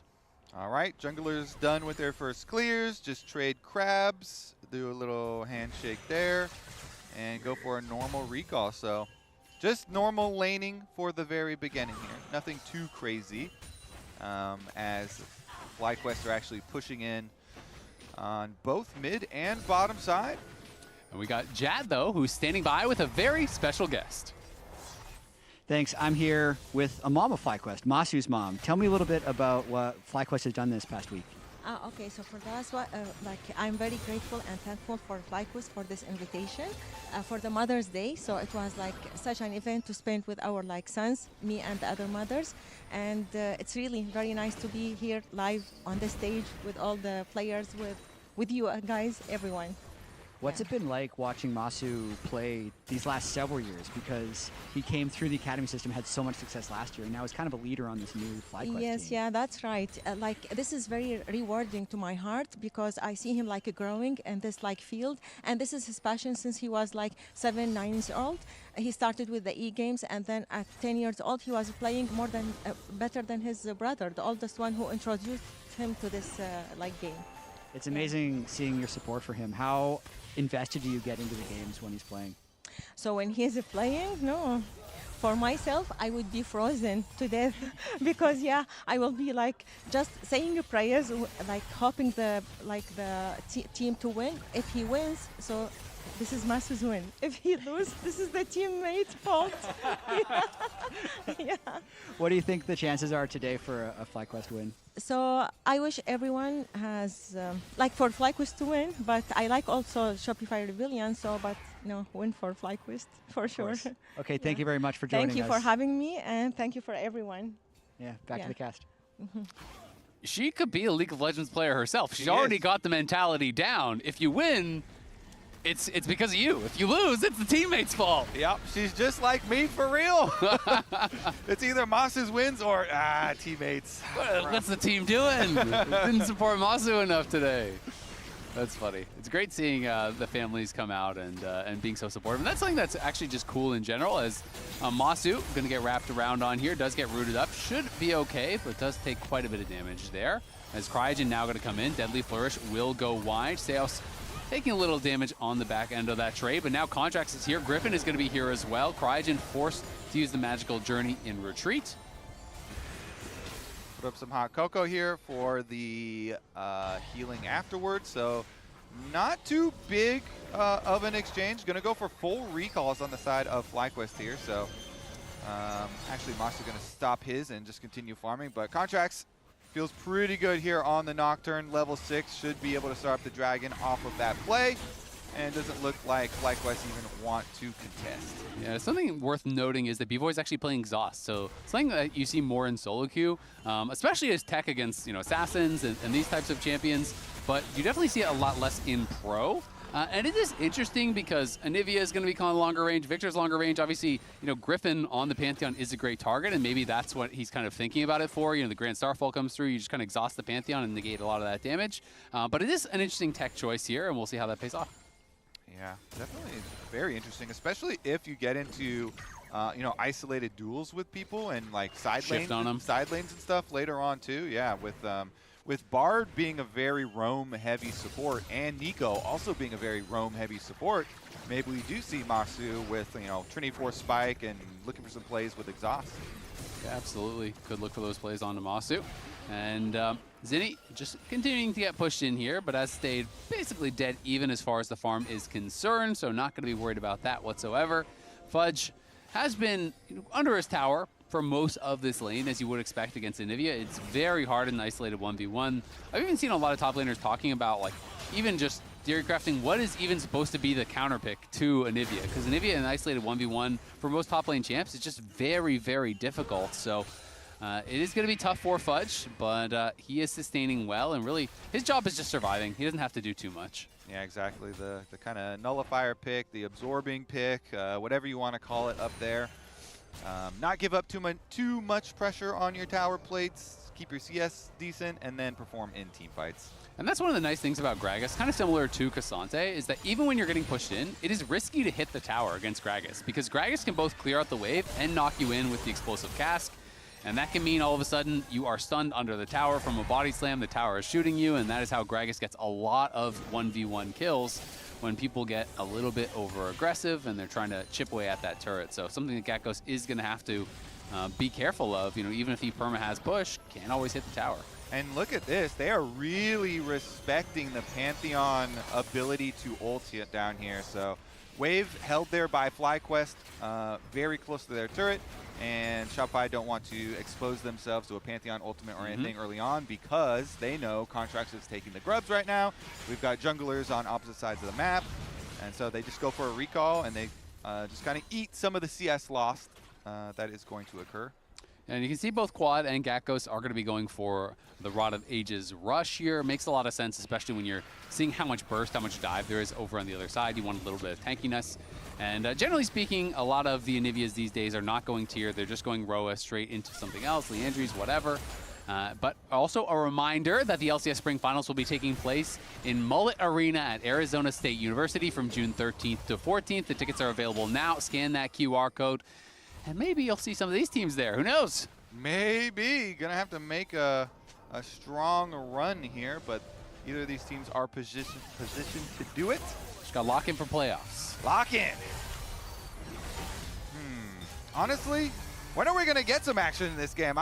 We've had a Nocturne and a Pantheon both with ultimates ready for a while, but nobody is trading heavily enough to blow any summoner spells. Oh, here we go. You ask for it, and Griffin's going to deliver the Grand Starfall coming down to the bot lane. They're looking for Seos, the roots, the stuns. Cryogen almost gets burst down on the other side, but they lose vision of him. I think the Nocturne lost vision on that Paranoia because Seos died right as he popped it. So not only is that first blood for FlyQuest, it is a frustrated Contracts who can't go in for that free kill. Oh, so close there trying to get the counter, but he who strikes first often reaps the rewards, and FlyQuest, they use it first. They got the setup, really good CC chain onto Seos. Seos didn't even get the flash, topside play. Zinni is here, and that is a nice setup for Fudge. Gatghost, you have to think he is about to die. Zinni is out of mana, but I don't know if you're going to get away, even if you do come back to life here, and Tibbers is burning you down. Zinni claims the reward from the roam, and the nice setup there from Fudge.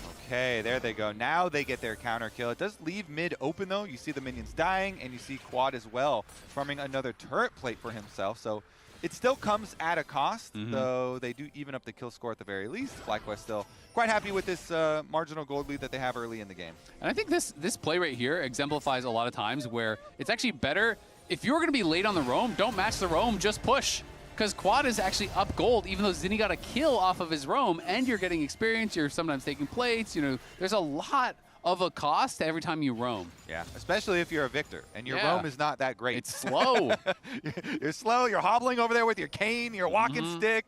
It doesn't have the biggest initial impact, but speaking of initial impacts, here is the play onto Seos, and he walked right onto the ward, so they just attack him immediately going for the control ward. Instant answer there. Seos used the magical, Cryogen used the magical journey, and they had the burst damage. Good flash from him, and with the control ward still alive in the bush as well, he was able to walk out just. And in that replay, Contracts finished all the Krugs before he went over. I think he could have actually got there faster. He would have just had to drop the camp, but here comes Seos looking for the engage. The Pop Blossom across two. The True Shot Barrage onto Griffin. He's looking for a trade back. He flashes, he goes through the wall as B-Void comes in, trying to get Cryogen. Cryogen looking like he's going to get chased down. Can't actually get to the Blast Cone and get out. It's a couple of kills there for Shopify. Okay, so FlyQuest, they do get the dragon, but it's a very big cost. Top lane, though, is pushing in their favor. So at least Gakkos, the Anivia, after getting back, is going to be able to get turret plate money and get some money for FlyQuest there too to kind of balance some of the kills. But let's take a look at this because they do barely burst down the dragon. Jin 4th shot. Masu's the one who gets it. And then Griffin trying to kill Seos again. They get so close, but with the exhaust, he's also going to go down. So they got one right there. And then B-Boy's able to Arcane Shift over the top. And so second death here for Seos, but they get the extra kill for themselves. That was a bit of a risky fight, though, for Shopify. I feel like had Griffin got the Aegis Assault up a little bit earlier, and generally you see people time that with the Pop Blossom pretty easily, because he got hit by that before the Aegis Assault came up, then he got hit by the True Shot Barrage. He took so much damage before he got that out. He didn't actually get it off until he came out of that at about 5% HP. So had he actually blocked a lot of that initial damage, maybe the fight goes way more in their favor. Plus, they're actually not getting the great gold distribution on these kills because Cryogen also got the last hit on that one on Seos, and so that's 2 kills for Cryogen. It did fund his Mikhails, so maybe that saves your life, and then you're like, oh, okay, fine. But saves your life. Your teammates would have executed you otherwise. Sweating. Don't worry. I got a good support item. It's not a dev man, so I bought a Mikhails. I'm spending the money for you. Exactly. You know, look what I got you. I did rob you, but I bought you something nice with it, with the money. There you go. Well, he saves himself, and maybe his teammates with the Mikhails. This is a genius. Okay. Yeah. He's now on the move, as Bards will, rotating around the map, trying to create some plays here. And now there are some summoner spells to take advantage of. I'm mainly looking at the Victor, though. Quad, no flash, and being in a side lane can be a dangerous spot for a Victor. Currently, he's getting pushed in, so he's fine. You have to give up a little bit of pressure, but you stay safe by your tower. Contracts was heading down there, but of course they saw Griffin was in the area, who is covering Quad. And Contracts continuing to farm effectively here. Is up a decent little bit of experience, you know, I don't know, 30% of a level or so, working in towards that rank 2 ultimate, which he would love to grab before he has to pop Paranoia again. You get the increased range, you get the reduced cooldown. It is going to feel so much more easy to make those plays once you have that second rank in the ultimate. Definitely true, and the consecutive ones come a lot quicker. Topside's a lot of vision here, too, invested from FlyQuest, so they definitely setting up camp. Oh, no, Gragas is pretty hard to punish, especially with the tankier build, with flash available. So, honestly, I'm still trying to... Ooh, Zinni rocket belts in there, but Quad getting some good damage back onto him. And yeah, talking about that Gragas, it is going to be the tier plus Roa. I'm assuming it's just going to be Fimbulwinter, the same style of build as before. Sometimes people do go into a more aggressive full AP style build, but generally it is AP tanky, as Griffin going to get jumped on. This time the Aegis Assault is timed well. Contract splashes in. Here comes the Pop Blossom. The Mikhails is there, as well as the Bardol from Cryogen and the Binding, but they can't get the damage back onto Contracts to take him down. And Masu put low as well. Nice attempt by Cryogen to save his jungler, but Griffin does get picked off at the end of the day. Yeah, and Contracts, he flashes early, even though Griffin's flash not quite back up, but it also ends up veering them to walk a little bit back towards the other direction, too. Masu uses the barrier. Yeah, got a bit nervous there. If that Mystic Shot hit, knew he might have been going down as the W had already connected, so Masu has to early pop the barrier. Gonna get spotted. True Shot Barrage is up now as he gets the cooldown reset. Masu seeing that blue trinket, that is a bit of a tell that he's going to be looking for it, so knows to sidestep it, and Shopify going to be starting up this Herald. Masu's recall, though, still delayed, even though he didn't die, so not really much of an opportunity to contest this, I don't feel like. Yeah, it feels pretty dangerous. So even though Griffin does have his ultimate, don't think they're going to use it here. You just kind of accept your losses after that previous fight and losing a lot of priority on the mid. Masu with his back now trying to make his way back out there. And it's just going to be a good objective here from Shopify. And it's Seos who starts it out. That ward up by the Raptors here, letting Seos land this snare to make this initiation possible. You shout out Cryogen there. He's doing his best. He tried to save a life with the money that he spent, but not quite able to save him from all of the Shopify burst. So really good play from Shopify. You know, that ward, this area around Raptors that you just saw there, definitely a strong spot for looking for some of these picks mid-game here. And Seos setting the trap and starting it all off. Yeah, well, for FlyQuest, it was Crygen that's getting those kills. B-Boy is grabbing almost all of them on the other side. Zinni got the only other kill. B-Boy has grabbed every kill that he has been around for, so he's now 3-0. And even though they're dead even in CS, he's up 1.2k gold. The Ezreal getting very strong at this point. That tier is almost fully stacked, and he already has that Triforce, so much stronger than Masu at this point of the game. And it's going to make things a little bit more difficult there for FlyQuest. Meanwhile, Dragon setup here for FlyQuest going nicely, though. See if they get the push out. Contracts does have another ult ready on Nocturne, though, so they could send again. Yeah, Contracts is moving over to that side of the map, so they're definitely here and ready. Contracts will be spotted as he steps on that Jhin trap crossing. But it feels like with Griffin going up towards topside, I don't know if they still want to even contest this. It feels like they might just be looking to give and just continue to play towards that top side of the map. Yeah, I mean, look, the B-Boy is just huge right now. On 2-item power spike, he's got full mid lane prio. They're going to get the tower and the setup for the Dragon easily here. He just pushes in. Can't really contest this Ezreal on... He's about to transform to Muramana also. It's like he's really, really power spiking here. The poke damage from this Ezreal is going to get insane. Fudge did go Lost Chapter, so he's going full AP. So he is going to go for that more aggressive style. Yesterday we did see the Fimbulwinter. Of course, quite a while ago, quite a long time ago at this point, they did take a lot of the base damages out of Gragas to try to incentivize that you had to go more AP. And that's why we kind of saw the death of Tank Gragas, where it's like, hey, all of a sudden you need AP to actually clear out these waves and to have more threat. So he is going to be going for that Archangels, and we'll see how it does work out for him. You know, AP Gragas is just really exciting to watch because it is so hit or miss. It's such high variance. If you have that perfect team fight, you can instantly win it for your team. If you go in, your body slam gets flashed, your cast knocks someone away, it is absolutely cooked. True. Gragas is very important to hit your skills, this champion. I have to say, he also, although he gave up the top tower, he gave it up slower. Honorably. Yeah, he gave it up honorably, but he also gave it up slower because B-Boy was able to get the first tower bonus in mid before losing it. So that's basically job completed right there. Your Ezreal got the first tower bonus gold. And look at that walk. That's a confident man. True. Everyone uses this Arctic Ops skin as well. It's so smooth. As we now we'll see him take center stage. Can he get a good Gragas initiation? Crygen going to be able to spot him walking in, but he's going to be able to just magical journey back to safety here. As Shopify do start up this Dragon. It was quite delayed on the start, and now Griffin is coming out from base here. Zinni getting poked away on there. Does have to use a Rocket Belt as the Grand Starfall comes in. Griffin can not connect, but he can steal the Dragon. The Pop Blossom coming through does connect onto a couple, and on the far side, it's Gatkos in trouble, but Masu is stepping forward. They've killed off Seos. B-Boy's looking like he's in trouble. Contract's gonna get stunned up. The Tempered Fate connects onto the Ezreal. Can they stun him in the wall? Crygen gets burst down before he can follow up his own CC, but Gatkos with the Flash Frost across the wall connects onto Fudge. Fudge goes back into the pit. I'm not sure if that's where he wants to be. B-Boy and Zinni, though, standing strong on the side, and Fudge escapes over the backside of that pit. Does have to flash out. FlyQuest, though, walk away with the extra kill and the Dragon, thanks to the big steal from Griffin. Oh, man, these fights when you have Nocturne and they turn out the lights look so crazy from the other team's perspective. The way that Gatkos played this with his teleport shield on Anivia, he just ran straight in, knowing he has the teleport shield and the Anivia egg, and he just like flew right into the middle of the enemy team, the cast wall, and flashed over. So let's take another look.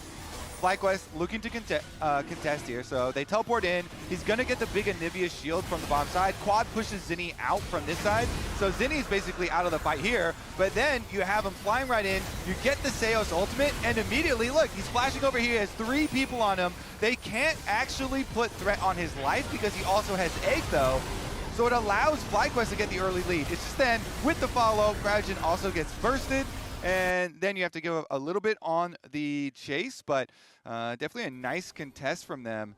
And even on a champion, you know, like Anivia, that is a high damage dealing spell caster with the teleport shield and the egg, you get right in there. And nicely done. Yeah, nicely done from them. They have both mages on the bottom side at the moment, though. And I didn't quite catch it because it seemed like we went down a little bit late, but I'm assuming there was the wall in front of the tower, so I'm assuming he had the timing to actually stop the charge on the turret. Zinni did die in that picture-in-picture during the replay, was picked off walking through the river, so FlyQuest were able to grab another kill, and we saw that reaction from the FlyQuest family up in the press box there, watching the game, very happy about that last fight for FlyQuest. So I went further back before the replay even started. He was clearing a control ward, and then he recalled right where he cleared the control ward.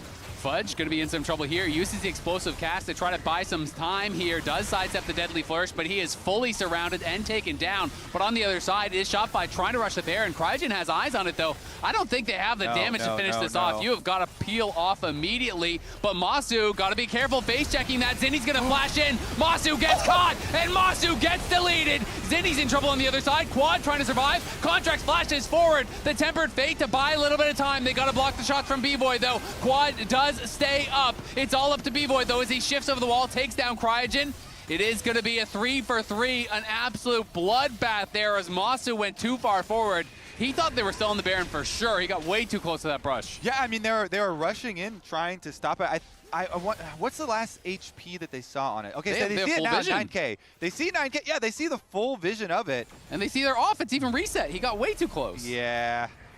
He just, I think his camera was not on the Baron bit. You have to think. Yeah. And you know, you have to re-examine comps there too. Like that is the critical information that should be in the comps. Like they're off. Because again, when we're in Champ Select, highlighting so heavily the crazy engage that this team comp is capable of with Nocturne, Ultimate, and Nico. We just saw the combination there, and they didn't even have the Gragas alive.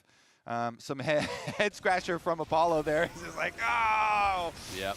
Why? Yeah, that's tough. I mean, you just got a little bit too close, and then you have that Rocket Bell flash engage, and all the ultis come through, and you are just insta one-shot if you miss position. Yeah.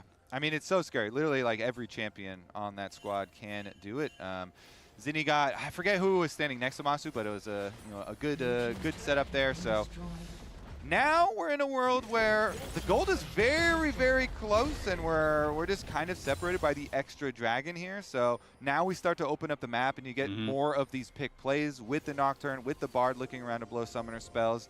And namely the Victor and the Anivia have to be really careful when farming and catching some of these waves. So it might start to get hard for FlyQuest to get like early timings on plays. They might have to like catch a lot of waves, be a lot receiving, and then you're a little bit behind on timers. At least that's what Shopify are looking to create. Yeah, absolutely. And I mean, for Shopify, when I see B-Boy as this fed, I feel like I just need to make space for my Ezreal, right? You know, I can throw my life into the back line, create this space for him, push back Quad, push back Masu. And even if you're trading your life for a play like that, you give B-Boy space, he is going to do so much with it. He has 6 kills now. As Zinni not quite caught there by Cryogen, but he is going to be trying to catch up to him, looking for the binding. Can't quite find it. The Deadly Flourish does connect, though, as the Paranoia gets popped, and Fudge on the side is fighting here. They're going to be trying to knock down Gakkos, but he flashes back, and Gakkos is softening up everyone. Griffin's going to flash over the wall. They do find the Ezreal, but the shift is buffered over the wall, and Gakkos is into the egg. Cryogen is trying to peel for his top laner here. The Grand Starfall is going to be coming out. Masu's going to be looking as well. Contracts battling against Quad. Quad gets feared up.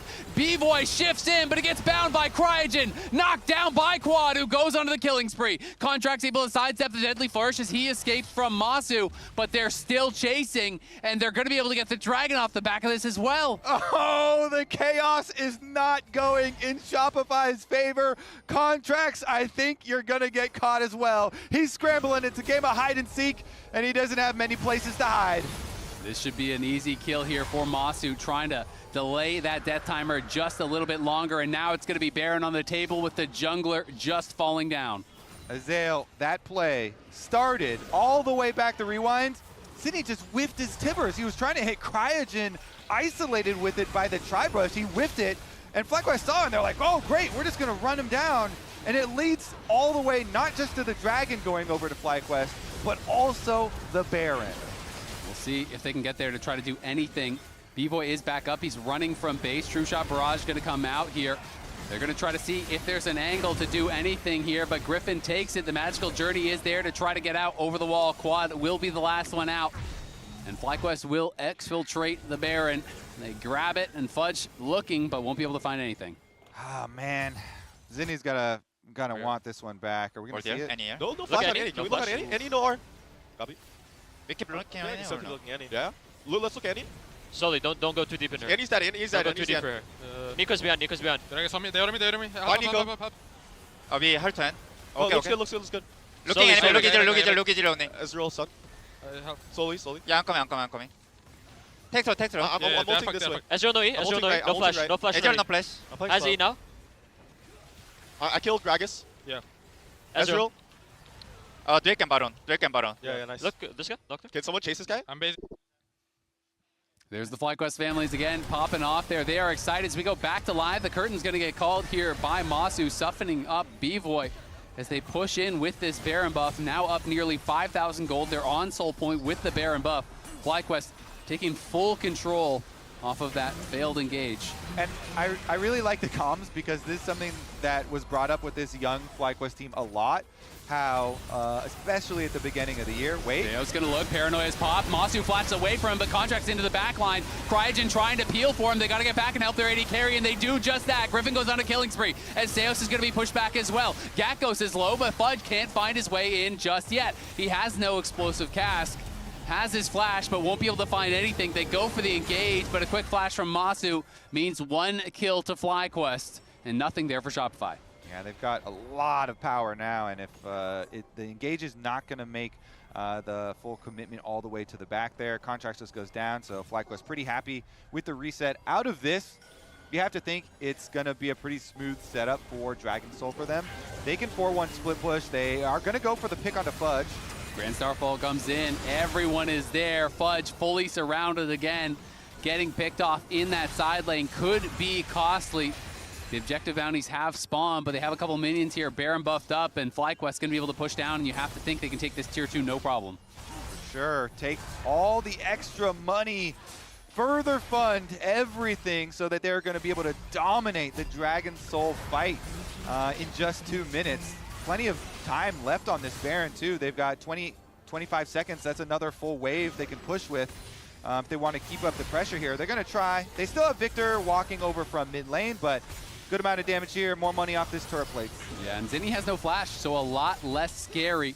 Masu did use his barrier on a tower shot, so he will be missing that summoner and still has no flash from that mid lane engage. Contracts now has the Paranoia back up and available, has come back from base as the curtains are going to get called. Seos put low here and does have to retreat. B-Boy doing his best to try to clear out these waves. Zinni on the side does find a nice Kippers over on the quad, but it doesn't get that much damage done. The Paranoia is going to get popped, and into the backline goes Contract, but that is a one-way trip. Griffin taking up the damage on the other side, and Zinni's going to be the target now. Quad looking for him. Griffin's going to go unstoppable as he finishes him off. Seo's going to look for the Pop Blossom. Goes into the stasis. Gakos on the side stuns up Fudge as they knock down Seos. Fudge is next to fall. It's B-Boy versus the world now.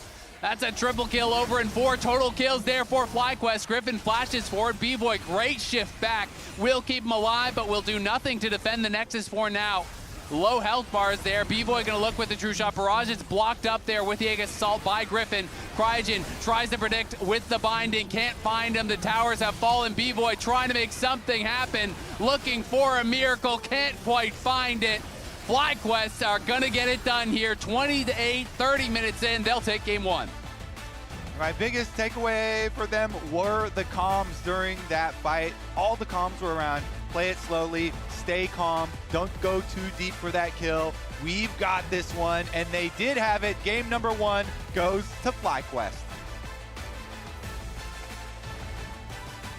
That was a fun one. That was Shopify getting an early lead and then FlyQuest clawing it back with team fights. I knew that this was going to be a good back and forth, but didn't expect it to be a banger like this one. Yeah, I mean, I did expect it to be a banger like this one, mainly because I feel like these two teams just both really, really like skirmishing, sometimes to their benefit and sometimes to their detriment, as I think you have a clip for us, Russ. Let's go straight into it. A lot of it's going to be a little bit more critiquing towards Shopify, but it's just FlyQuest finding angles and then being able to take good fights off of it. So this is, yes, if you look at it, slight gold advantage towards Shopify Rebellion. They are on towards the second dragon. Now, as you can see, if I look in the Fog of War, actually FlyQuest has a lot of information. There's a lot of wards that's uncleared, and so like they're working with a lot here. They're getting information on where Zinni is. Because imagine you want to walk into this team and you have Jin, Victor, Anivia. Like, it's going to be really difficult to walk in towards Shopify Villain, not Vision, not when you know where the Annie is. And so immediately, as Annie is trying to reconnect to the team, there's Victor chasing her down. The proto belt. Yeah, immediately. It's like, okay, Zinni actually gets completely pushed just to be able to dodge off of Masu's W so she doesn't get snared. And so immediately that gives an angle for Griffin to find a steal, a crucial steal, and a team fight immediately afterwards. And so while it just starts out in a great Gragas cast from Fudge, Zinni doesn't really contribute much to this fight at all. Gets an ulti down towards Victor, but you're pretty tanky with the Proto Belt HP and Roa HP. And so they just kind of get walked down and the dragon gets stolen. So like this fight was just difficult, and it gets a goal lead, and B, you get dragon off of that one, off of just a poor setup. And then I wanted to look at this 25-minute situation here, where we're basically in the exact same situation. And my biggest concern is Zinni, once again, does miss the anti-tibbers, but even if you were to hit the tibbers on towards Cryogen, none of your teammates are in position to follow up. So I just think it's just the basic concept of like being in position, letting FlyQuest walk into you, and also clearing out the vision that's here, so they end up walking into vision and like, you know, they already know what they're dealing with. So for me, my biggest issue was you have anti-tibbers, you have vision, you have setup, and you're not using it properly to start a fight. And we got a tie for our player of the game vote. Oh no, Griffin really? and Cryogen. That so means, spam chat because you'll get to be the tiebreaker. Remember how to spell Griffin. G-R-Y-F-F-I-N-N. You spell Cryogen, C-R-Y-O-G-E-N. Don't mess it up. Yeah.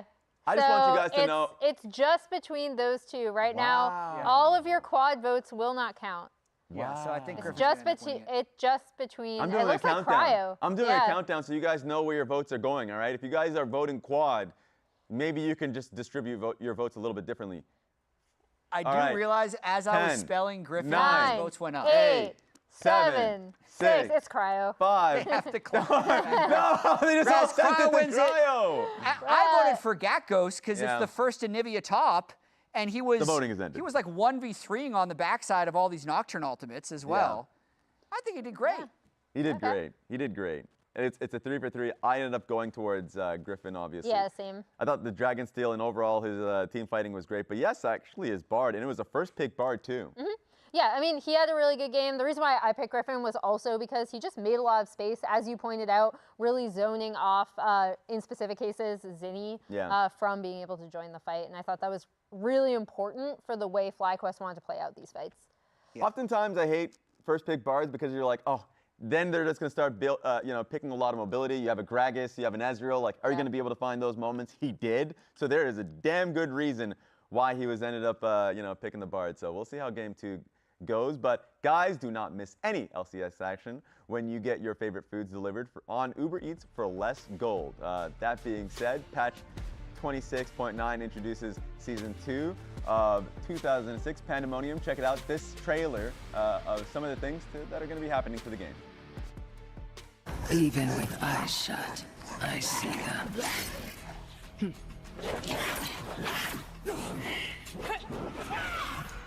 Vile creatures, lurking, watching. You want to play too?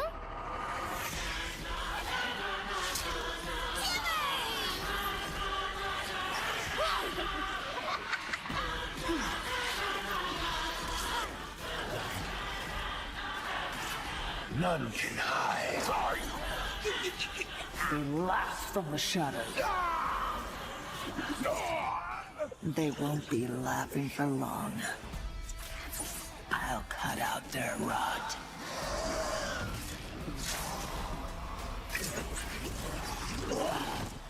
Hunt down every last shadow.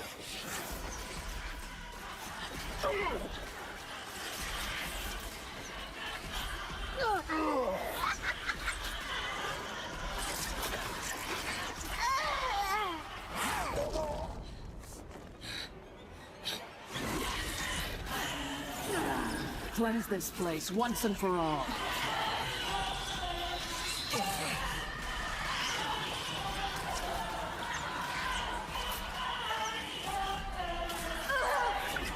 I will rid this world of demons.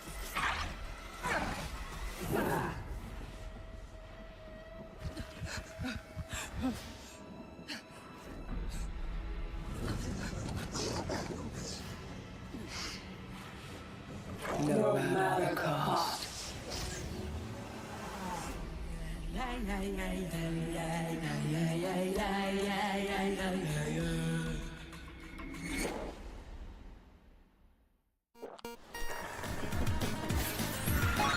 Red Bull gives you wings.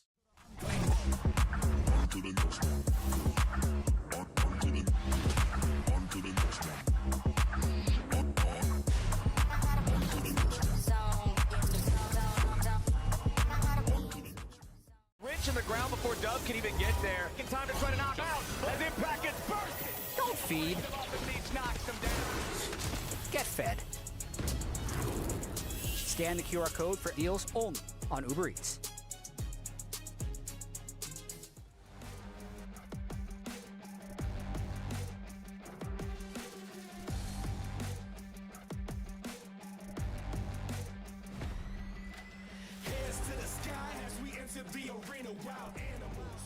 We keep looking at it. Looking at it. Yeah. Let's look at it. Slowly, don't go too deep in her. Annie's that in. He's that Don't in. go too deep for her.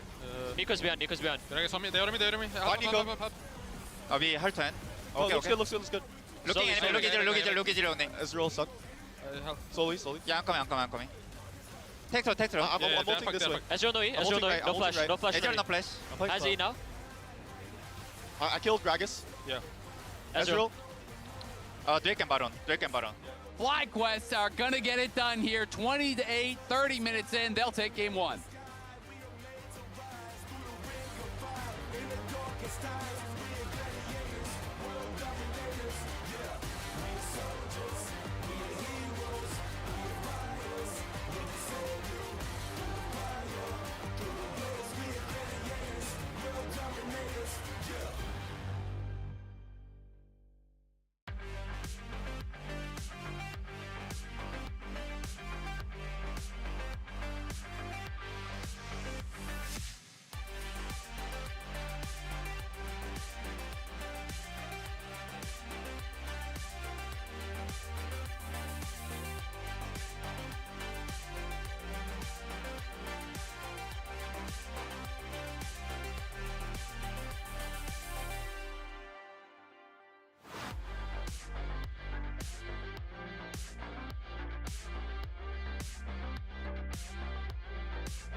Welcome back to the LCS for what could be our final game of the week here. FlyQuest now leading the series 1-0 over Shopify Rebellion. Looking to move themselves to 3-2 in the standings, but Shopify, of course, trying to come back in this one. They have played the three top teams in the league the last 3 weeks in a row. They played C9, TL, and Lion back-to-back-to-back. Now you're in the part of your schedule where you need to get wins if you want to make playoffs. Now they're playing the fourth best top team now. Reward! They're going to push them up the standings with one more win here, too. The way that it's looking. Come on, let's go, Shopify. Lock in. Time to show them what you've got. Give them the fudge sandwich. I love his picture. How he fudge factor. Yeah, he still has his fudge sandwich. Classic. Picture here for the intimidation, and you know, the Gragas Anivia matchup there wasn't like the biggest factor in the game overall. I'd say probably the biggest factor was the Annie getting poor positioning a lot of different scenarios before a lot of team fights or getting picked off, you know, for them. And Shopify, they even in some scenarios, after someone got picked off, they still would find a good engage and still were able to salvage some of the fights earlier in the game. So if they do lock in all around the board, they definitely can push us to a third game here. Give us a little more game time. Seraphine not banned this time around. So Seraphine is going to be up and available, and that feels like it's always just an insta-pick when it is up, especially in the game 2. If you couldn't get it in game 1, you probably want it in game 2. And Ezreal's already been played, and Bard is already off the table as well for the Caitlyn Bard answer. Maybe there's another Caitlyn answer. Do you think B-Boy might just take the Ashe? Because I know we've been seeing more teams do that where they try to split the combo. Because some players I'm talking to, I was kind of asking them about this, and they feel like Ashe is the better half of the combo. Some people feel like Seraphine is the better half of the combo, but instead, we are going to get Corki, Nami, which I hate this as an answer. It just loses every time, it feels like, to Ashe Seraphine. It feels like it's worse in the early game, worse in the late game, doesn't track the jungler, has worse engage. It just feels just plain worse. Yeah. That's why I'm always trying to sell different Caitlyn iterations. I'm with you. I'd rather see Caitlyn. I like those ones, but with the Bard was already used, and that's definitely one of the best. Griffin is very happy with this. And I know a lot of teams are, because FlyQuest, I know Griffin is really always happy when every jungler is, obviously, when you have your Ashe Seraphine. You have the map hacks. You've got your map hacks, but you also have a crazy team fight, and it allows Griffin loves to play, you know, Nasus and Mundo and these champions that are kind of slow moving and benefit a lot from having a big Seraphine, you know, enchanter on your team, and Ashe to give you initiation and slow people for you and stuff like that. So it enables a lot of jungle picks, so he's probably quite happy for it. But we also have straight up just had LCS coaches say, yeah, these are just some of our best champs. Like I think Spawn, after the first time that Team Liquid was given Ashe, Seraphine, the Yone plus Rumble, you know, combination was like, oh yeah, I mean, there's not a lot that the enemy can do. Like they just gave us a lot of the best stuff. I mean, they're kind of playing blind pick on FlyQuest side. It feels like through the first couple. Yeah, I mean, you get a Rumble, so they could do a Yone comp if they wanted to. They could throw a Jarvan in, have Jarvan's bans. Can't throw the Jarvan, but you could throw in any other AD jungle anyway to the mix here, and you're still gonna have a very good team fight. On the side of Shopify here, though, I feel like they're going to be the ones under the extra pressure to make burst damage happen. So they have the Aurora here, and it is a flex. You know, you can play it into the Rumble, no problem. Quite good, actually, into the Rumble, or they could rotate it mid if, you know, Zinni does want it. And they're going to ban the Sylas as well. They don't want Sylas stealing some of these, you know, big ults. Fair enough. They've got a lot of really good ones. And maybe that does signal, too, that they're thinking that, you know, Fudge really does want this nice Aurora into Rumble matchup on the top side. Regardless, the engage is so critical when you're playing against Ashe and Seraphine, and so they locked the 5. So I wanted to look up these stats and check them, because I checked them a week or two ago when we were talking about it on the dive. I was talking about this matchup because I felt like Corki Nami always loses. So I just checked the updated stats. Ashe Seraphine against Corki Nami, 79.3% win rate in pro play. To the Ashe and Seraphine. To the Ashe and Seraphine. Yeah, almost an 80% out. win rate. That about checks out. They also have an average of 265 gold ahead at 15 as well for the Ashe. So it's like you lose early, you lose late. We'll see if Shopify can become the 20%. Yeah. That's what they're going for. Show all those stats, nerd. Yeah. Show them. Everything's 50-50. You win or you lose. We were talking as well about Griffin's jungle champion pool. Of course, he has played the little jungle, Shungle. the Shen jungle before, and he's going to do it again. Also, for people thinking, oh, does that make you low damage?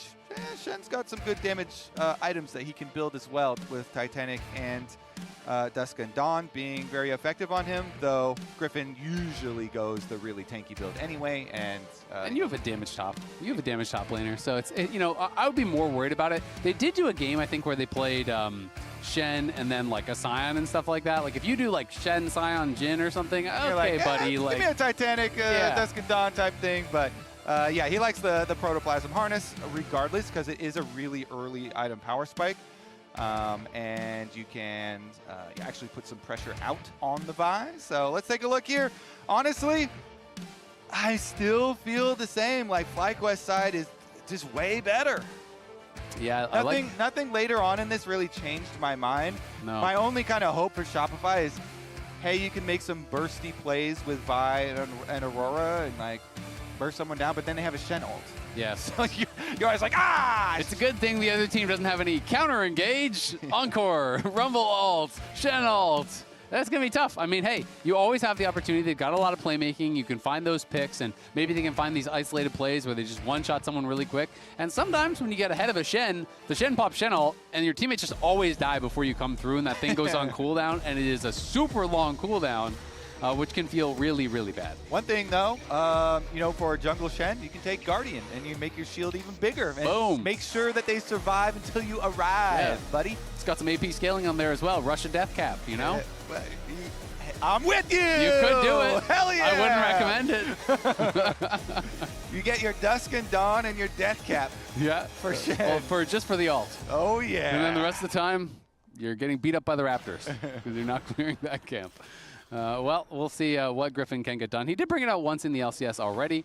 It was a pretty quiet game. It was in a win, if I do recall. Yeah, it was in a win. But the game wasn't really about him. You know, he was kind of just slowly farming, and the game was kind of naturally won on its own, it does feel like. But that is kind of the nice thing about Shen, is that you are not forced to make proactive plays a lot of the time. You can just kind of power farm, get vision, look for counter ganks, and respond to plays that the Vi is going for. Where the Vi, I feel like, especially with the rest of the team comps taken into consideration, has a lot more pressure to do stuff. Here we go. Talk about pressure onto the Nami. Well, that's not good for the Corki Nami. And now Lethal Tempo is stacked, and Masu just stepping forward here. They are getting absolutely cooked at level 1. Can we get a picture of the FlyQuest families? Let's see how the moms are feeling about that trade, because that is looking pretty good for Cryogyn and Masu on the bottom half of the map. Of course, B-Void does have Cleanse for later, so you're also like fighting lane phase down the combat summoner, so it makes it even more difficult. Yeah. You know, maybe later you're like, oh, thank God I have this cleanse, or else I would have got, CC'd from 100 to 0 by Ash Arrow and Seraphine ulti. And Shen Taunt and Charm and yeah. Cleanse is pretty needed. It's good, but you wish you had something else for now. You wish you could have like 3 summoner spells. Little summoner spell book, you know?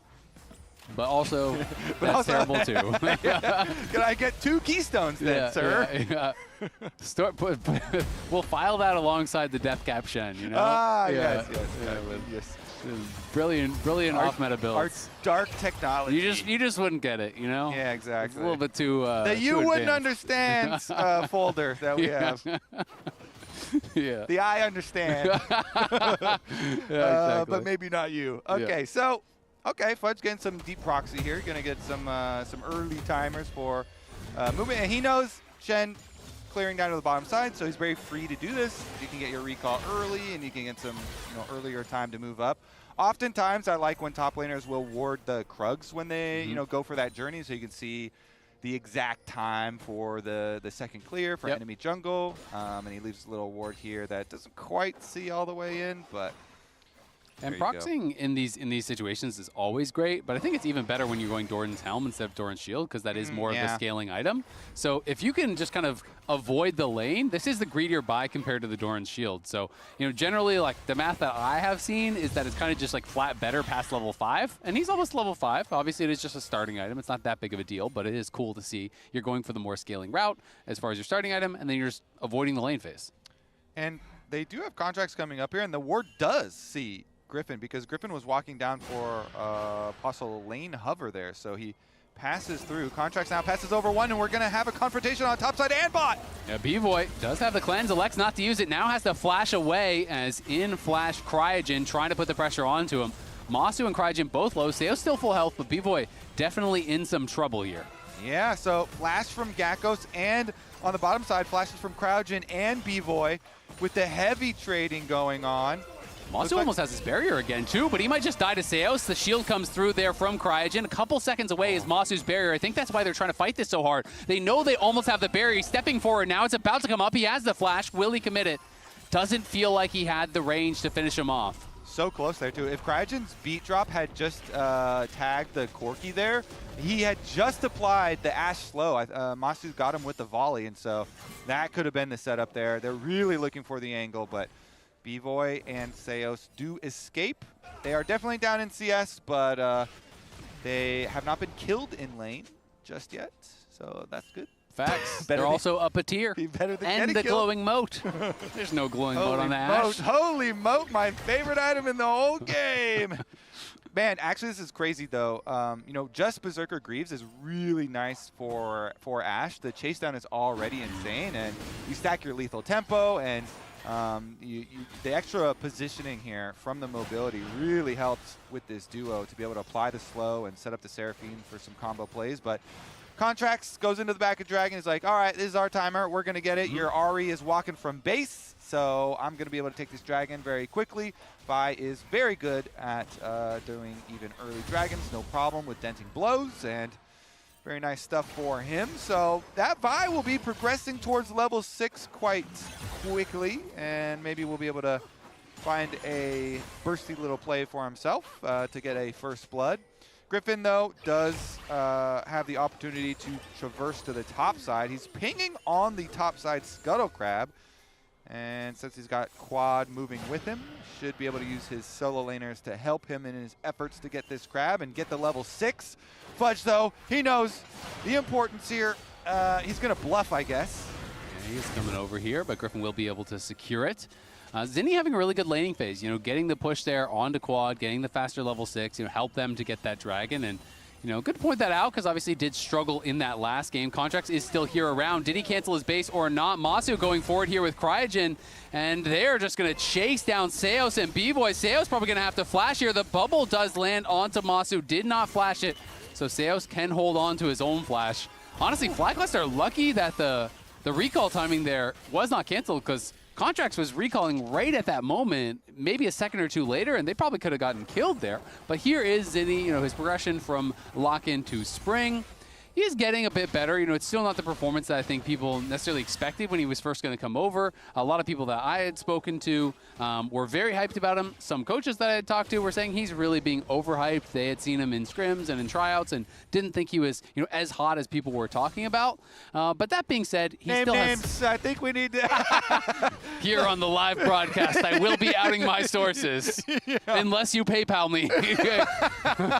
I love it. We've got open extortion. It's the best time to do it, you know? Honestly, yeah. I like my extortion good and honest on a live broadcast, you know? I keep my extortion above board. You know what you're getting. Yeah, exactly. And that's extorted. Zinni, of course, didn't have the best first game. We were talking a lot about the any positioning, so he's definitely looking for a bounce back, just even within this series. Hey, he's up 11 CS. There you go. There's the bounce. The bounce. He's back, baby, and he's playing Aurora, bouncing all over the place. Yep.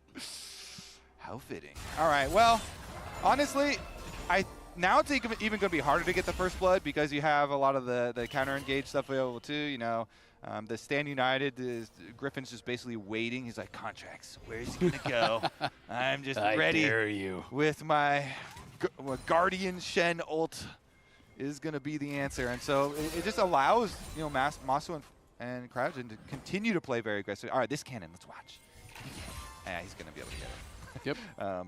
Trying to create some tension here because we have no kills, and it's just going to be more objective trading. And once again, just send Contracts up to those grubs, take another objective for Shopify, and FlyQuest will just continue on farming.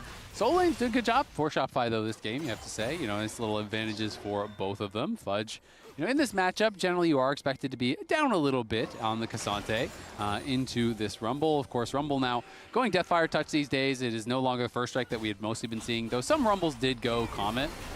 B-Boy going to be pushed back here as Seos has to use the wave just for disengage As again, FlyQuest pushing forward here and now. Zinni up towards that top side. They are looking for this rumble. Fudge goes all out, but it's a double taunt, and it's first blood there for Griffin. Quad now coming in. The Enchanted Crystal Arrow not going to connect. They're looking for contracts. Flash, charm, kill. Quad gets another as Griffin will pull back here and be able to survive. FlyQuest respond beautifully to the Shopify play and get a couple big kills. There's the Encore coming out. Can the Root follow it up? They don't have it just yet.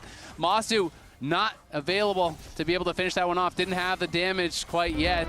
Used the Crystal Arrow on that top side. Had he saved it for bot, maybe could have got a kill right there. True. Always focus on your own lane. Quit sending off stuff to other lanes, except for Griffin. That, unless they pay you. Yeah. And if they're not paying you, dip into some extortion. Yeah. You want a crystal arrow up topside? Yeah. I'll be taking your next 3 waves, buddy. But we were just talking about, all right, Griffin is just waiting to use this Shen ult. And what better opportunity than them going for a 3-person gank onto Gakkos. The Guardian Shen ult is enough to keep him alive. Gakkos had a good, rumble ult and then flashing himself to safety there as well. And then that also bought time for Quad to make the roam up to the top side. So it's even better than that. And the FlyQuest coaches are celebrating already. I don't think it's too early, actually. You thought about it. And we get to hear the thinking live. Was that handshake? They were like, all right, we're going to pay off the sale. They both agreed right there. Well like, done. You know what? It was honorable extortion. It was us, yeah. It was us. Yeah. They got outed. Yeah. Thank you you know what? for the PayPal. They're like, fair is fair. Fair We'll is do fair. it. Yeah, exactly. All right. Well, FlyQuest at 1.3K here. Have we ever caught a handshake from the coaches? I don't think so. That was. I kind of like they're that. like, genius draft. Well guys. done. Well done. Yeah. I mean, honestly, we agreed with them. We're like, Yeah. man, they blasted them here. They're like celebrating Man. 10 minutes into the game. When you first picked the Seraphine, blew my mind. Wow. Crazy. And then Apollo, when Griffin was pleading with you, please, Shen game, please. And you said, all right, fine. If you ult during the first Vi ult. Well, Fudge going to be ulting now, looking for Gakkos. The Rumble Equalizer does come down. The footwork from Fudge trying to stay alive. The Pathmaker going to get sidestepped, though. And Gakkos has a solo, and now comes the Stand United. Here's the bad news, Contracts. You're going to die as well. It's going to be 2 more on the top side here for FlyQuest. Handshake was right on time. They knew it. Shake it again. Man, that Shen ult is up real quick, buddy. Yeah. Right back up and available just when you need it. That glowing moat, nothing you can do about it in the Enchanted Crystal Arrow. Save for bot lane this time. Greed rewarded there by FlyQuest as they're going to chase in for B-Boy, force out that flash. And this is just a pummeling in game 2, 5-0, 3,000 gold lead here for FlyQuest as they are running away with this one. The Guardian has blocked 356 extra damage so far for Griffin. And honestly, Gakkos was getting quite low in some of these exchanges, so nicely done. I mean, FlyQuest now with a 3K gold lead, they truly feel like they have this one in hand. Hex Optics here finished for Masu on the bottom side off of that kill. Very nice. B-Boy got greedy, didn't actually go home, and Quad punishes him for it. FlyQuest bot lane was going mid, Quad moves down towards bot, and B-Boy overstays there, does get punished. And that Guardian, like you said the numbers, they don't sound that big, but that can be the difference between you arriving with Stand United or not. Yeah. When you play a lot of Shen, I love Shen, and this champion, it can be so frustrating. The cooldown is so long. When you pop that Stand United, they barely don't survive. So Guardian can make the difference, absolutely. Yeah, I mean, I'm trying to think. In the last one, I feel like Gakkos was down to like 150 HP or something like that. So let's see it. Yeah, let's take a little look-see here. Let's count the HP, and if they're wrong, you can extort the observers to cut the replay short. True. Solve all your problems that way. All my interactions with all humans. Okay, so Fudge getting burned down. Notice he's also going to dash back onto the Rumble ult at the end here and burn down to Gakkos. And then as soon as the Vi ult is in there, boom, that is a big old shield. And then he has a scrap shield too. That's about 150 health. Yeah. But the shield's expired. Exactly. Oh, there's Shen ult? We can change the story. My bad. Sorry.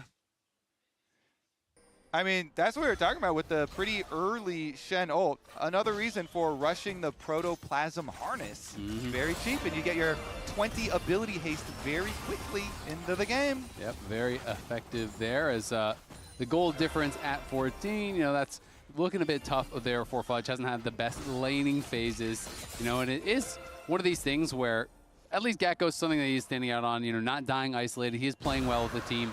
But on carries, he has just been a different beast. He's able to just make so much action happen again here on the carry, looking really good for the team. Still undefeated this whole split on carries, and now looking for Zinni. Does overheat. Zinni going to go between worlds, though. Gakkos may have overstepped, but again, in comes the Stand United. Zinni put incredibly low. Contracts there, though, to peel. Zinni has to flash out. Gakkos can't really back up Griffin. But maybe some more FlyQuest members will be able to move up. Griffin winning out on this fight. The Enchanted Crystalero coming through. They pushes him back right into the taunt as he sidestepped one way, gets caught the other. Cryogen going to be looking for him. Zinni going to get spotted over the wall on the recall. They're pushing in, but Zinni will TP back and cover Contracts. Okay, a lot of resources used on the top side. Still seeing a rotation over. Look at the little hover. I guess they're not actually going to continue the move, and just going to be a disengage for now. Dragons are evened up. Fudge looking for a quad there. Can't find him with Pathmaker. Will be able to survive, but quad will be sent back to base. Has the teleport available, so not too big of a deal. Shopify. What can we do? I mean, there is a Herald up, so... Oh, Masu's behind B-Boy. The flanking Ashe, the wave going to come out. Maybe bit off a little bit more than they can chew. Masu's going to have to flash. The heal comes out as well. So that's a play going bad for them. And now Contracts is here. He's going to look with the cease and desist. In comes Zinni, the Encore there to try to peel a bit, but both the FlyQuest bot laners do fall. Good play from Shopify. There you go. Create some action. Masu here walking real aggressively into lane, and Shopify do take advantage. Shen ult is not back up for this one. And they're able to actually convert on some kills, get some money back for themselves.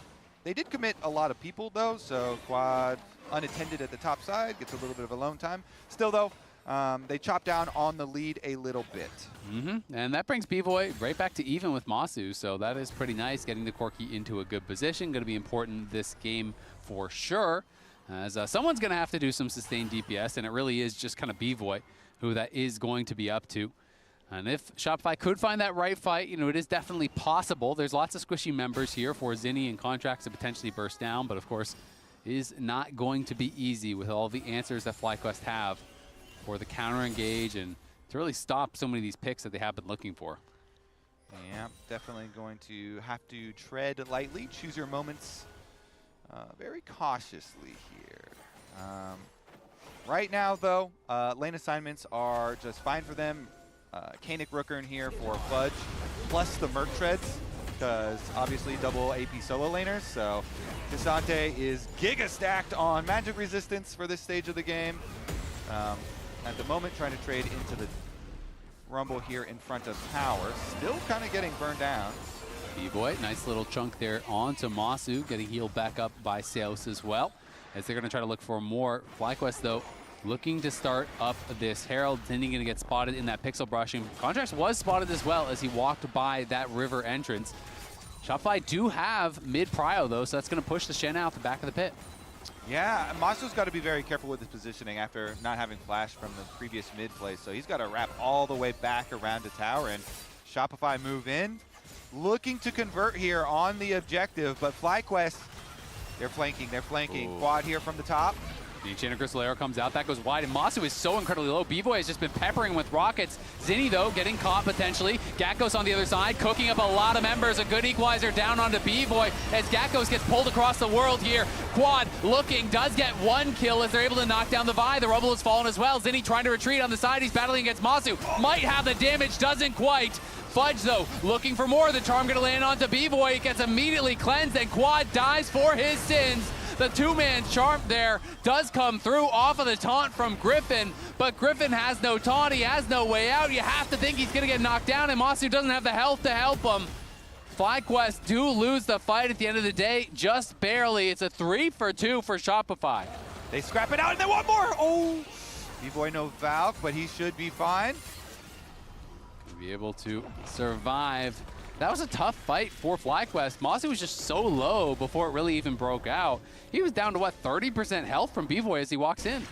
Yeah, let's take a look at this again because they make the little flank here, but Zinni's able to get out for now, jumps away, Fudge goes in, gives him the shield. Here, though, the ult's in, and the Seraphine ult just barely shorts and is not able to bounce off of his head, so the Seraphine ult doesn't get value. Even with that, they kill off contracts. You see Masu here on the right side barely living to your points and still kind of has to get out of the fight. Then the re-engage from Quad is just a little bit too much. They still have a very beefy front line there with Fudge and plenty of burst damage from the Cork. He just pops him. Yeah, I feel like had Masu not been so low at the start of the fight, you know, he could have played a lot more aggressively, but because he started the fight at about 30% HP, it was very difficult for him to ever enter, and they just didn't really have the consistent damage to deal with those frontliners. We're back to live, and they're engaging in onto Cryogen. Contract's going to get stunned up. The wave coming across multiple members as FlyQuest are getting wiped here. It's a double already there for B-Boy. Make it a triple on the Corky as 3 FlyQuest members just get deleted. Quad is hanging around here. He's going to go in over the wall. They're looking with the equalizer as well, trying to take out Sales, but he just flashes out, pops his heel, survives. They get the Dragon, and maybe they're going to head for Baron too. Yeah, definitely. Get over there. Make this comeback real. I mean, they could circle around and look for tower plates as well, B-Boy. The charm landing, and Quad going to have to flash out away from that rocket as B-Boy almost had him. Okay, death timers are really low still. Again, a little overhypey, but I will say, maybe the handshake was too early. Preemptive handshake. You know what? Maybe it was. Look at the approach. Contracts in here with the Q flash, and then he ults through everybody. So Masu, look at Masu just got locked up. Burst out. There was 0 auto attacks out of that Ashe with a really good engage from Shopify. Contracts makes the big initiation. The team follows up instantly. And they open up the objective for themselves. Really good engage from them. Meanwhile, afterwards, FlyQuest trying to salvage the play a little bit. Zeus does flash away from the Rumble ultimate here after the engage from Quad. And okay, yeah, some fist bumps on the or pumps on the other side here for Shopify coaches. They're not celebrating too early, but they are happy with the result. The meta's getting fleshed out. It's handshakes versus fist pumps. You know, be a little bit more conservative. Yeah. Yeah. Oh my God, Masu just lost half his health instantly there. And that was through the Seraphine Shield as B-Boy is well and truly fed. Now has the Serpent's Fang done to boot, so a full item up on where Masu is at this point of the game. And I mean, that engage was just so sick from Contracts. The Q flash, and then the ult through 3 people, so triple knockup. Then Seos has a wave over the top that also knocks up 3 members. So beautifully done there by Shopify, utilizing that playmaking. They are not done with this game just yet, but they are in a way better position. And oh my God. That is a big one right there. A very big one. Very big one. And I have to say, Serpent's Fang versus this team is the best buy. Like, Shen shields are huge. You even have Scrap Shield on the Rumble, and not to mention the lane that you're playing against, the Seraphine here. So, very, very good and efficient cheap buy. Fudge going to go all out onto Gakkos. Gakkos trying to sidestep as much as can. He does it, sidestep that 1Q3. Not able to sidestep there, though, and the Stand United comes through. Fudge is incredibly low. Griffin's looking. The Crystal Arrow does connect. The taunt comes in, but it doesn't matter because B-Boy has arrived first.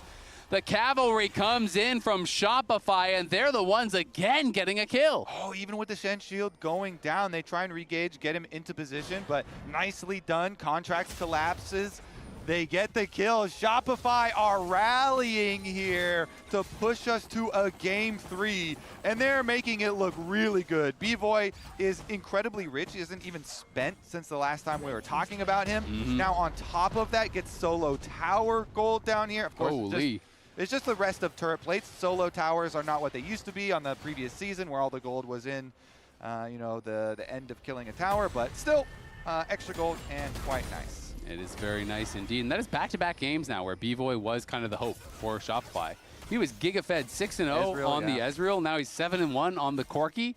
He's having a couple of monster games here, and we'll see if they can seal the deal on this one, as it looks like he's got that zeal off the back of those fights. He has the Gluttonous Greaves in as well, so going to be stacking that up. The wave comes out on the Cryogen, forcing the flash as B-Boy is just taking every fight he can find. This guy is ridiculously strong, and Contracts at one point was down 2 levels to Griffin. He is now fully caught up. They are pushing the side lanes. They're in a great spot here. Quad trying to split push and get something back, but Masu and Cryogen have been completely taken out of this game. All right, the split push continues. Bottom side tower does go down, but you know, same thing's gonna be attempted to answer here on the top side. Geckos will slip in, and the rest of the team for Shopify are recalling, but Zinni does not care. He's gonna try and finish it before Griffin gets here, and even with him on the ward, no problem. So they do answer that tower as well. 50 seconds left on the next dragon. So nobody blow your flashes anytime soon. Good dodge on the Ash Arrow here for Zinni. He attracts a lot of attention, and Shopify are going to have an open route here. Big poke damage onto Masu, and the dragon setup is going to be very easy for Shopify. I think FlyQuest have maybe even already made the call, hey, you know, it's fine, just keep split pushing, and maybe we just counter jungle top side a little bit instead. Yeah. It's very dangerous for them to go over to the dragon, so they're going to try and make a top side play instead. Yeah, it looks like they're going to try to look for a dive. I mean, B-Boy, one big one with the Mandate and the Nami E was enough, and now Zinni going to be in some trouble. Goes across the Veil here, but he has been burned incredibly well, and I don't think he's going to get out of this. Goes across the Veil, but nowhere to go after that. Tries to go between worlds and get out, but he was already down to 10% HP, so Geckos is able to claim the solo kill. They take the tower. They do lose their tier 2 in mid lane in trade for that, but it's a nice kill, and they're actually just going to start the Baron here. They're TPing into this. Contracts on the other side of the map trying to do the Dragon, but look at that poke already coming out from B-Boy. They're going to have to turn on to him. He has Cryogen low already. Fudge now has arrived with the teleport. Quad is looking for the flank on the side. It's going to be up to Quad. He goes in. He's going to look for the charm. He flashes forward. He charms the Nami. He's going to try to burst him down. The Stand United comes through, but the bubble was great. They're focusing down Fudge. He's slowly dying. Griffin taunts him, but Contracts has arrived. He's going to the back line. He's looking for Masu. Masu flashes out. Contracts trying to finish him off. Fudge flashes over the wall. Griffin taunts the safety. Gakkos is incredibly low. FlyQuest trying to make it happen. The equalizer comes back up. Fudge is burning, barely survives with the footwork there. Seos getting a heal down on him as well. And now Zinni is back. He finds Quad. Flashes away there from what he thought was a charm, but the charm I think is still available. Goes across the Veil, and it's just the reset after reset. Popping off here in the back line, takes down multiple members. It's just Griffin now. He is running for it, but he's got nowhere to go. That is going to be all the kills. That is going to be the Baron as well, eventually going to Shopify. Shopify blow this game wide open. They know, they make the call. All right, yeah, fine, they can do Baron. Look how slow they're doing the Baron. B-Boy can poke them very heavily, and he Valks, and just barely the angle on that charm doesn't tag B-Boy, and it just goes through to hit Seos instead, and Quad chunks so low, he's got on the back of the fight now. And then you see, once Contracts does get here after taking the Dragon, he goes for the engage onto Masu, but Masu does have flash so he can live and kite the rest of the way. They still get the extra push though, and with the teleport back from Zinni, they know they can fit. Oh my goodness, that Mikhail's and the extra shield there. Fudge was on the brink of death, barely lived, and now it's their Baron to take. Griffin is back up. He almost has the Stand United. Maybe they could look for a long chase here, but the Baron is gone, and Shen just now about to get that Stand United. The Enchanted Crystal Arrow going to go wide again. Masu unable to find Zinni, who just hops to the side there, easily dodges it. And now it is a 6,000 gold lead, and it is Soul on the table in 3 minutes here for Shopify. They are dominating this one thanks largely to B-Boy, who is now working on that IE. He is ridiculously strong. It is time we revisit your Corki Nami stats versus Ash and Seraphine. They are the 20%. They are the 20%. They're going to show the stats nerds right now. B-Boy Corki is worth. He is built diff. Infinity Edge is going to be completed soon, so. Just know, if they lose, it is your fault. But that was a crazy jinx. No extortion necessary. True.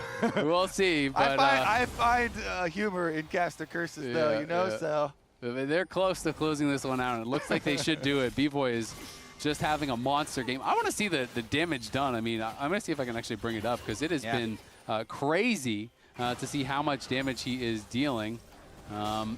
And I mean, he's got to be high at the top of the tables there. Fudge, they're going to look for him here. They're committing to this Cassante. It's going to take a long time to knock him down. He is charmed up. He is hit again by the Encore, but he's still at half health. And now B-Boy is arriving. Contracts into the backline. They're looking for Masu. Masu has got to run. The Enchanted Crystallero comes out. The Stand United, the taunt. Contracts is the one to fall. But it is Zinni looking for Masu. Masu with a great sidestep. Pops the barrier, trying to survive. It's a double kill, though, for B-Boy. It's a triple kill now for B-Boy. It's a quadra kill now for B-Boy. But Fudge knocks him away. He may have just denied his teammate the Penta there as he goes all out, pushes quad to the blast cone. I think Fudge there working for the other side, denies the Penta to his Corki. It might have been enough. Quad is gonna live another day.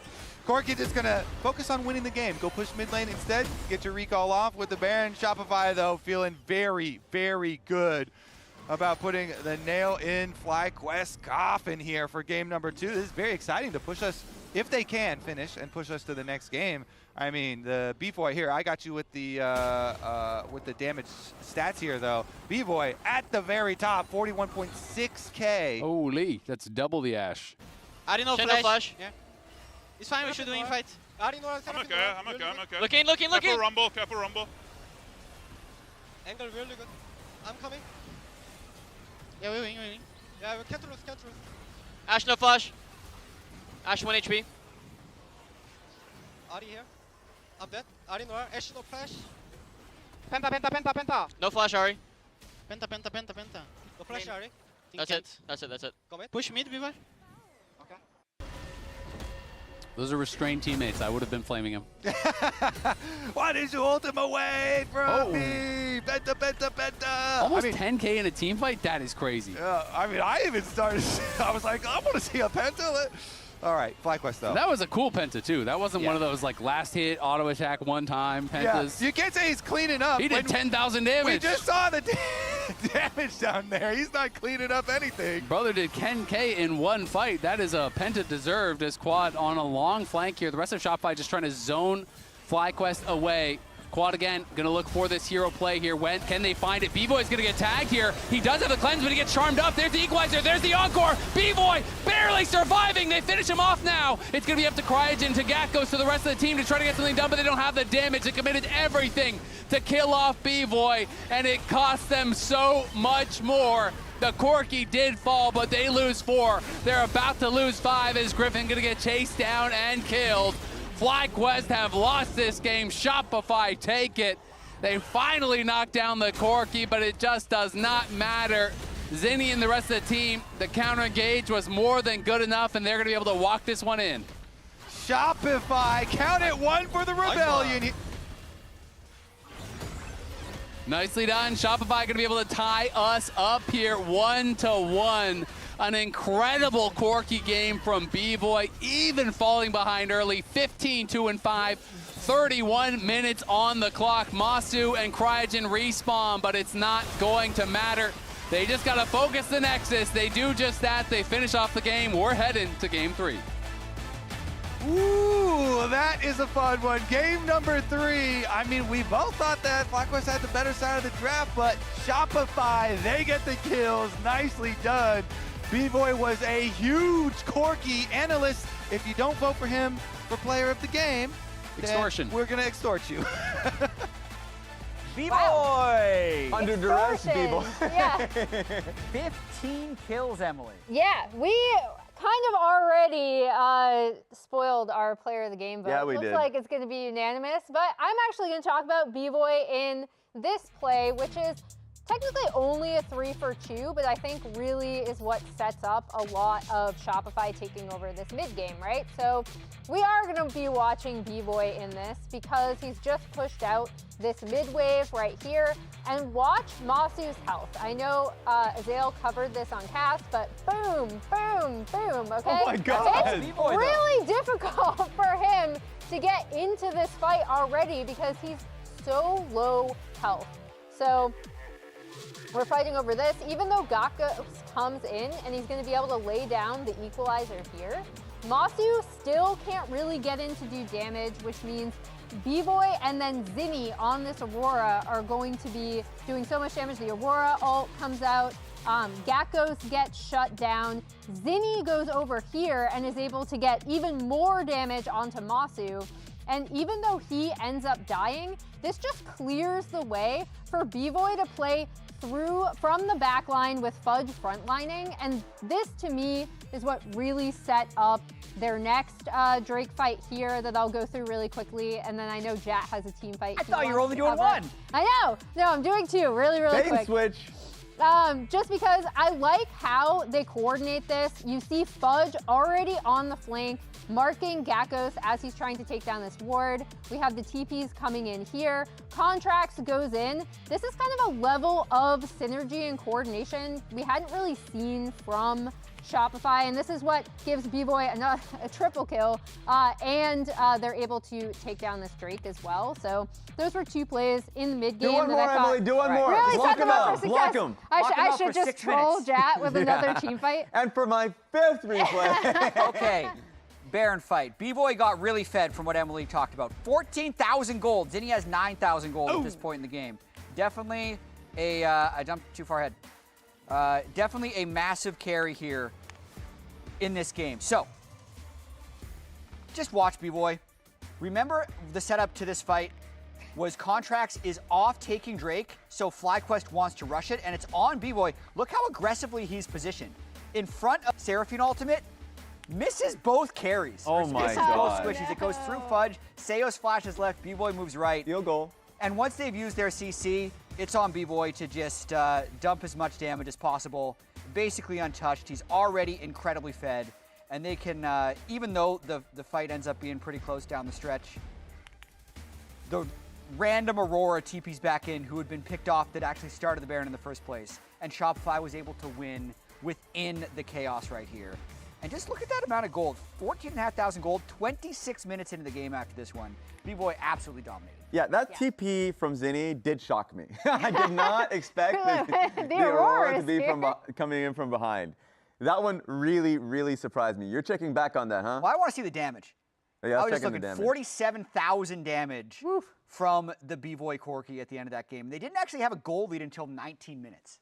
Yeah. So, Jeez. not bad. And I think a lot of it was like, again, that first fight I pointed out was a 3 for 2, right? But the important part was that B-Boy was cleaning up. And I feel like it should come as no surprise to anyone. Player of the game is B-Boy. Yeah. Unanimous. So sweet. Decision. Hey, Oh. at least the Why are we FlyQuest showing fam. the sad FlyQuest family? Well, happy in victory, of course, a little depressed into V. You come all the way out here, you may as well see 3 games. 92? Come on, Yeah. guys. That's a unanimous one right there. Is this Fudge, is this giving it to Fudge for denying the penta? Yeah. Taking the Ari to Narnia at the very end. Let's Like, go not allowing over the penta wall, kill. too. As a note, 15 kills is the most in a single game by an LCS player this split. Nice. Wow. Berserker did have an insane Sivir game in game 1, but this series for B-Boy has actually been exceptional because the Ezreal game, he was primed to carry already. Yeah, there were already some team fights in there. I'm like, oh, maybe if he pops off, gets some space. Gold down at 14 minutes. Also, look at how important this man is to his team. He needs to be involved. Yeah. 87.5% kill participation, 90% kill participation in game 2. Not always, like we've talked about how we are a bot lane focused meta, but not always something you see from your AD carry because typically you will have a skirmish elsewhere on the map that they're not a part of. Pretty nuts. There's your 47.6k damage, Jet. Yep. And the gold graph just flying up at the very end. Okay, so he's played Ezreal. Yes. Shoots His favorite skill shots in a champion. straight line. Yep. Corki shoots skill shots in a straight line. Second favorite champion. What else has he got? He loves Lucian. I guess He Lucian does like ulti Lucian. does. Yeah. You can move, That's yeah. why he likes it. It's the moving straight line. Exactly. You can find a little angle there. Okay, maybe he goes for that one.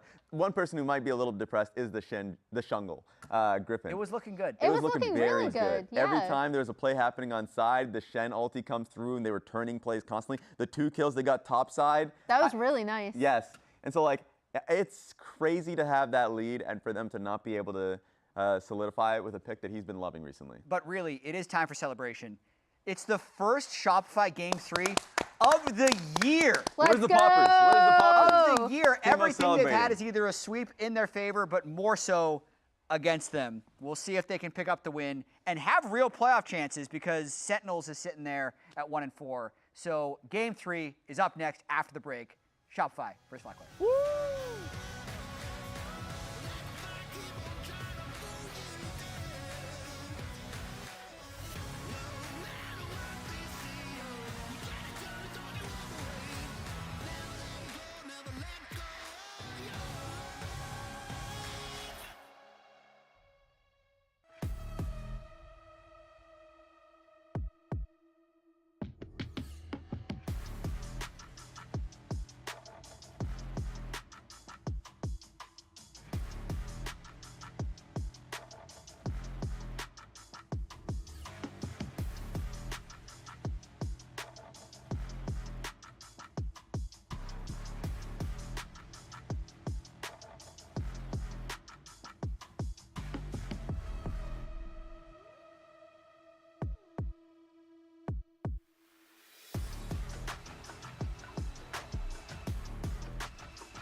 Welcome back to the LCS here for the final game of the week and the first ever Shopify Rebellion Game 3 this year. Woohoo! Woo! That's kind of a wild stat. It's one for the Rebellion, baby. Yeah. Honestly, can we make it a whole series, though? The way B-Boy is playing, I think Shopify, they should draft for bottom lane. They should contract some path bottom lane. Whatever he wants. Just give him all the money. Get up mid-game, give him a little shoulder rub. yeah, get over there right now. Make sure he's feeling comfortable, feeling loose. He wants your keyboard. Is he hydrated? Water? Better give him your keyboard, buddy. You better, yeah. You're going to play with only a mouse Tanner, this get game. up there, Tanner. Just going to give him a massage right now. Yep. Give him a little fist bump, you know, maybe a handshake. Actually, no. Handshakes have resulted in losses. Ooh, honestly, that's a really good gift to bring back. We should clip the FlyQuest coach handshake into the defeat screen. Yeah. Moments before an unacceptable occurrence. Yeah. What were they thinking? I mean, we'll see. We'll see about the. Honestly, I thought it was a very good draft for them, but me too. They did end up losing, and so hindsight. Bad draft. Terrible draft. What were they thinking? Stupid dumb. Yep, I would agree. Great analysis, Kobe. Yeah. I mean, it was obviously a great early game. I'm sure that they think that they would be able to win that had they got it back and get to kind of redo. But that's League. Yeah. Make a couple big plays, you get so strong. And B-Boy has had an amazing series. Even in the loss, he was dominating on the Ezreal. I feel like if he has another good game here, he could be player of the week. I feel like he's really looking strong. We can use our reach to sway votes. Yeah, well. exactly. I'm also with you. I was like, I'm putting my early half vote in. Half vote? Half vote. We got to see because he could he could drop a stinker right now. And then we'll take that back. You take that half vote back. back. Take that back, yeah. Give my half vote. Honestly, though, contracts also a lot of really good engages for Shopify. So very well capable of taking a series for themselves, which, given that this is the first game that they have won this year, would also be the first series. That would be they first game 3. They won 2-0 against Dig. Oh, right. They won 2-0 against Dig, but every other series they lost 0-2, 0-2, Wait, 0-2. yeah, that was the opening blasting too. Yep. But in lock-in, they won 0 games, and then they beat Dig, and then they lost 3 series in a row, 0-2. So they had never actually gone to a game 3. They've never had a close series. Until now. I love Caitlyn lanes right now. I feel like they're so good. All right, so doesn't have the the Bard pairing, but they're starting out with a very early Caitlyn. You can do any kind of like binding combos. Well, Caitlyn Lux. The Lux or the it doesn't happen a People lot don't really in play pro Morg. play. Yeah. That binding is slow. That binding is very slow, and the ultimate is just useless. You're too squishy. She's also not very good at laning, so this is better partners. Morgana just sucks, let's be honest. It is the He just unfortunate said it. reality. He just said it. I did say it. Okay, well, Yeah. what Am I supposed to rush a Zhonya so I can use my ultimate? That ain't happening. You need to play in the ARAM Mayhem so you can get the augment that lets you move around with Zhonya's too. And a snowball. Yeah. There you go. Oh, the super giant one. Yeah. Also, they're like, Snowball augments are pretty OP. Morgana just needs snowball. We solved it. just need like a couple of ARAM Mayhem augments, and it'll be great. That would be funny if that was the new strategy for balance. If your champion's trash enough, you just get an augment at the beginning of the game. They don't just give you buffs, Yeah. Plus 5 AD, that's boring. No. You Lay get a it out. random augment at the beginning of the game. Hell yeah. Better I hope you like get a that. prismatic. That could be some free LP. And everybody loves a little random chance. Everybody's a little gambler in them. Especially the opponents. Yeah. When it goes against them, they love that. Love. Love, Okay, love, love. so tracking right back to the game here, we've got Jace versus Sion. Some poke damage into the big old tank here. I usually like the team fight value of the Sion, but if you're good enough on the Jace to get enough value, then sometimes like you can just get such a big lead in side lanes and really make it difficult for your opponents. Also worth noting, that's the first time this split that Gekwas has lost on carry. Lost on the Rumble. He had been undefeated, so that was the first time for a game 3 for Shopify, and I just remembered. Use the FlyQuest mom strategy. Blame teammates. Oh, yeah, exactly. It's not my son's fault. But there's multiple moms, so Yeah. then the strategy starts to fall off the rails. Yeah, because, that was- Masu's mom wants to blame someone else, but then Gaku's mom maybe wants to blame Masu, and then, then it's going to be chaos up there. It's okay. Just listen to your own mom. Yeah. Mom does know best. My mom specifically, not your mom, to be clear. Wait a second. You're like, wait, that's not true. Wait a second. I can't Hold stay on. true to that. Morgana. They don't agree with us. It's a real champion right here, Yeah. Azale. They don't think Morgana sucks. Maybe they heard the talk of augments. Yeah, Like, maybe oh, they they're thought like, they did could they get- put that in the Yeah, game? like, Hold on. Hey, that could be worth a pick. Let's see if Lux is going to get banned out as well then. Because Bard, as you said, obviously, is a common pairing with Caitlyn in Pro, but obviously Bard has been fearless out of there. And we'll see what the other pairings are going to be. Of course, you can just play it with whatever. You can play like, Alistar or Nautilus or whatever. But generally speaking, you want to play lane dominant stuff where you can push, you can farm plates, and that's usually where Caitlyn's Yeah, I like stuff that can also, poke with Caitlyn, or stuff that can set up her traps really well. Because you can go for combo kills like that and get some good Caitlyn combos. So, I mean, in the past, you've had stuff even like the Thresh if you're really reaching out there. But don't think it's in the best spot right now. So, we'll see. Maybe Elise support is more what they're worried about instead of Lux. Caitlyn Elise is very, that is like the, the Elk on special combo there. That is very, very much worth a ban. And Nautilus, to be fair, Nautilus obviously it's really annoying playing into Morgana because depth charge is so easy to respond to with Black Shield. So maybe that's why they were more worried about the Morgana than the Lux. And it is going to be Alistar, one of the other combos I mentioned. It's much less about the lane. Obviously, you can headbutt Pulve into a trap, but you don't necessarily have the guaranteed push. You don't necessarily have that poke. Going to be curious to see what AD carry Masu does go towards. A lot of the usual suspects have already been taken out, and you have the Nautilus pairing, so you're thinking about potentially a kill lane, maybe like a Kaisa or something, would be kind of what is making sense to me.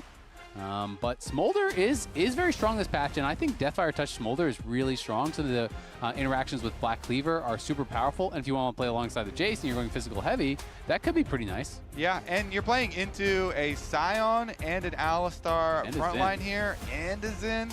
So you do need some mobility for yourself as well. Stacks on stacks. And it is nice too. You get you get your poke play style too once you get your rapid fire and some range there.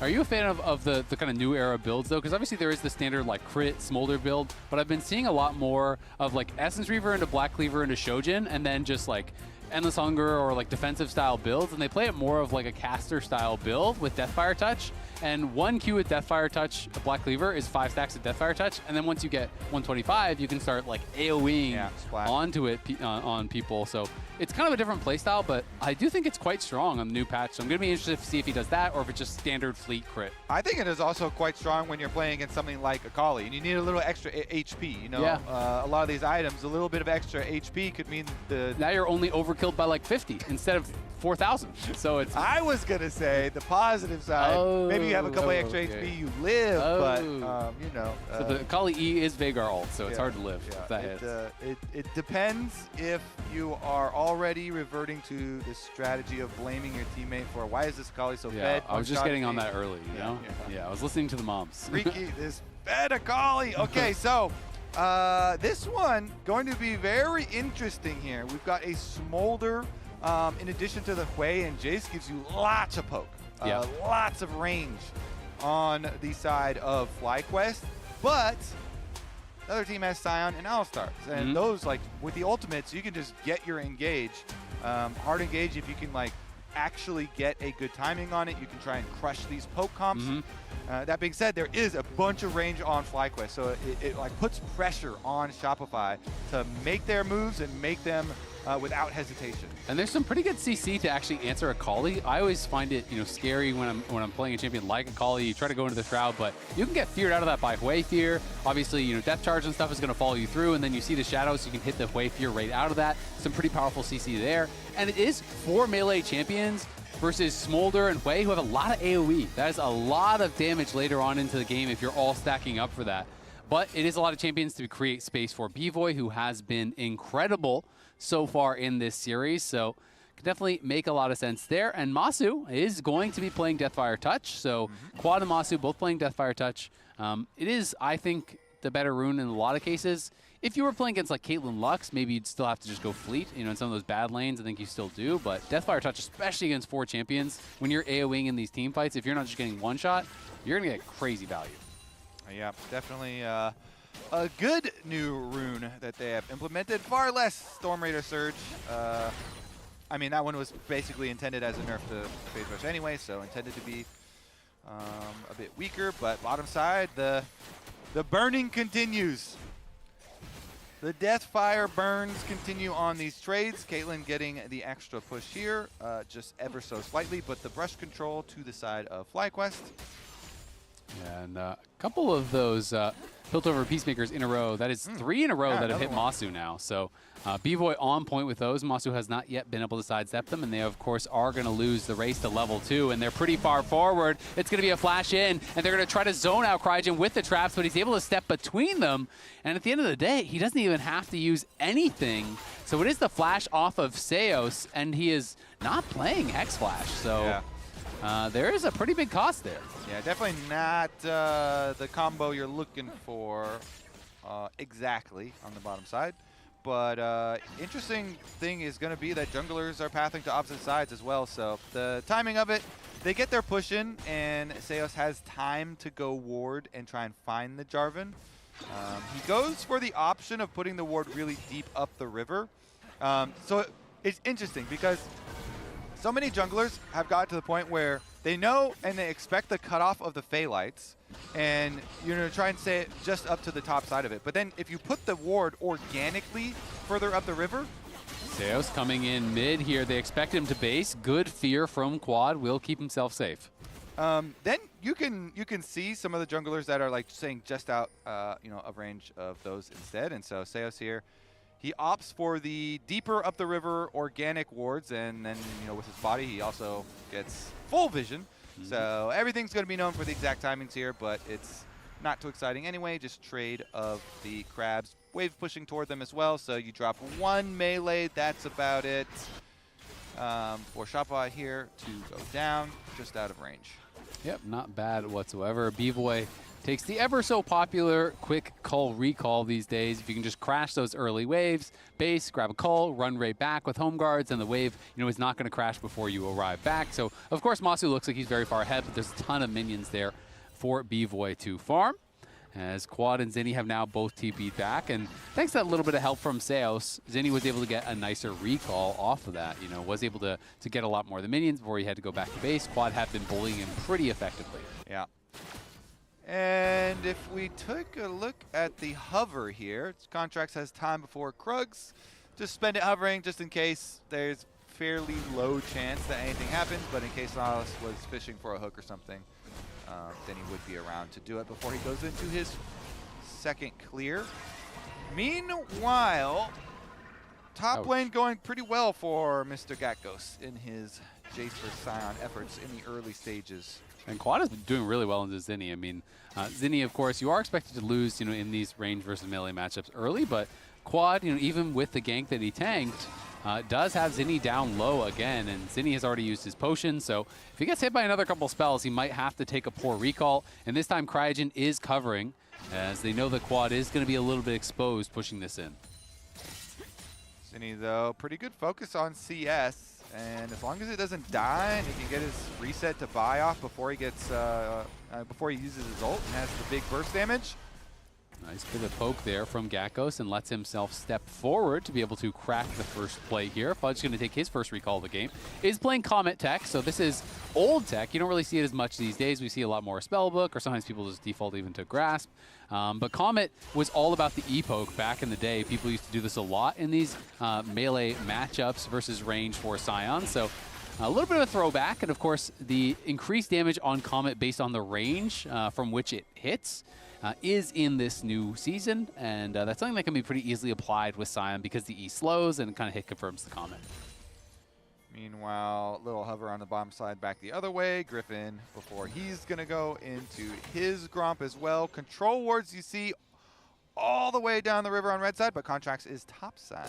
Oh, and no vision. Gatgos' ward has been turned off, and Gatgos is pushed pretty far up. And Fudge has ult, too. Yeah, this could be scary. They're going to look here. Sion ultimate coming forward. Gatgos, nice sidestep, and it's going to be able to go to the skies. Flashes back over the top. Is going to get knocked up here by Contracts and Fudge, but honestly, very well handled from a difficult spot. Good moves there. Dodging out on the ultimate, going for the big jump. Meanwhile, Zinni is going to take a decent amount of damage again. But again, non-lethal damage still. Oh, look at that hook. B-Boy in some trouble here. Masu pops the barrier to be able to absorb that headshot that was coming in here. And B-Boy may be having to go back to base, so Masu and Cryogen off of that play. They have bot side Prio, they have Griffin down there taking the Dragon. They're going to be able to get overplayed as well. Exactly. He's worried about, okay, where is Jarvan right now? They get the alert from the Dragon being taken as his recall is going off, and this is going to be lost pressure for them. Dragon number 1 for FlyQuest going really nicely. Honestly, Masu is stacking really well too in addition to having this pressure, so FlyQuest definitely quite happy with the state, honestly, of all of the lanes, with Fudge not being able to make good with the gank from Contracts and truly get a kill on the Gatgos. Maybe there's an opportunity now that he doesn't have Flash, but don't see it really, unless Contracts is going to make another point of actually sacrificing something on bottom side in order to go top again. And Gatgos is going to recall after this wave anyway, so then the timing might not be there. So it might not be likely that they actually find the window. And of course, Fudge does not have ult or TP, so Gatgos decides to cancel the base, and he's going to be able to shove this wave in, take his recall, and should be feeling pretty comfortable about his position in this game. And we'll find out after Masu completes his expected Essence Reaver Rush which style of build he's going to be going for. Is it that more modern era kind of caster style build, or is it just the standard crit style that we have been seeing a lot?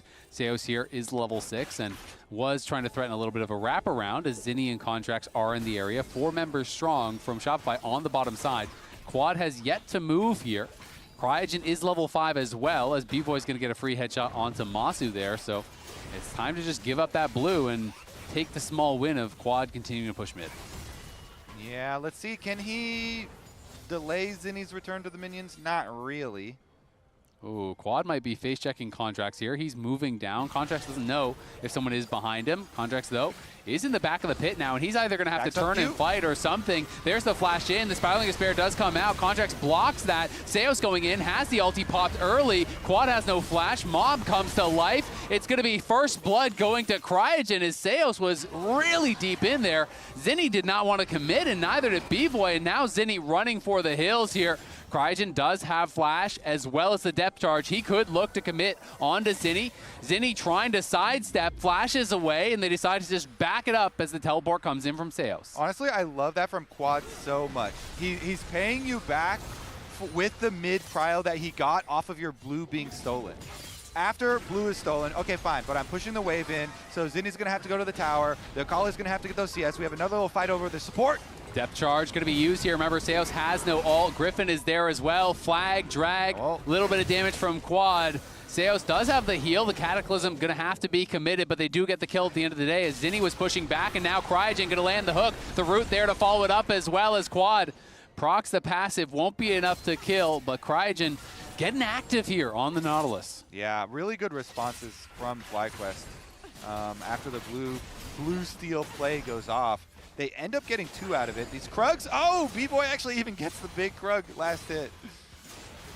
Griffin going to be able to steal away most of the small ones, and of course did not have Smite, so did lose that one. Now looking for the Raptors, looking like should be able to get it probably, but the teleport is coming back in here from Zinni, and Seos is in the area, but Griffin with his Smite should be able to just take this and walk out, and will be able to grab the whole camp for himself.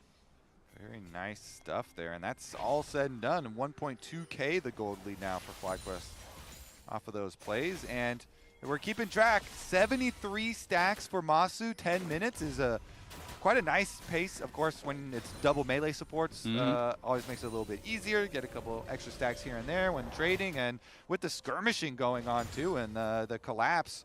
Really, really nice. So there's your Essence Reaver done. Yep, so Essence Reaver is done. Gakkos is working in towards his Black Cleaver, so with him rushing Black Cleaver, I feel like it's less likely that Masu would do that build. You don't really need to go for 2. Griffin is in the area here as Gakkos is going to be trading heavily and does win out on that trade, putting some pressure onto Fudge as he tries to walk through that decimating smash, but is still clipped for the damage, though not the knock-up. Fudge honestly doing a good job here, trading with Gakkos, you know, even with that grasp. Fudge is winning out in that skirmish, and it means Gakkos is going to have to go back to base as Griffin is clearing down to bot side, and they don't have eyes on Contracts until just now. Yeah, he's got his sweeper on, so he sees that the Fey lights are lit up.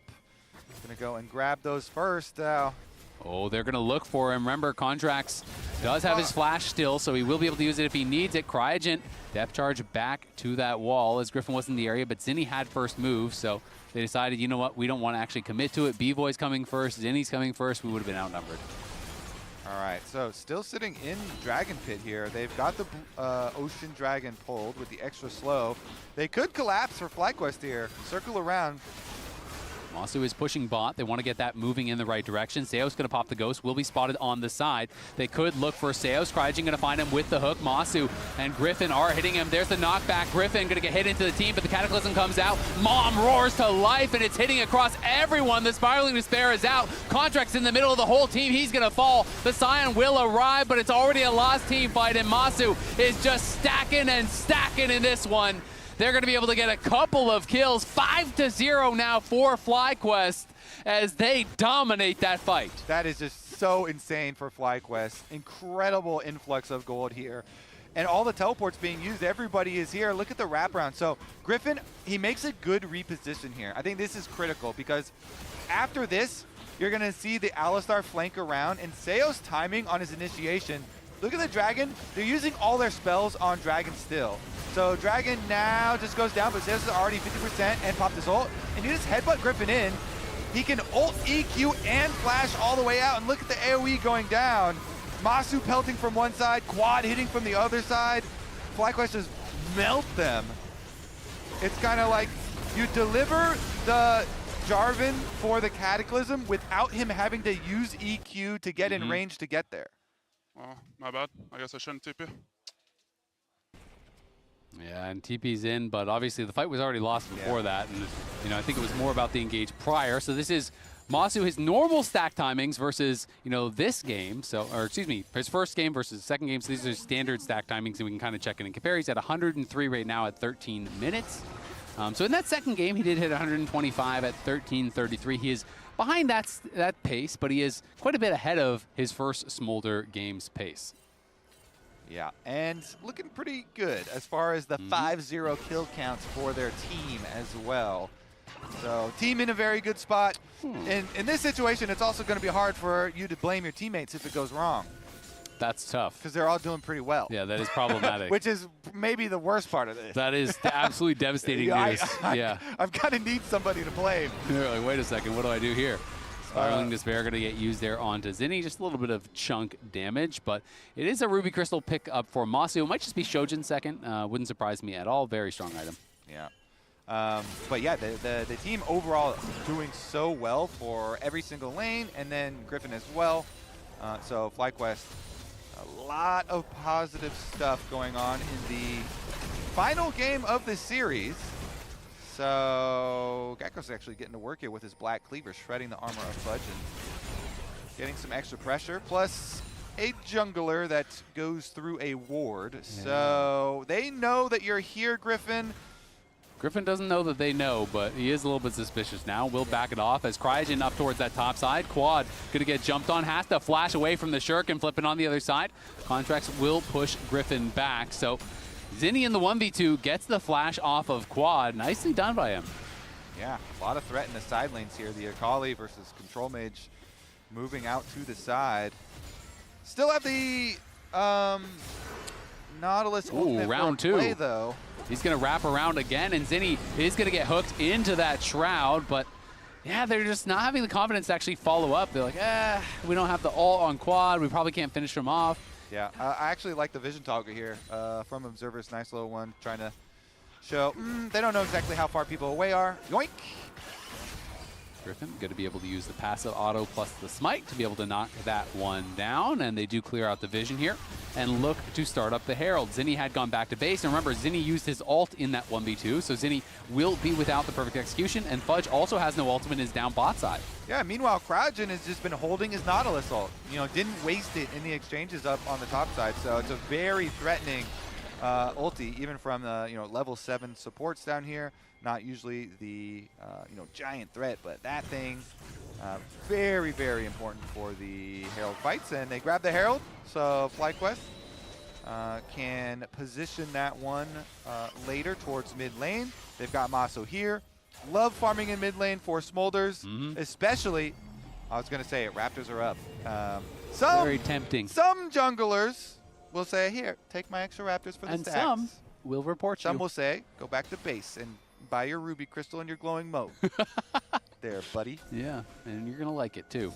Because Seos and Contracts laying a bit of a trap here. And now that Masu is past 125, if you have a big fight breakout and there are 4 melee champs there, you can get so many stacks in a good fight. If you can hit multiple people with your Qs and then hit them all with your W and your ult, you can get an acceleration of 20, 30 stacks in a team fight, no problem.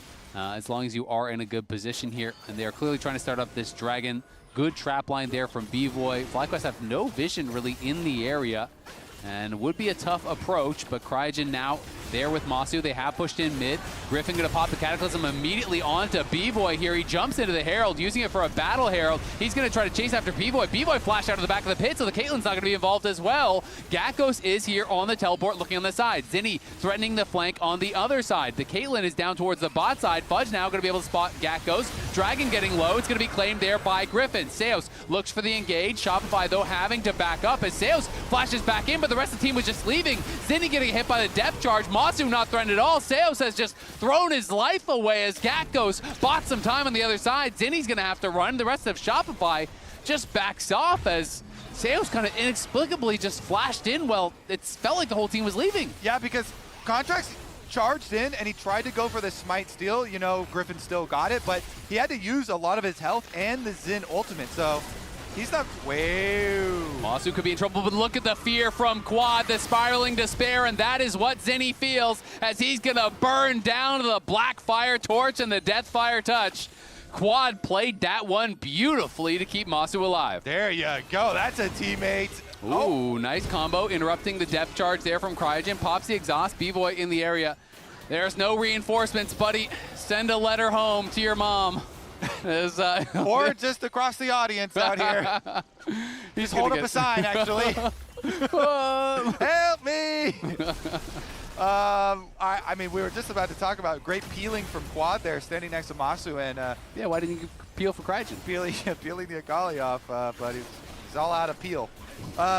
Griffin goes in, he puts down the Herald, and then wants to stick around, use the Herald to escape and kind of delay the start of this dragon. Then the little wrap around here. So look at the attempt for the smite, and we're going to look at Contracts goes in. He uses a lot of health and his ulti when they go for the steal, and then after that, it's pretty hard for you to continue the fight because you use a lot going for it. So like, boom, goes in, doesn't have much, and then B-Boy, Zinni's up here, B-Boy's down here, so nobody can really follow up. You know, the Sion ult, and then they're hitting into the Jace. Who has the TP shield. I didn't like that flash forward at all.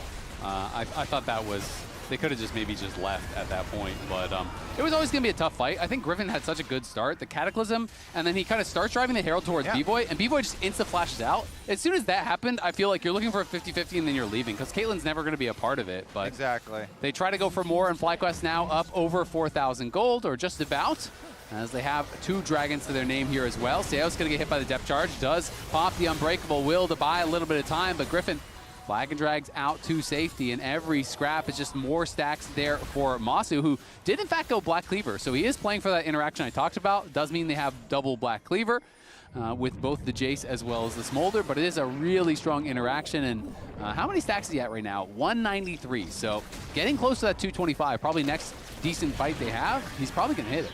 Yeah, it's not looking too good for Shopify, because when the Smolder's accelerated like that, even though you've got a really beefy front line, your tanks, they're basically, what did Flower say earlier today? They're damage sponges. Mm-hmm. And if I was going to tell you you're a tank or you're a sponge, would you like to be the sponge?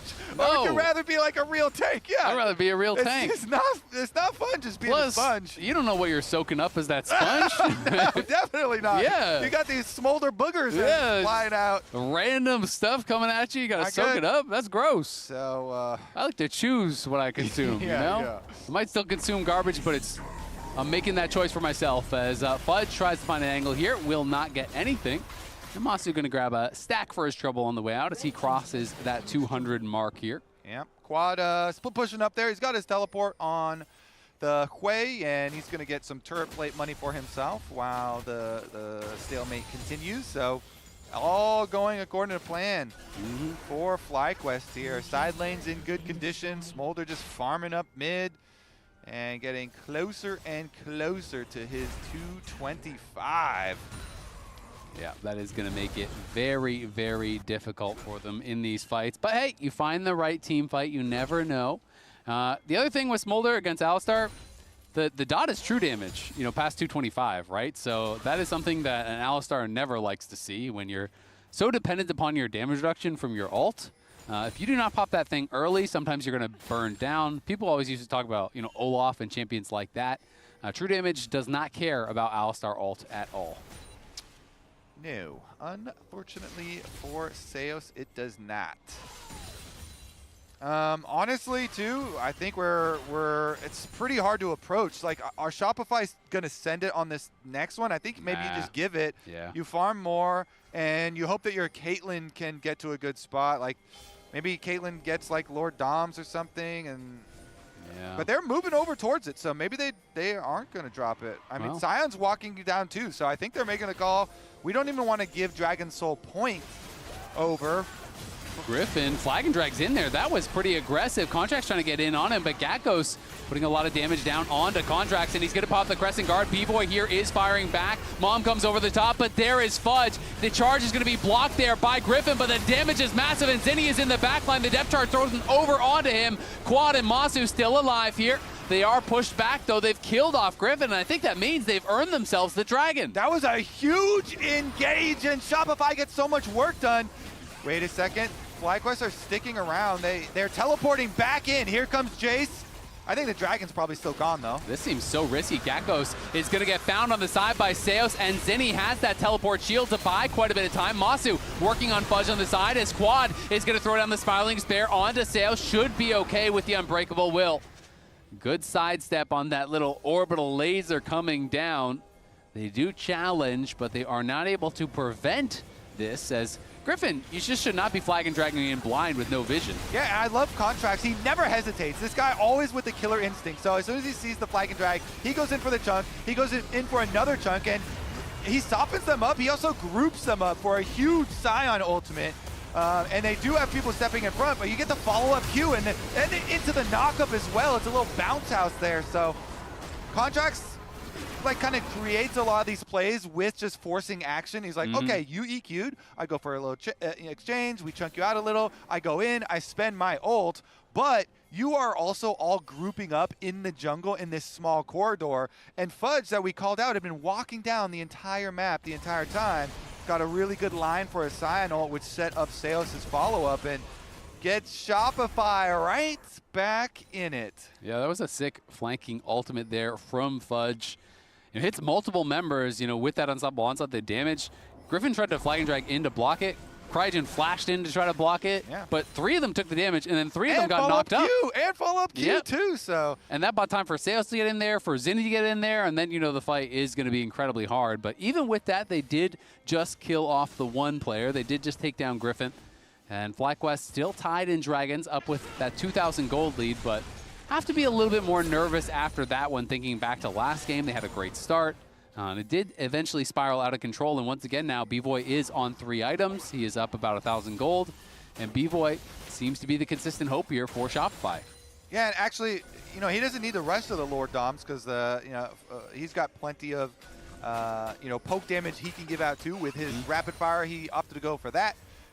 So 3 items, and see if he can get some of these rapid fire headshots off on people. And there's like no armor at all on the other team besides the Locket. The Locket is literally the only armor that they have here. But Masu now has obviously passed that 225. He's up to 270 stacks. And his Contracts is going to be going in onto Griffin, sends him backwards as Cryogen goes in. Seos going to be able to pop the unstoppable onslaught. Quad trying to get over here to the team. Seos has gone too far. He's going to burn down. That's a killing spree for Masu, as Zinni was threatening on the side, spotted by Gakkos. Gakkos is going to go hunting for him. And it just feels like Seos is kind of getting a little bit of an itchy trigger finger. He's jumping in. You don't need to try to overforce it in that spot. Maybe because they didn't even get the trap combo as Quad walks into a trap. Ooh, that is a bit of a combo there as the Spiraling Spear comes down on Zinni, and Zinni is spotted. I think he was spotted by the tower. He was too close to it in his shroud. He gets taken down. It's a double for Gakkos. They're going to pile in for more. Flashing forward is Gakkos, and on the side, Griffin is looking for Contracts. Fudge is going to fall. Masu is on a rampage. The flag and drag does not connect, but it does not matter. It's a double for Masu as well as the wheels fall off for Shopify. 12-2 now for FlyQuest. They head for Baron. Quad is a genius. He walked on that trap on purpose. 5-head genius. Quad walks on the trap, eats the cupcake, and kills all of Shopify. That's going to be the Baron. He's on me. He took a tower shot right there. Just got bounced around there, all flashing out. I'm looking more. I'm looking on Zen. Watch me as well. Yep. I'm looking Zen. Yeah, this guy's no flash. Hook in two.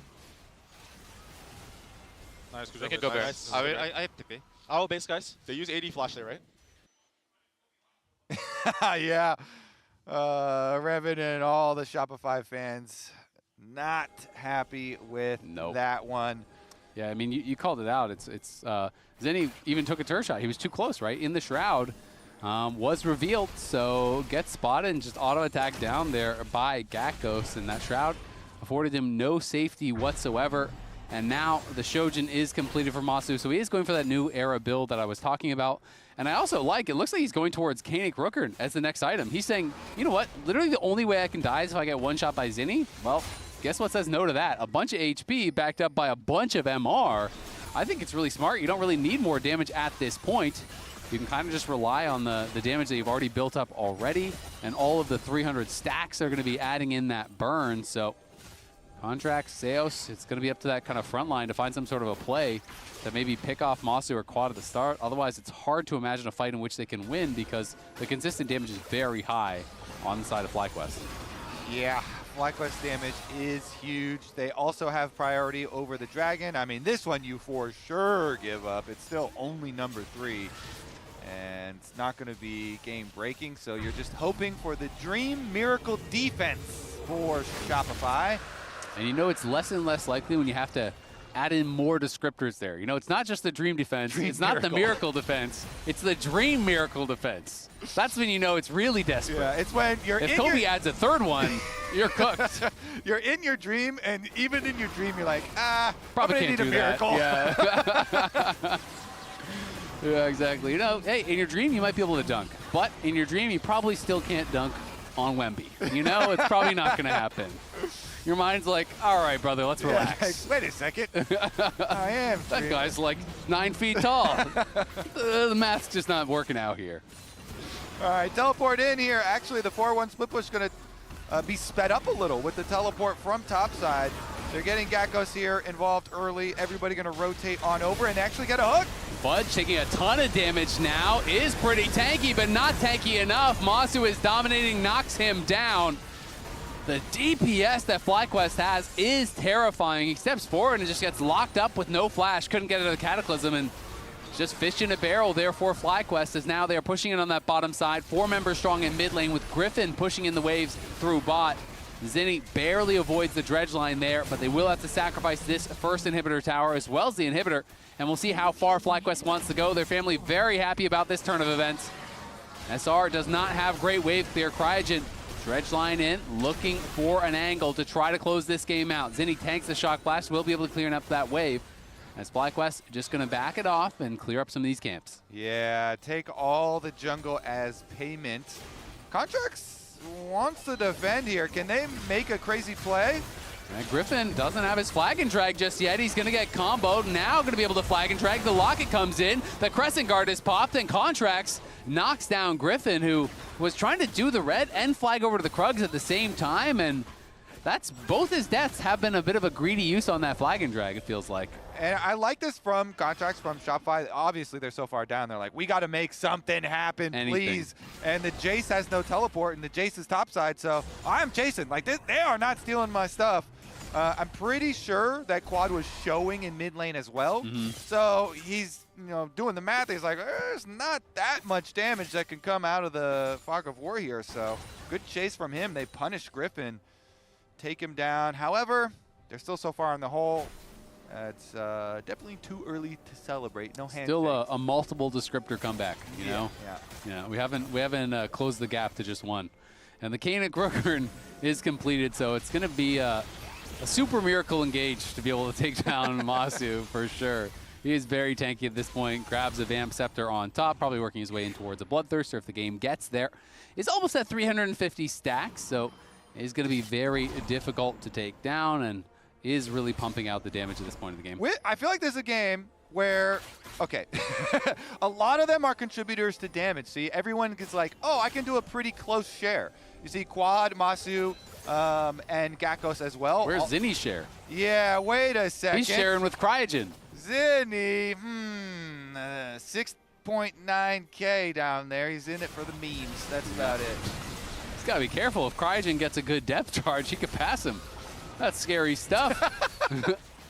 FlyQuest. Dude, if your support ends over you in damage at the end of the game, there's got to be like, you know how there's, you get like medals and like accomplishments. There's got to be like a title for that. I don't know. The title's not going to be a good one. No, it's not. Masu stepping forward here, not scared of Contracts whatsoever, and Gakkos and Masu poking down Contracts pretty heavily there. Gakkos now up to level 19. As that is Ignite, does get poked off though, so we'll see if they can find an engage. Griffin threatening forward on the side as Contracts trying to heal back up. Fudge does arrive with the teleport. Mom gonna do a lot of damage there to Seos. He is down about 20%, so one Smolder Q would take him out. Zinni has to bail out on the flank as they are heading over towards Baron. all-in pings from FlyQuest are being spammed out. That Baron's up in 5, and they want to try to take it on spawn. I mean, see a lot of pings from Shopify towards mid-wave. They're getting mid-prio, and they have a Scion angle. Quad will be pretty split. I mean, he's going mid, so maybe they can try to contest, but it looks like they don't think they have a chance, so they're just going to give it. Too hard to face check into the darkness. There, the pings were like, maybe we could get an objective bounty off this mid turret, but they couldn't even get that. Depth charge is up and available. It does hit him with the dredge line. Fudge gonna pop the unstoppable onslaught just to try to run away. Contract's in trouble, pops the crescent guard there, trying to stay alive for a little bit of time. Nice knock up there onto Griffin. Seos flashed in on Masu. Masu has to flash out. The unbreakable will has been popped. Contract's going back in, but it has no crescent guard. He's gonna burn down. Masu goes godlike. Fudge is burning as well. Zinni gets a massive shutdown on the Geckos. That's 1K. Zinni's into the backline. The Spiraling Spear gets popped though, and Zinni gets deleted as all the kills go to FlyQuest there. 18-4. They wipe them off the map. It's an ace for FlyQuest. And they're going to wipe Shopify off the stage with this one. The series will be completed. FlyQuest, congratulations with their families in attendance. They're going to take it. FlyQuest gonna get the job done here. A dominant game 3. Great performance from the carries. Masu and Quad carrying a lot of the load in this one, looking really strong in the team fights. FlyQuest gonna take down Shopify, move to 3-2. FlyQuest, all right, climbing up the ladders here, putting some separation between them and the bottom teams. Feeling very comfortable about playoffs for themselves. Yeah. And this is a very young team that are looking towards some pretty quick success. Yeah, I mean, this is now week 5 done, so there's only 2 more weeks left, and they are 2 games ahead of both Shopify as well as DSG, and they are 3 games ahead of Dignitas. Only 2 teams missed playoffs, so FlyQuest in a really good spot. Of course, we'll have to see how everything does shake out, but they got to be happy about this one. Climbing up the standings a little bit more, and Shopify on the other side going to be very disappointed to have dropped this series that now puts them to 1-4, tied with Disguise down there. And they are, right on that knife's edge of potentially missing playoffs. They're going to have to start picking up some wins in a hurry. They certainly are. FlyQuest, though, this roster, put together, looking at the long play, basically, trying to build up. And I remember at the beginning of the year when we talked to Griffin, he was like, yeah, I don't expect a lot of success at the very beginning, but by the time Worlds rolls around, I think we're going to get one of the World spots, so that would be top 3 for them. And, we're still only in the first half of the year, so they are on pace, and we do have Griffin ready for the interview with Raz. Take it away. All right, Griffin, I'm going to need you to show the back of your jersey on this one. Yeah. There we go. There we go. Yeah, I got the shot of your basically your family, or specifically the parents, moms of all of FlyQuest here. Yeah. First of all, how has it just been having your mom here, and did you get to see them at all? Yeah, no, I mean, it's super cool. Can I hold this? Oh, go for it. Okay. No, it's super cool. I think for Mother's Day, FlyQuest flew out our parents, so it was definitely a nice experience because I haven't seen them in a while, probably 4 months, 5 months. So, and then they came, saw how being a pro gamer is very new to her, so it's very fascinating. And no, it's really cool that she came out, and I really wanted to win for her today. Because if we lost, that would have been awkward. That would have been awkward. All the moms come to lose, so make sure we won. Is there, because Mother's Day is coming up, so is that the gift? What's the gift? What's the thought process here with next week being Mother's Day? Yeah, no, I think FlyQuest just wanted to treat us for Mother's Day, fly out our parents, so it was really nice. Okay, and perfect. And the thing is, especially I want to talk about the Shen jungle if possible, because you've been somebody that's been really embodying all of these different type of picks. And even though, yes, it came up with a loss, the early game was incredibly cool. Just talk to me about the Shen jungle in particular, and just basically being as experimental as you are. Yeah, I mean, honestly, that game 2, that was the freest win, but we kind of just trolled a bit. But yeah, no, I think Shen jungle in particular is a very good neutralizer. He's really good against champions that I picked against the Vi. Obviously it's pretty easy. Vi R's the person, you are the person Vi ultied, and it kind of neutralizes her. So honestly, that game should have been a free win. We kind of trolled a bit, but it is what it is. But yeah. And talking about that a little bit, a lot of teams will give you guys a lot of credit just because of how big your ceiling is as a team, that you can beat any of the top teams, and I guess like a lot of these games can be really scrappy. Your next 2 series are going to be against Lion and C9 in the rest of the regular season. What's something that you guys are hoping to really rally and get better at going into the next 2 weeks? I just think overall, like, I mean, it's meant for us is like mid-game, like team fight setups, and just overall being more consistent. Because I still think we're a bit inconsistent. Like sometimes we play really well, sometimes there's some days we play really well, some days we play really bad. So just like working on overall consistency and like developing consistency throughout the games between our like mid-late game and team fight setups and team fights. Yeah. Thank you. And final message to your mom who came out here. Just anything that you want to be able to say to her? Yeah, no, I mean, I'm just really glad that like, so growing up, my mom was super supportive, but now she's like super supportive now that like I made it to the big leagues. So I'm just really glad that like she's able to support me so much and like care so much. I think even though when growing up she didn't give me the most support, I think in general it's like very lucky to have such a supportive family. And now that I'm like in the tier 1 leagues, that she supports me a lot, I'm really grateful because I know. You know, some parents or like you might not get as many opportunities or something like stuff like that. So I'm really grateful that she supports me so much. I'm actually going to expand on that because at least for me, I know my parents didn't understand it at all, right? Straight from Ethiopia, they had no idea. So like, what was the process like for your parents or even just your family kind of getting an understanding and just starting to support the idea? Yeah, so it was actually funny because they did some interviews, and my sister showed me a thing. My mom would do like, when she was younger, she'd just take away my PCs and stuff, and like, oosh, oosh, oosh, oosh, you know, like, hey, go to school and stuff. Yeah. But then like when I started like taking the game more seriously, became more professional, she saw the paychecks coming in, she's like, hey, do what you want. So I'm really grateful that even though it's a foreign concept to her, obviously she's an Asian parent that doesn't know much about gaming, and gaming in general is very new and is not of this or her generation. Yeah. She's still very supportive and very open to the idea, even though it's very foreign to her. So I'm really grateful for that. Yeah. Hell yeah! Congratulations one more time and keep trucking, brother. I cannot wait for playoffs. That's I'm sure going to be great for you guys. So thank you again and congratulations, bro. Thank you. Thank you. Boom! All right, sending that one straight back to the lounge. Thanks, Raz, and to Griffin. Griffin has so much like maniac energy in like a positive way. This is a compliment. Like I really love that. And I also love that Raz asked that follow-up question about like how his mom kind of changed her mind in terms of supporting her. My parents also do not understand esports. I don't know how your parents are, but they're just like, are you getting paid? Yes. Okay. Good. Okay. Yeah. You have a job. You're starving. Got a place to live. Okay. Yeah. Cool. Yeah. Exactly. Yeah. My parents have been pretty supportive as well, so I'm lucky to have that. Raz, though, my man. You gotta vote for player of the game. Gotta vote for player of the game. We're waiting for you. TikTok, man. This last series of the game, I voted Masu. You voted I voted Quad. Yeah. I think Quad's way is actually sick. Waiting He on plays that, so far forward on it sometimes. And it's a tie between Quad and Masu. Oh, so we have. Oh, it's Quad. Never mind, Raz. It's Quad. Raz flip-flopped and took the vote away from chat. Yes, he did. So chat can blame Raz for not being able to vote on the tiebreaker. But his Hui, we've seen it now in multiple different weeks, really controls the game. He pumps out so much damage in teamfights, and what we were talking about is how aggressively he's able to posture with Hui because of his confidence in landing the fear if anyone ever wants to engage on him. Yeah, and you could see it in this last game. I think that's definitely why he wanted to bring it out into the Akali.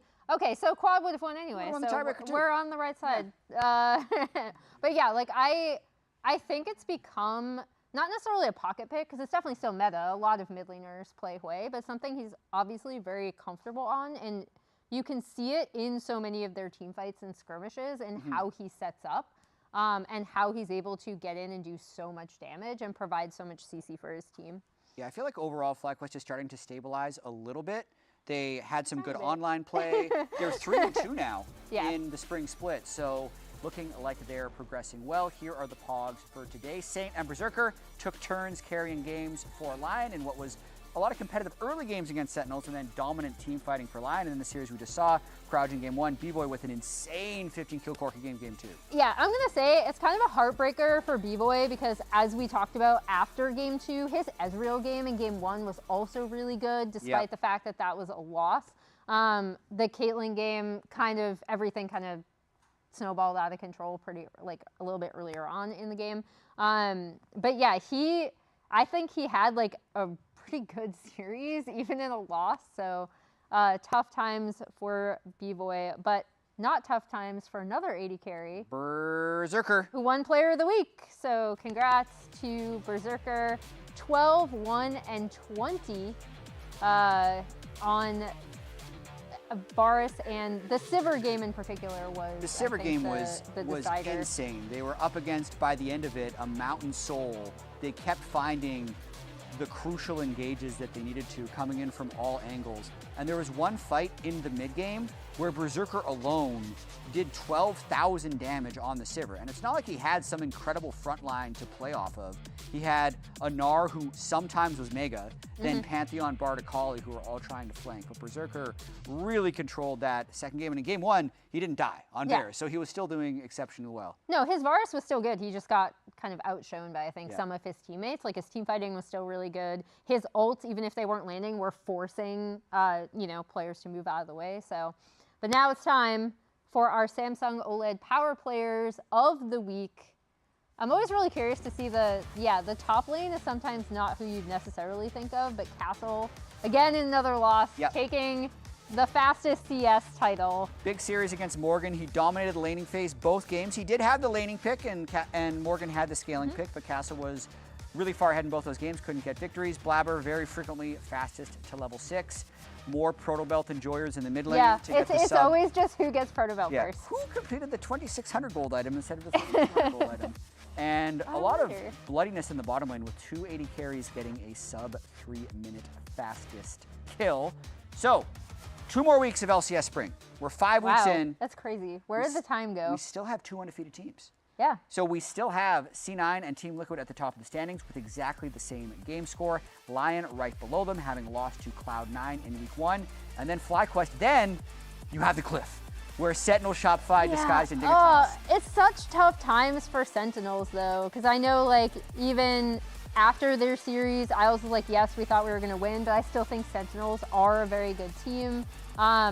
Shopify versus Sentinels is now a very crucial game for both of these teams. It essentially decides their playoff fates. So, Emily, which of these 4 is going to be Emily's match of the week? My match of the week is Lion versus Team Liquid Alienware. I never would have guessed. 4-1 versus 5-0. Yeah, we've been kind of waiting for Team Liquid to play one of, I guess, the other top 2 teams. That's a crazy Saturday, by the way. 5 weeks in, the combined wins of every team playing Saturday is 3.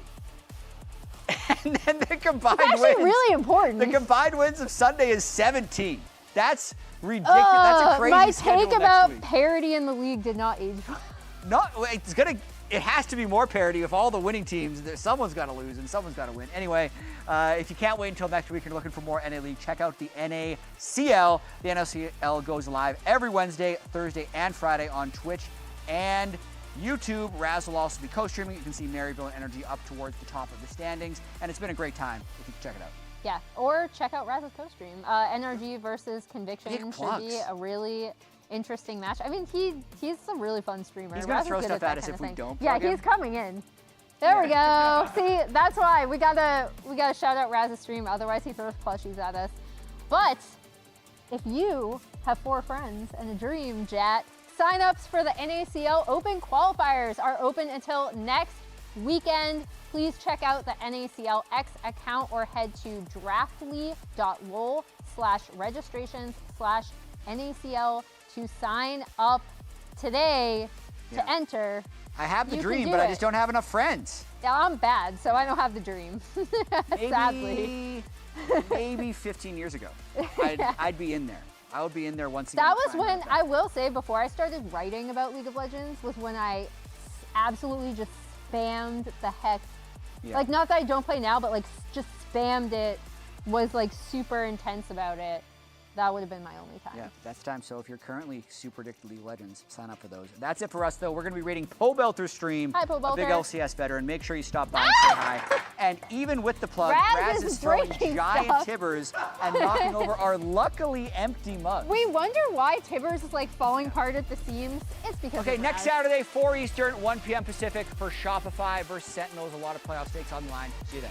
Bye. Go. They don't know where I am. Yeah. Let's go. Look cookie if you can. No. I'm looking Corki. I'm looking Corki. Look Corki. Look Corki. Yeah. They're gonna die. Looks good. I'm fine.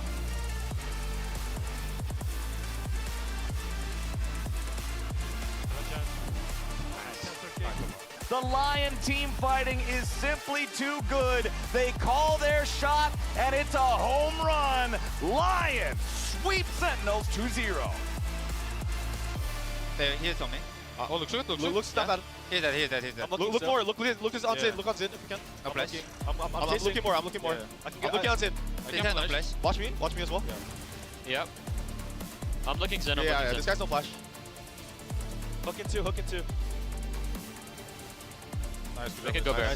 And they're going to wipe Shopify off the stage with this one. The series will be completed. FlyQuest, congratulations with their families in attendance.